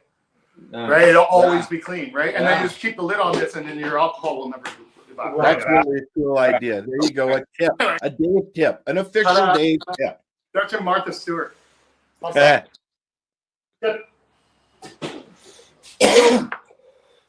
You were talking about stale smoke and stuff. With this, when it goes out, obviously there's going to be smoke in that chamber. That's the fastest way to make the apple dirty. is to let smoke sit in there because it clings to the side immediately. Yeah. And otherwise it just dissipates because as you can see, once it spills up, I don't know if you can see it on the camera or not, once it fills up, it starts to overflow. Yeah. Right? And it's like, yeah, I got somebody. It's starving for oxygen. Yeah. Yeah. It needs That's what I was wondering. Like at the end, obviously you're gonna have That's why there's no oxygen enough. Yeah. And then here's another reason. One of the things is I get a lot of criticism or questions about why this here is so loose and it rattles so much. Well, the reason for that is the airflow. Because if you had it sitting tight and not rattling, it just completely choke out and it would never stay lit. You gotta keep some air in there. You gotta have it. So that rattle has to happen only for it to work. So it's kind of one of those, which is a little contrary because people don't like glass rattling with this. So yeah, well, you were just because it's gonna break, right? And then where would you get another stem? If you break your stem, yeah, or you message me. Yeah. Right. Yeah. So what I'll do is I'll do a call out and I'll encourage people to message me whenever they have a broken stem. Yeah. Mainly because of the fact that I'm doing impromptu quality assurance. Right. Right. The number of stems I have to send out as a replacement would generally tell me whether or not this is a viable product. Right. Yeah. And I give replacement stems out pretty much for free. And I can still do that because I only get one in maybe 1,000 every few months. And it's never, but it's always because of negligence, right? Now, people can lose them. Yeah. Or drop them. Yeah, and as far as for someone to replace that stem, they have to get a hold of you. Very careful, unless you've got them available in the store. They are available. Separately? Yeah. Okay. Yeah, they're available individually, but realistically, it's so hard to put a price on that little stem. Oh, I'm sure. Because that little stem, in my mind, that's the secret to it. You can take that stem and use it wherever you want to. Mm-hmm. So the value of that stem is actually quite high towards the whole value of the whole piece. But I'm hard pressed to charge $25 for a replacement stem, right? It just doesn't make sense. Right. And then at the same time,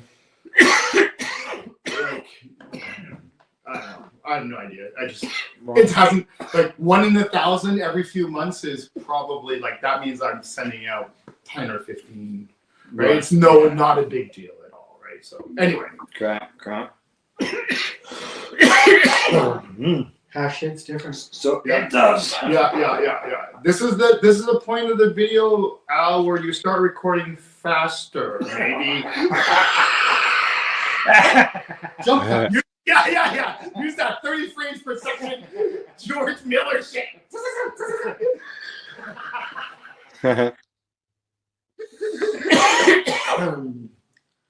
Now let's see where else we can go with this. As far as so these are available. Take a moment, Al. So as far as the retail stores, they could be available are they just available in Ontario retail stores? Everywhere. Everywhere, so right across the country? Yep. So for people to go into the stores, see if they're there, ask if they're not there, and maybe they'll bring them in. I have a question.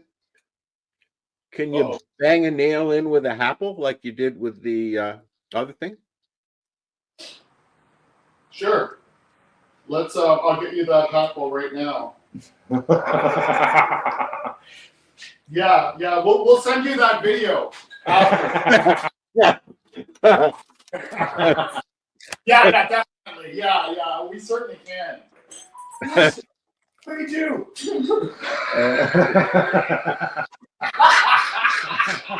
I think he's looking for one. Oh, maybe.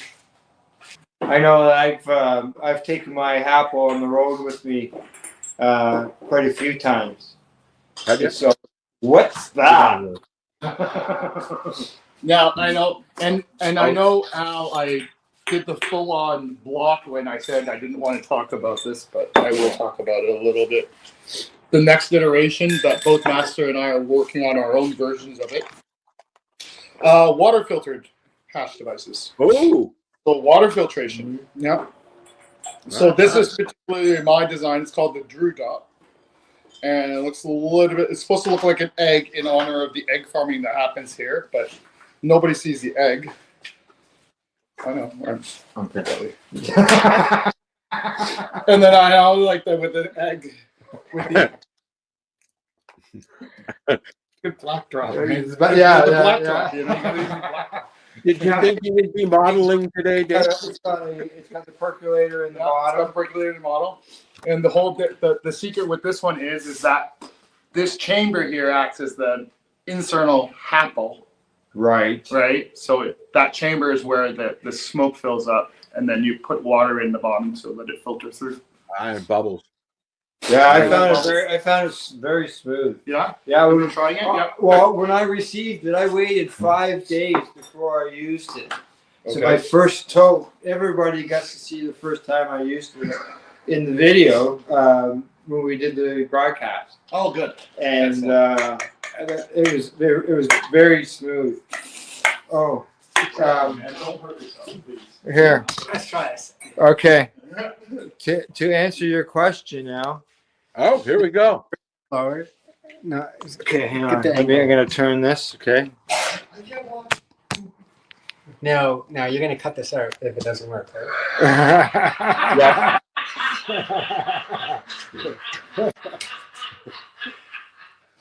You just cut it out yourself, Pastor.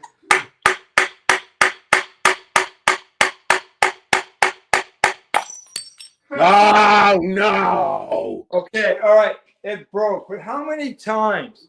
How many times did you hit that for something that wasn't designed to do that with? Oh, those weren't test taps before? Then he just would tap, tap, tap. Well, tap, any tap. Yeah! Any tap. You know who's really good at those stuff? Oh, I'm gonna try it again. Here we go. All right, I'll do it once more, and this time I'm only gonna hit it 5 times. Five. Okay, we're gonna hit an apple on the nail. Yeah, that's great. Okay, all right, that's great. Holy Jesus! How do you know what? You need to learn to count, mister. There you go. Yeah. Okay. All right. So I mean that's it's nice to see that because a lot of people, one of the reasons they don't use pipes is because you drop them and they break.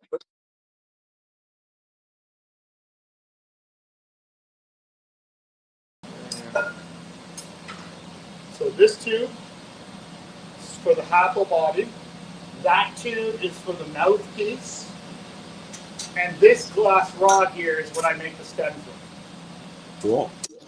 They come in 5-foot lengths. And we get them from Nortel Manufacturing in Markham, Ontario, Scarborough, Ontario. What I've got is set up a section of the tube. I take one of the long tubes and I break it in half. So I use half a section at a time. I plug up one hole on it and I put a mouthpiece on that. And a mouthpiece on the other side. They're hooked up to these blow hoses connected to this valve, which allows me to control which side I blow into. I've got the tube on this end, which is what I use as a blow tube or a handle, which I'll show you when I take it off. And here's the raw glass on this side. Now, these are the 3 tools I use to form and shape the happers. And then the only other thing I have is this piece of glass here, which I use to pick molten glass off so I don't have to do it with my fingers. Makes sense. Which you're not supposed to do, I learned. this Bunsen burner acts like the oven, and what it does is heats up the glass and gets it to a minimum temperature so that it doesn't blow up or crack when the higher temperature of the torch gets on it.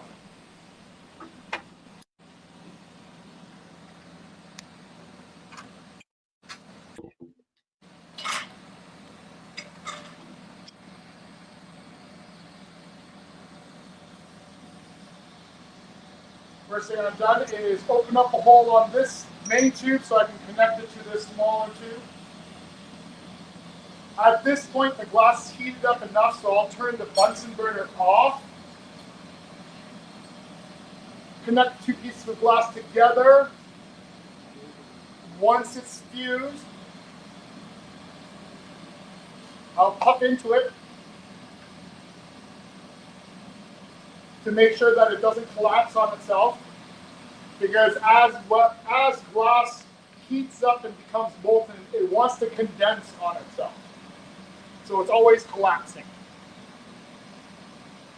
So one of the things I'm doing with the blowing of into the blow hose is to keep it from collapsing and closing itself off.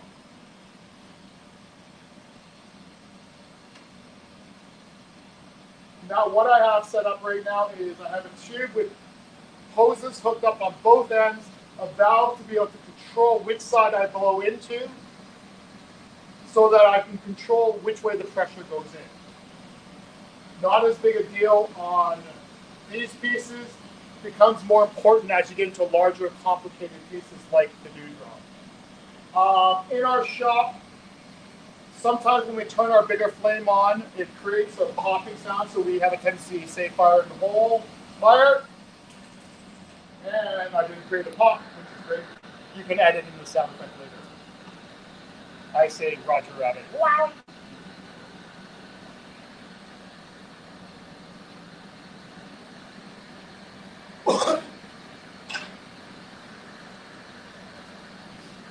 So now what I'm going to do is I'm going to heat up a section of this glass here.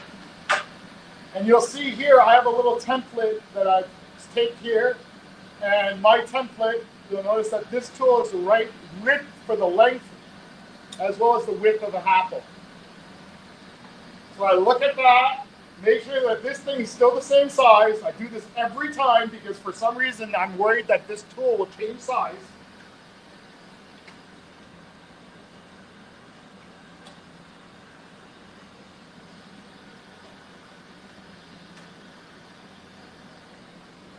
Once I've gotten it hot and molten enough, I'll start puffing it out to shape and form the bottom of the apple, of the first apple.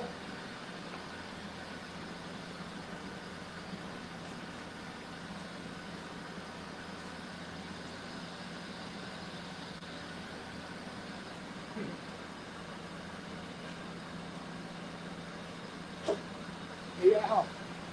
Remember that thing I gave you before? Yeah, right there. Yeah. Right on now. You want to slide that on now if you want to. Yeah. It'll help to cut that glare out a little bit. There you go. Yeah, what Dave was mentioning was this device right here. I got it in my hand, and what it allows me to do is to watch the flame. Because that can filters out the yellow. Filters out the sodium. Yeah, which can be end up where you get. Well, I guess it's not like a welding flash or anything.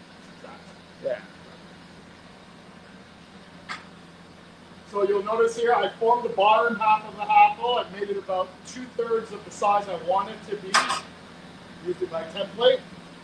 Use my template this way. Now I know how long it's supposed to be.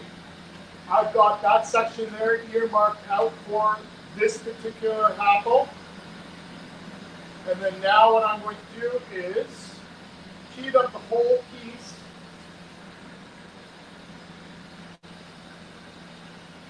And then at that mark, this mark here, I'll pinch it down, puff into it a little bit to start that apple growing. It's kind of interesting. It's kind of interesting I actually watched a bunch of YouTube time-lapse videos of apples actually growing because that's kind of what it was. Didn't help, but it was cool to see. So how, like, that is extremely hot. Oh, yes. What's the temperature when glass is molten, Master? 2,500 to 3,000. 2,000 degrees Fahrenheit. So now I puffed it in, I puffed it out. You'll see it's about the width that I want it to be at, the height that I want it to be at, but the shaping is not quite there. So I'll go back in briefly, heat up the bottom of it, just the bottom half of the apple. That's where I use this tool, brace it. And what I'm doing is I'm pushing it against the glass I don't want to move so that it'll cool faster, so the glass that's still hot moves more. So there's my, pretty much the apple. Kind of like it. The bottom could be a little bit more puffed out, so I will keep that bottom a little bit more. Puff and blow it out. That's my first one in this string. I'll go in. Now I'm going to pinch off the top to create the top opening as well as the bottom of the next one. So I'll do that. This tube here is thicker, so instead of, if I condense it down, it's going to be too thick there relative to the rest of the apple. So I actually do a combination of condensing and stretching to maintain the wall thickness of the glass. Try to keep that wall thickness as consistent as possible. Now that I've gotten that kind of thinned out, I'll go in on this side and I'll pinch off to create the top of the apple. That's it. And then what that does is it also has thinned out the glass between that and the next one on the string. So I can just move down the line, set up, heat up to do the second one, which I'll do quickly.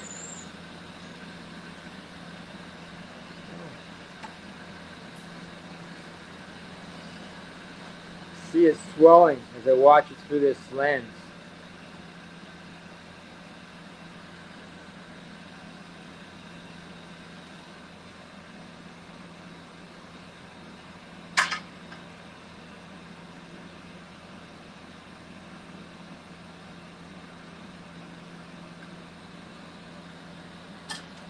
So yeah, as I mentioned, I'm not using a template or anything like that. I'm just trying to grow out each apple out of the glass. And I only do it this way just to keep it interesting. It would be faster and easier if I used a template, but this is what's been making it somewhat interesting for the last 10,000 tries.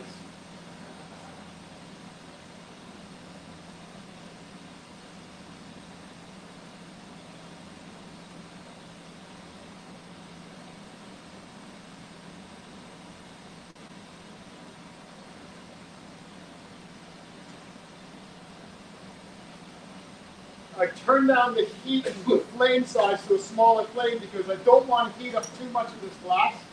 Because right now I'm getting ready to pull this section off. So I'm going in, forming up that top apple there. Now I have two there. I'm more concerned about making sure they fit into the packaging. So I worry about that in terms of my diameters and parameters. Not so worried about the actual shape of each of them. Mainly because most people only buy them one at a time.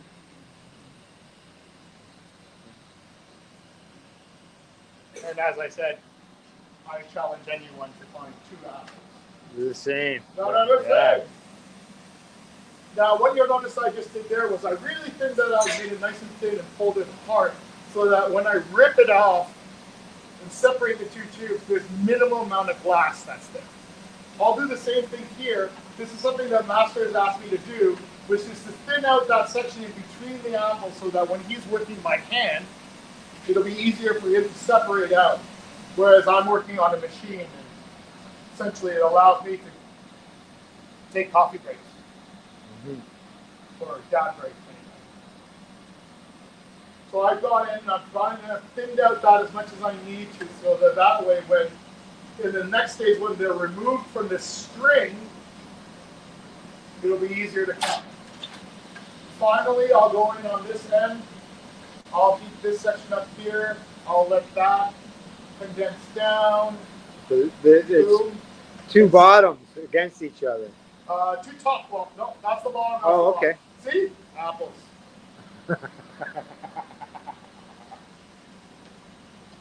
Thanks, Al. Thanks for measuring my point. All right.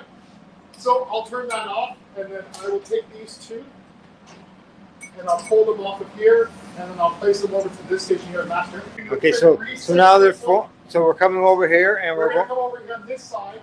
He's working off of, now what he's going to do now is he's going to finish off the apples. I'll talk it through one. You'll talk it through one of them. I'll talk it through one of them and then do the other one. Okay. Does that make sense? Yeah. Right, and then that way, kind of gives you both, right? Correct. So now once the prep work is done over on the lathe, it now has to come over to me to put the mouthpiece on and finish off the top part. So first up, I just need to clean up and close off the top that's left over from the lathe. This is to prevent condensation from building up on the inside. So it's just a quick little maneuver there to tear off a little excess glass.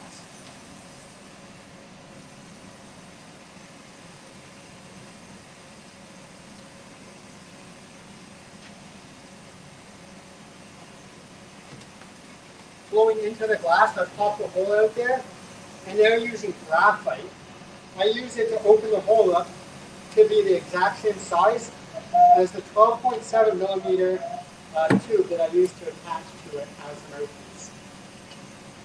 How do I know it's the exact same size? Experience. So I have the tube here with an open end to it, and then I warm both of them up just a little bit right here,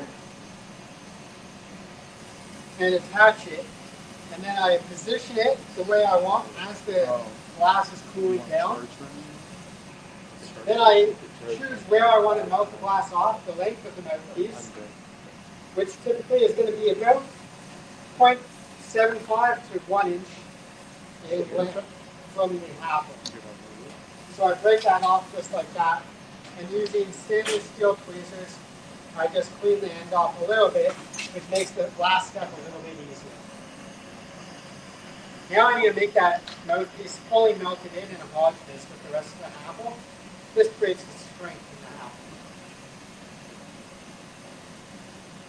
Okay, Cass.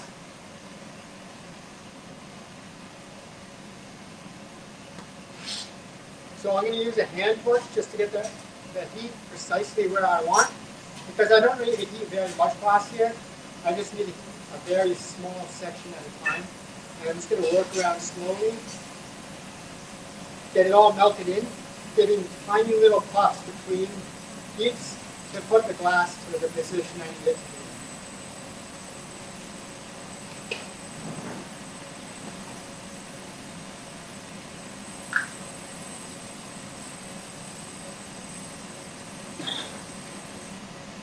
To melt the borosilicate glass, we use a combination of propane and pure oxygen to create the temperatures that we need.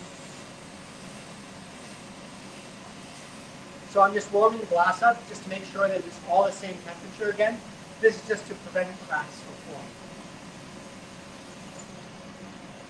We have a Bunsen burner in front of me here. That keeps will heat the glass up to about 1200 to 1300 degrees. If you're not careful, that is hot enough for the glass to sort of start to bend and be a little bit malleable. So you do have to be careful to sort of keep it within the 1000 to 1200 range. Now that I have opened the hole up on the top, I'm going to heat up the glass with the flame and use my graphite to push it down and create a flat top. Now one area of the apple that needs to be consistent is the hole at the top. The top piece needs to be consistent so that stem that we've shown you fits properly and has the right amount of wiggle space. So I use another graphite reamer here, and this one has a measured line on it. So I open the top of the hole here to 14 millimeters. Once again, I'm just going to make sure that that's flat with the graphite. And then again, pushing feed into it to make sure it's all even.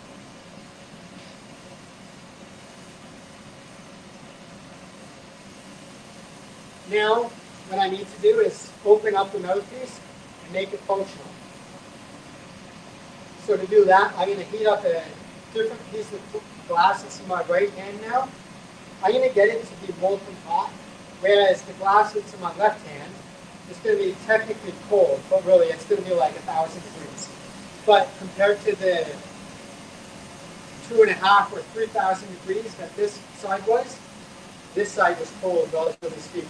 So now I'm going to allow that heat line to dissipate, which will create stress and allow me to snap it off in a very nice, clean way right there.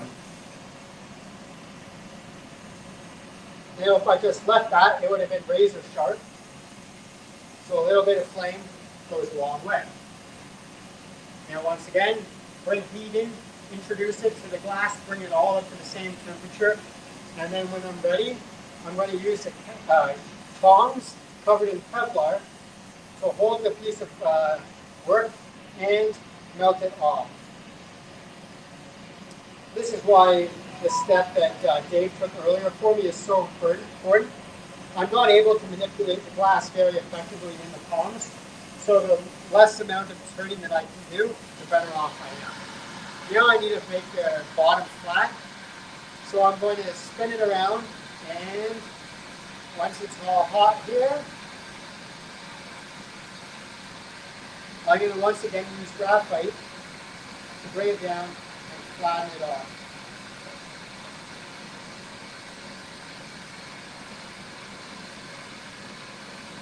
And there you have it, a finished half oil.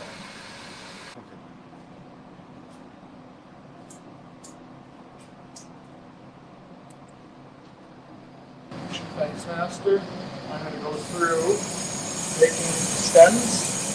Here's that long piece of rod. 8 millimeters in diameter is the one I like to use for the stems for the apple. Just going to break this down really quickly in half. So a little bit more manageable for my short little arms. First thing I'll do is I will heat up the corner and I'll push in the Maria, which is the circular lump that acts as a stopper. So I'll get a section of it hot like this and molten, pull it out of the flame, and then I'm squeezing it together to make that rounded disc. Okay? Second step after that is I will take and pull out the end that I'm going to form the little wedge side of it where you attach your hash. And what I'll do with that is I'll rip this off, set this aside for the next one, use my handy trusted butter knife that forced my wife to have to buy a whole new set because she was missing a butter knife. And I'll just take it and I'll press in that little wedge in that, or as has also been described, a little butt crack. And that little butt crack there will sit in there. Heat it up a little bit just to quickly even out the temperature on that. Switch hands, place this, have these tongs here. I bent them, especially made them so they'll grab the piece. I will heat up this end, which is the end side that I will use, and press into a leaf. And it turns out that Master had bought this little neat pair of tweezers that have a little pattern on them, and I've been using these for every single apple stem. Take it, do a half a cup, and that squishes it up to form that leaf pattern. There you are. Set that down, and then I can make 10,000 more of those. Awesome. Awesome. And that's the steps to making it happen. Excellent. Thank you very much. Yeah. Do you make colored ones, Dave? Yeah, we Yeah? do. Okay, But cool.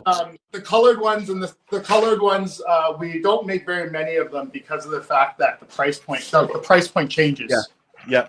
Right. And it's just you see the process. We're doing this all day long, every day. Yeah. Yep. 300 a week, right? So that's just all we do, and hey, can't complain about it. At the same time, it's definitely not quite. This is not the glassblower's dream, but really, You're producing these in your shop out back.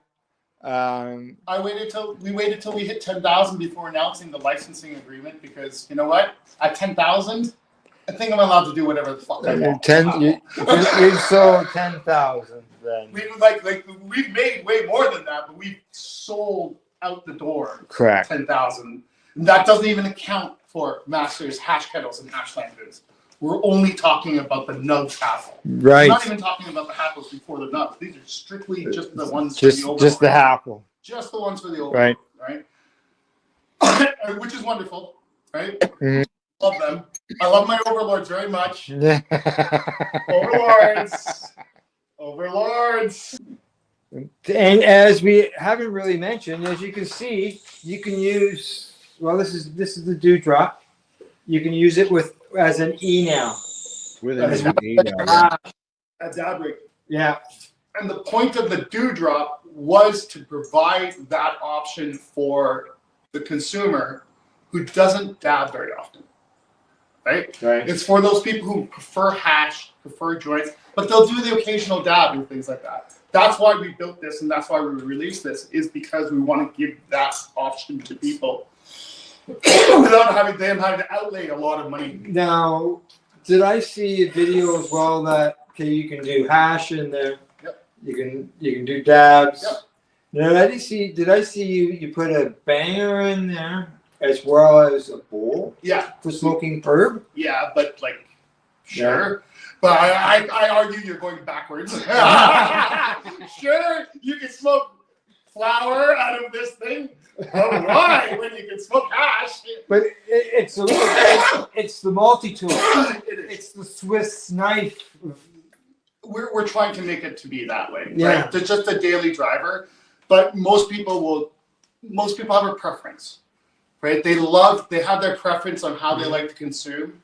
And the whole idea, as we talked about earlier, about the idea about glass being one of the cleanest delivery devices for cannabis, or for really a lot of things, right? For anything, really, right?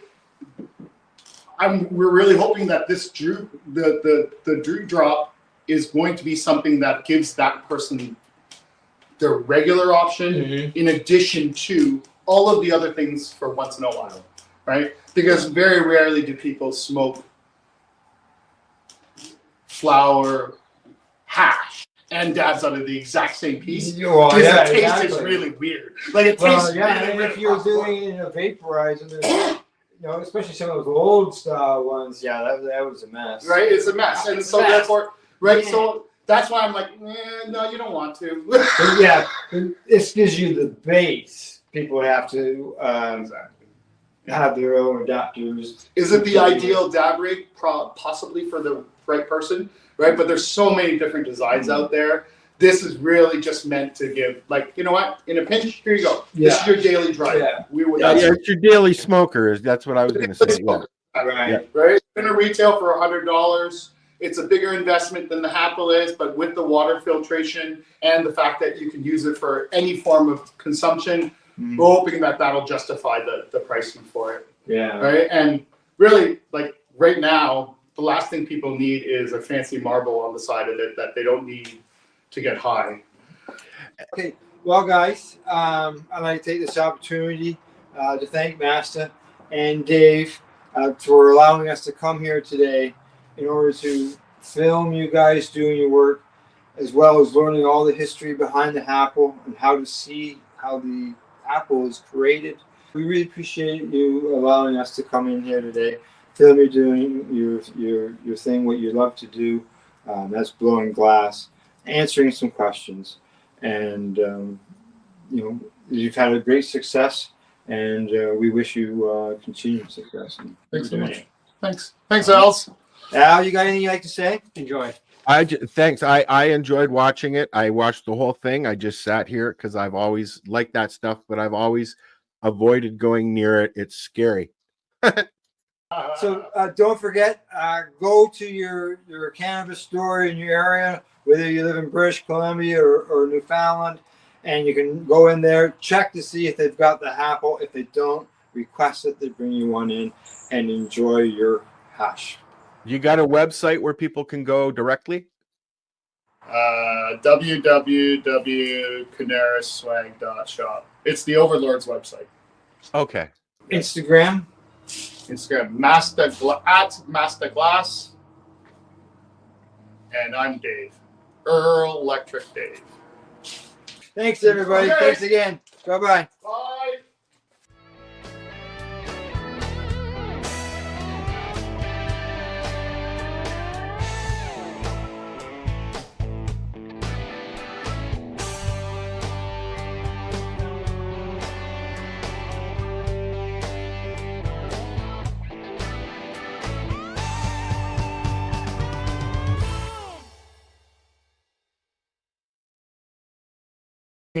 They may be involved with.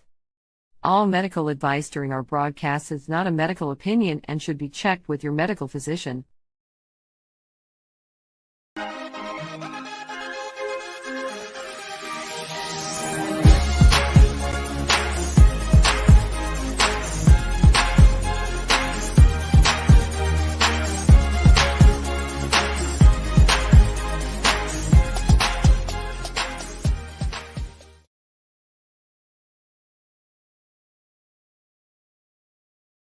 Here we go. There we go. There we go. Now picture this 5-10 years ago. Oh, it was solid people, man. It was huge. But Huge. okay, I grew up in Toronto, and we used to go downtown on any given day, and you'd be shoulder to shoulder people like this. Yeah. And Oh, that yeah. doesn't even happen anymore downtown Sidewalk unless to there's an event. sidewalk. Yep. Yeah. Sidewalk to sidewalk. But, it's not one of those this year. And then we have to start fresh and build again. Yep. It's doing things like this to allowing people to know that, hey, this is still going on and why we should be getting involved in it.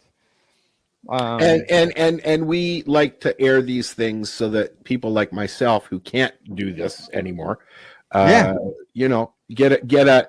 I mean, even if you're not there, you're still supporting us and you're supporting this event, and that helps because it creates a conversation, and maybe next year there'll be double what's here. Yeah, exactly. As long as I don't forget, throughout the parade, I'll grab some people. I'll ask them why they are marching. Yes, I think you should. All right, there you go. So what do you think? I think it's excellent. I love, again, I was talking with Timmy earlier, and it's always like somebody starts something and everybody responds. And that's the beautiful thing about it is we're all here, and it's these events to give us a chance to kind of find each other. So this is my first march. I've been involved in plenty of events, but my first march. So really, so it's really exciting to be part of the movement and has, excuse me, in that sense. And again, any opportunity that we get to kind of unite commercial, legacy, home grower, and just cannabis advocate together as one voice collectively, we're going to get more done. So, bueno. Exactly. More people will speak up, our voices are louder. Yeah, that's it. I think it was Dalai Lama said, if you think you're too small to make a difference, sleep in a tent with a mosquito. So, kind of lots of times. So if you don't believe, anybody who's done that can definitely agree how a small thing can make a big difference. You should let everybody know who you're talking to. So, pardon me? Should let everybody know who's talking. Oh, I'm D the Bug Guy. I'm just I'm a Canadian grower, I'm medically licensed. I'm also CanSell certified. So I love exploring the different aspects of the industry, as well as being part of the moving change. You know, we have a good system in the sense that it's better than not having one, but there's still work to be done. That's right. Sure is. So basically, you march for access, and I march for everybody. I march for those that can't be here today. I march for those that have been incarcerated for this plant, that still feel silenced, that don't have the access. But like I said, otherwise, just we're here to support the plant, and the people that are here are trying to make a difference. A lot of familiar faces, and a lot of new faces. So, oh yeah. So, like I said, me being one of them with the march, but you know, there's events surrounding it. We come together. It's a round table. Next time is better. Yeah. You know, so it's all about execution, and like I said before, you build it and they come. Yeah, that's right. Exactly. All right. Well, thank you for the words. Anytime, man. You know, I'll see you throughout the day, bro. Yeah, that's right. That's right. We will. I'm gonna see if I can grab Scott here. Who? Hey, buddy, how you doing? Dad, how are you doing these days? Can I ask you a question? Sure. The answer is 8. It's always 8. It's always 8. Not for this question, though. Why do you march? I march because we still have a message to send around the world. We've legalized it. We've made it work for the best. I think, you know, it's not perfect, but we've made it. And we were talking earlier, a few of us, about the old expo days and treating yourself and how far we've come. And yet the world still is trying to catch up, I think. And, you know, back in those days, we were out advocating for cannabis law reform, and we're still, you know, asking for cannabis law reform because there's always, like you said, it's not perfect. There's always changes that could be made. Lots of changes there can be made. From the fact that they're talking about decriminalizing hard drugs right now, I think that's a good conversation to be having, and I think it's the right time. Also, I want to say something. I have a very nasty injury I recently suffered, and I have really come to realize this. We should maybe we should move along, eh? That some of the damn packaging. Did you get it? Some of the damn packaging in these containers and stuff that we're buying nowadays. Oh, brutal! I have suffered greatly trying to get into these. Oh, big time! Oh, I know. Putting my foot down. I'm tired of it, and I know a lot of people are. Yeah, like I anything that I've had to open, majority of the time I've had to use scissors in order to get into them. It's very difficult to do right now. So, and I'm not complaining, not at all. I'm not saying that. Yeah. I'm saying that this is a simple injury in a lot of people's lives to what they've suffered. And if I'm having that much difficulty trying to get into my medicine, I can't imagine what it must be for a lot of people. Oh, yes, because especially so many people go to the stores for medicinal purposes. And I think that's I'm going to say too, because there's been a lot of increase in the older category of people going in, right? So they're having to deal with these packages. And yes, from seniors to disabled people, you know, even the people that are new to it, they're befuddled by some of these packagings. And I just look at them and just have to roll my eyes and go, yeah. Normalization. Yeah, correct. Well, we caught up to the parade again there, Al. All right, Scott, thanks. We'll be talking, man. I will look forward to it. That's right. Bye. How are you? Can I ask you a question, just so you know? I'm Al. Here's my producer, and we're live on 420radio.ca and paceradio.net. So basically, my basic question is pretty simple. Why do you march? I've been doing it for years, and we still need to recognize it globally, so I march. There you go. Exactly. I want to travel and be able to smoke weed in other countries. Yeah, exactly. Good answer. Thank you. Right. So we need lounges. We need lounges where they can host events. Yes, we do. We're missing so many of them now. It's really sad. So why do you march, Ashley? Oh, because this needs to be legal everywhere, and we need to change the face of legality too. We definitely need lounges. Yeah, exactly. We used to have a lot of them in Toronto. Not yeah. Now there's exactly. like 4. We'll get there. You know, as I said to people earlier, when cannabis was illegal, we were marching for cannabis law reform, and we're still doing that today. To this day, 100%. We still need to up all of our legal limits to allow for medical patients to actually get some form of relief. Why should someone get arrested with 32 grams or a ticket for 32 grams when you can go places and buy substances with greater quantity? Right? Yeah. Ridiculous. Absolutely ridiculous. All right. Thanks, Ashley. No problem. Thank you. Website. SofaKingGoodBakery.com. Okay. Thank you. Do you remember the days when the chant was so loud it would echo off the buildings? Oh my God, you couldn't see the street. Oh, yeah, side to side. Sidewalk to sidewalk.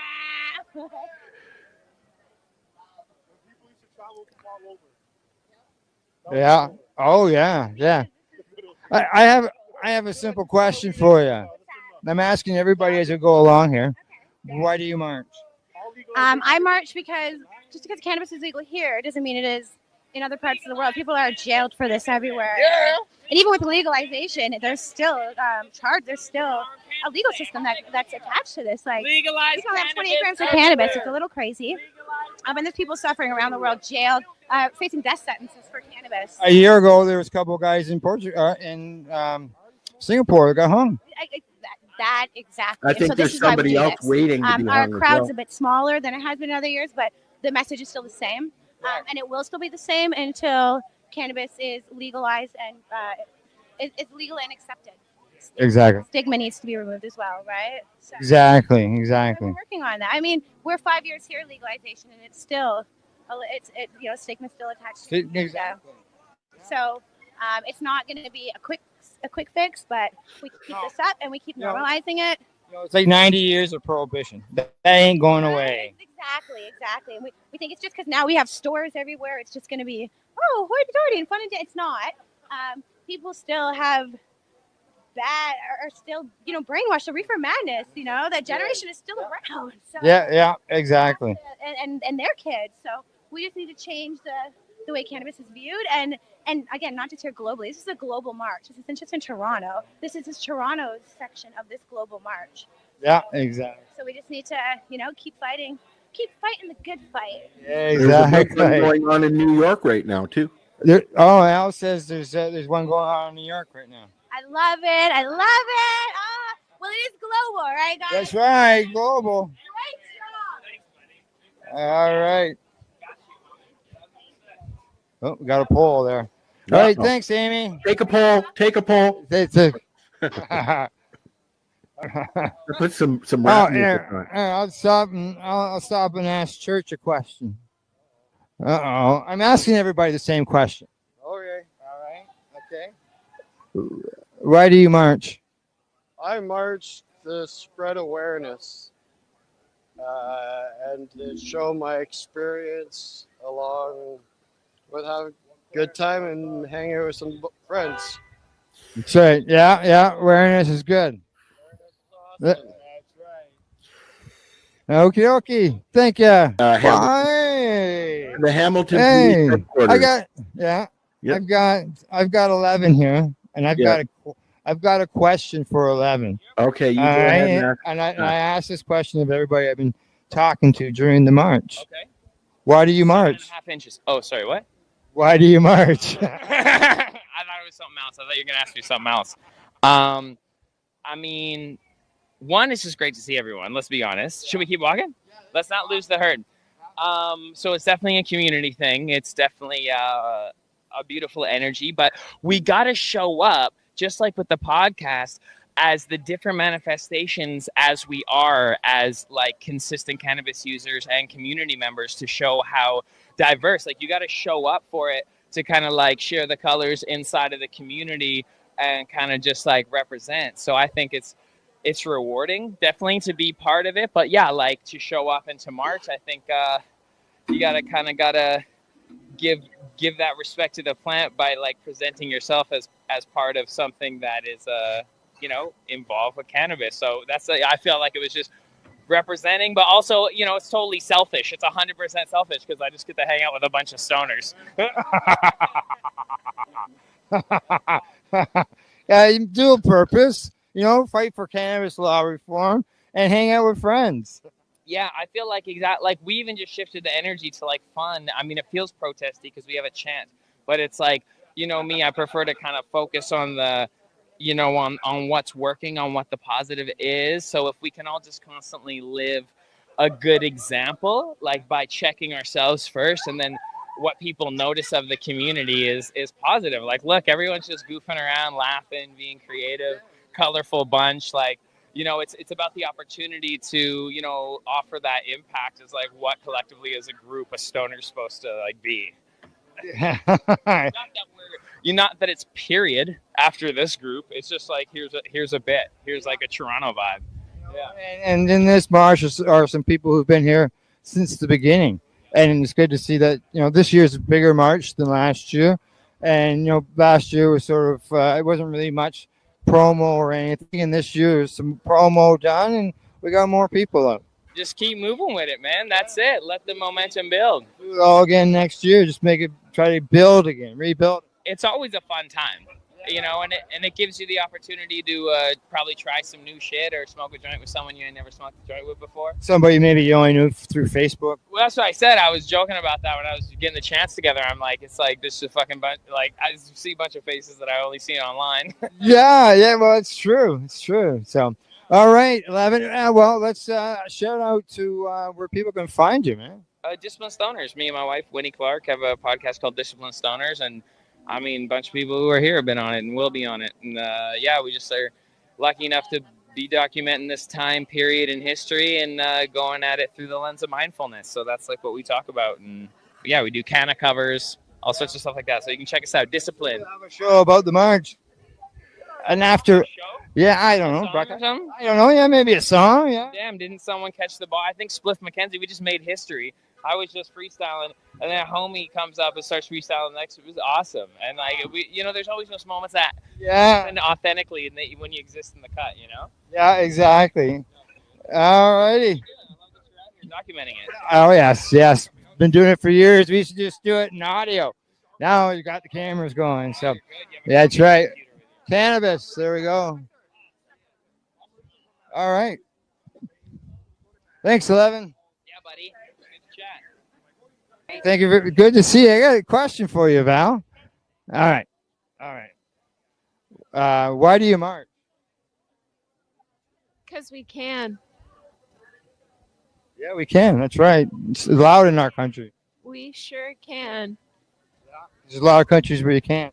Absolutely, you bet. And we're so lucky to be here in Canada. Mm-hmm. That's right. Yeah. 11 getting the chance going there. Job. Yeah, he does, doesn't he? Eh? Yeah, totally. All right. Oh, okay. On to my next interview, I guess. Yes. Pop-up question. That's what I'm going around asking everybody. Why do you march? That's a great question. Talked to, I don't know, half a dozen, 7 people so far. You march. Why do I march? I march for cannabis law reform. That's the same reason I marched for when I started this, going to these approximately 20 years ago. And I still do it for today because even though cannabis is legal, we still need cannabis law reform. People can still get fined or even arrested for quantities of cannabis that are, you know, they're only 30 grams. You know, some people need more than that. You know, you go camping for 2 weeks. You're going to take, you know, for some people, 30 grams isn't going to be enough. So people risk that. There's the taxes. There's people getting just, you know, arrested. There's other stuff as well. If you could deal with those excise taxes, that would help lower the cannabis.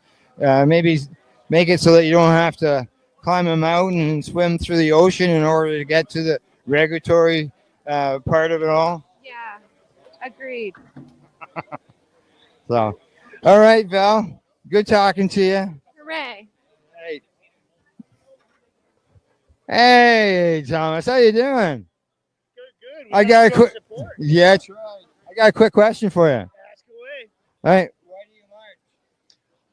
Legalization globally, and for me, it's logical legislation here in Canada. We're just doing it badly for the wrong reasons. So for me, I want to stand against that. Still fighting for cannabis law reform. Exactly.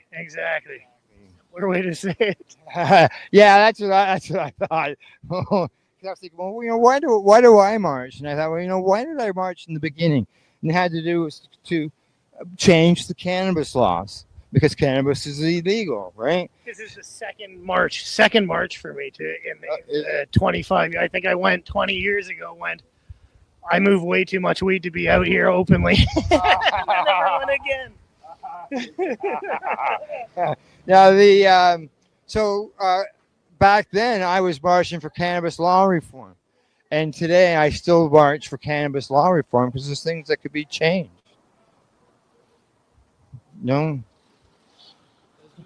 The regulatory end of things, as well as I look at it as, taxes would obviously make it better. If they could adjust that, patients can have tax-free medicine.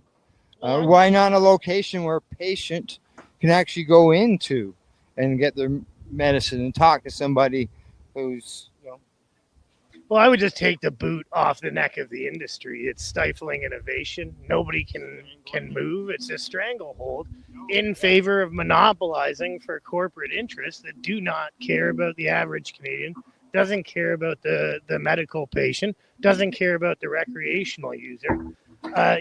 Let's smarten up. Yeah, exactly.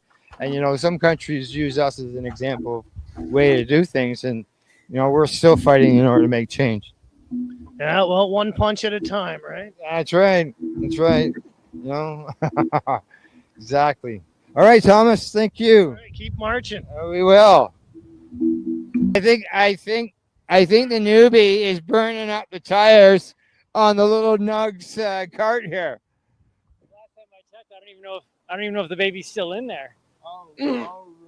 It's been a long time since I've Well, looked. you got it tied in there pretty good, though, with the string and all. It's pretty secure, but ever since he's become mobile, he climbs out every once in a while. So, yeah, how big is Toronto? I'm sure we'll find him later. So I have a question for you. As you said, you're the newbie. Why do you march? To have the conversation or to encourage having the conversation. I think my biggest thing is I do not like the fact that any conversation is cut down because people are uncomfortable or they only want one side to be told.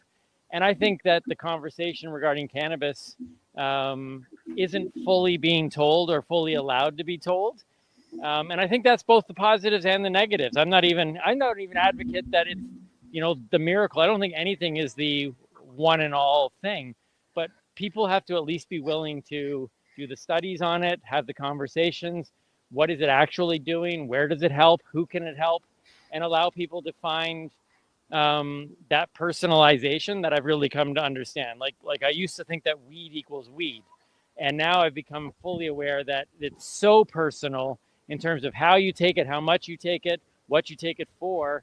And if the conversation isn't allowed to be had, then people will constantly be quite possibly utilizing it in the wrong way because they have nobody to really go to find out how they can improve, I guess, their experience with the plant. That make sense? Yeah, it sure does. And being you're a newbie, it's good to hear. Yeah, you know what? And I think if the conversation is allowed to be had, then the stigma breaks. All those other things that people are wanting to have happen, I think it just starts with people being allowed to even discuss it. Yeah, exactly. Because before, without legalization, that was that would be an issue with a lot of people. They didn't want to discuss it because it was illegal, and they figured discussing it would be taken negatively by somebody in their family or a friend or. I don't know. You tell me, Al. You've been in this community for way longer than I've even been in it for sure. But I think the conversation doesn't want to even be fully had within the community, lest some of the, like, I think everything has positives and negatives, and I think sometimes even the community itself doesn't want the full conversation to be had. It just in case, even MJ and I talk sometimes, and she's worried sometimes that she might find out that maybe she isn't a fully medical user, and that bothers her. Maybe she is more of a recreational user, and not that there should be a stigma attached to that either, but she's preached so long in her own mind that this is why I consume, that she's almost afraid to find out that maybe there are other reasons she consumes, and then that changes the narrative that's been built up in her head. Okay, yeah. I think that's scary for some people. Well, personally myself, I've been consuming cannabis since I was 13. And when I became a patient when I was 41, it was, something that I knew I could use as the benefit wise, and would help me. There was a benefit for me to consume it because it was going to help me with my condition. And because of cannabis, I never got prescribed any opiate drugs other than when I was hospitalized. Do you? So because I couldn't shut up.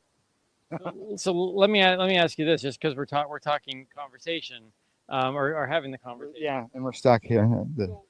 One of the things that, in regards to opening the conversation, and I'd love to have your opinion on this, is MJ and I talk a lot about the consuming it through the burning consumption, through smoking it, and the health benefits that can come from cannabis, but also, there's also the negative side of, that form of consumption can certainly do damage to lungs.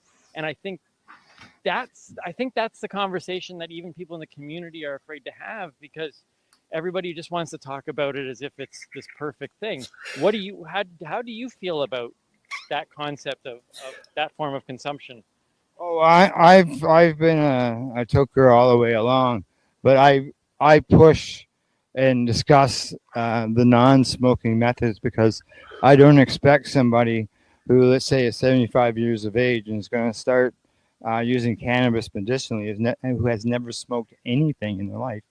I don't think that they should be forced to smoke cannabis, and that was part of the argument before the courts back in 2013, because at that time smoked cannabis was the only way that we were legally allowed to consume it as patients. Right.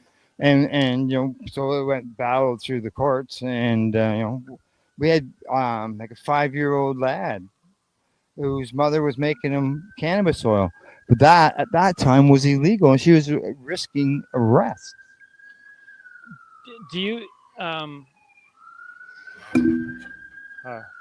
I think, okay, so I as you're just talking there, I'm just thinking this out loud. Sirens blaring. Right? MJ always makes comments about the fact of, 5 years ago, this whole place would have scattered as soon as they heard the sirens go. Now, no. Now they ride by on their bikes and they say hi. I think one of the things also about why I advocate for having the conversation is because of things like you just described, where somebody now comes into the world of going, okay, there is a more natural way for me to maybe, fight against some drug that maybe the pharmaceuticals have been working with them with. And now they're like, oh, well, maybe cannabis can actually do it for me. But there's very few people, though, that they can actually go to have the conversation to say, hey, guess what? You don't have to smoke it, because the stigma and the perception is like, I thought that was the only way it was ever consumed. Like, the fact that there's so many methods now has blown my mind over the years. But again, it goes back to having that conversation. People still don't know. So now they're thinking, oh man, I could probably use cannabis, but I don't want to smoke it. And they don't even realize that there's an option. Exactly, they don't. That only happens when people are willing to sit down and go, we talk about bud tenders being kind of handcuffed, that they're not able to, they often are the doorkeeper, and someone comes in and they're interested in trying something, but the bud keeper, the bud tenders aren't equipped and empowered and trained enough to really share any information with them. And so where do people go who are like going, you know, like, I think this can help me, but nobody can talk to me about it, and nobody's willing to talk to me. Oh, believe me, in those early days, that was big time, big issue. And there's more now than there was 5 years ago, but 10 years ago, it was nasty. Well, I can tell you this, and I'll end with this because there's lots of other people. Right, we gotta go. Yeah. But this conversation that I'm just having with you, if you had told me 10 years ago that I would be at a global marijuana march on a video feed having a conversation about cannabis, I would have been like I would have thought you are nuts and you're high. You got to be high, clearly. So just that's why I'm here, is the fact of, even as a non-consumer, I still believe that these conversations need to be had, and that's what I'm advocating for. Yeah, exactly. All right. Thanks, Timmy. Where can people find you? Oh, well, you can find us at the Newbie and the Doobie, and we do have a show here. What is it, Wednesday nights, I think? 10 o'clock. Wednesday nights is 10 o'clock, the Newbie and Doobie podcast, and we're actually working on a bunch of new stuff right now that we'll be looking to release in the next little while. Then, of course, Mary Jane Baker's got her own stuff through Instagram, and I'm at The Real Timmy Boyle. But Newbie and the Doobie, check us out, and we want to break the stigma, have the conversation, bring the fun, and raise the bar. There you go. Thank you very much. All right. Okay. All right. Well, signing off here. We're live here at the Global Marijuana March at Queen's Park, Toronto, the North. And come on, check us out. We'll be here, well, obviously, till after the 420. If you're close, stop in for a visit. Check out our vendors. Talk to you later. Bye-bye.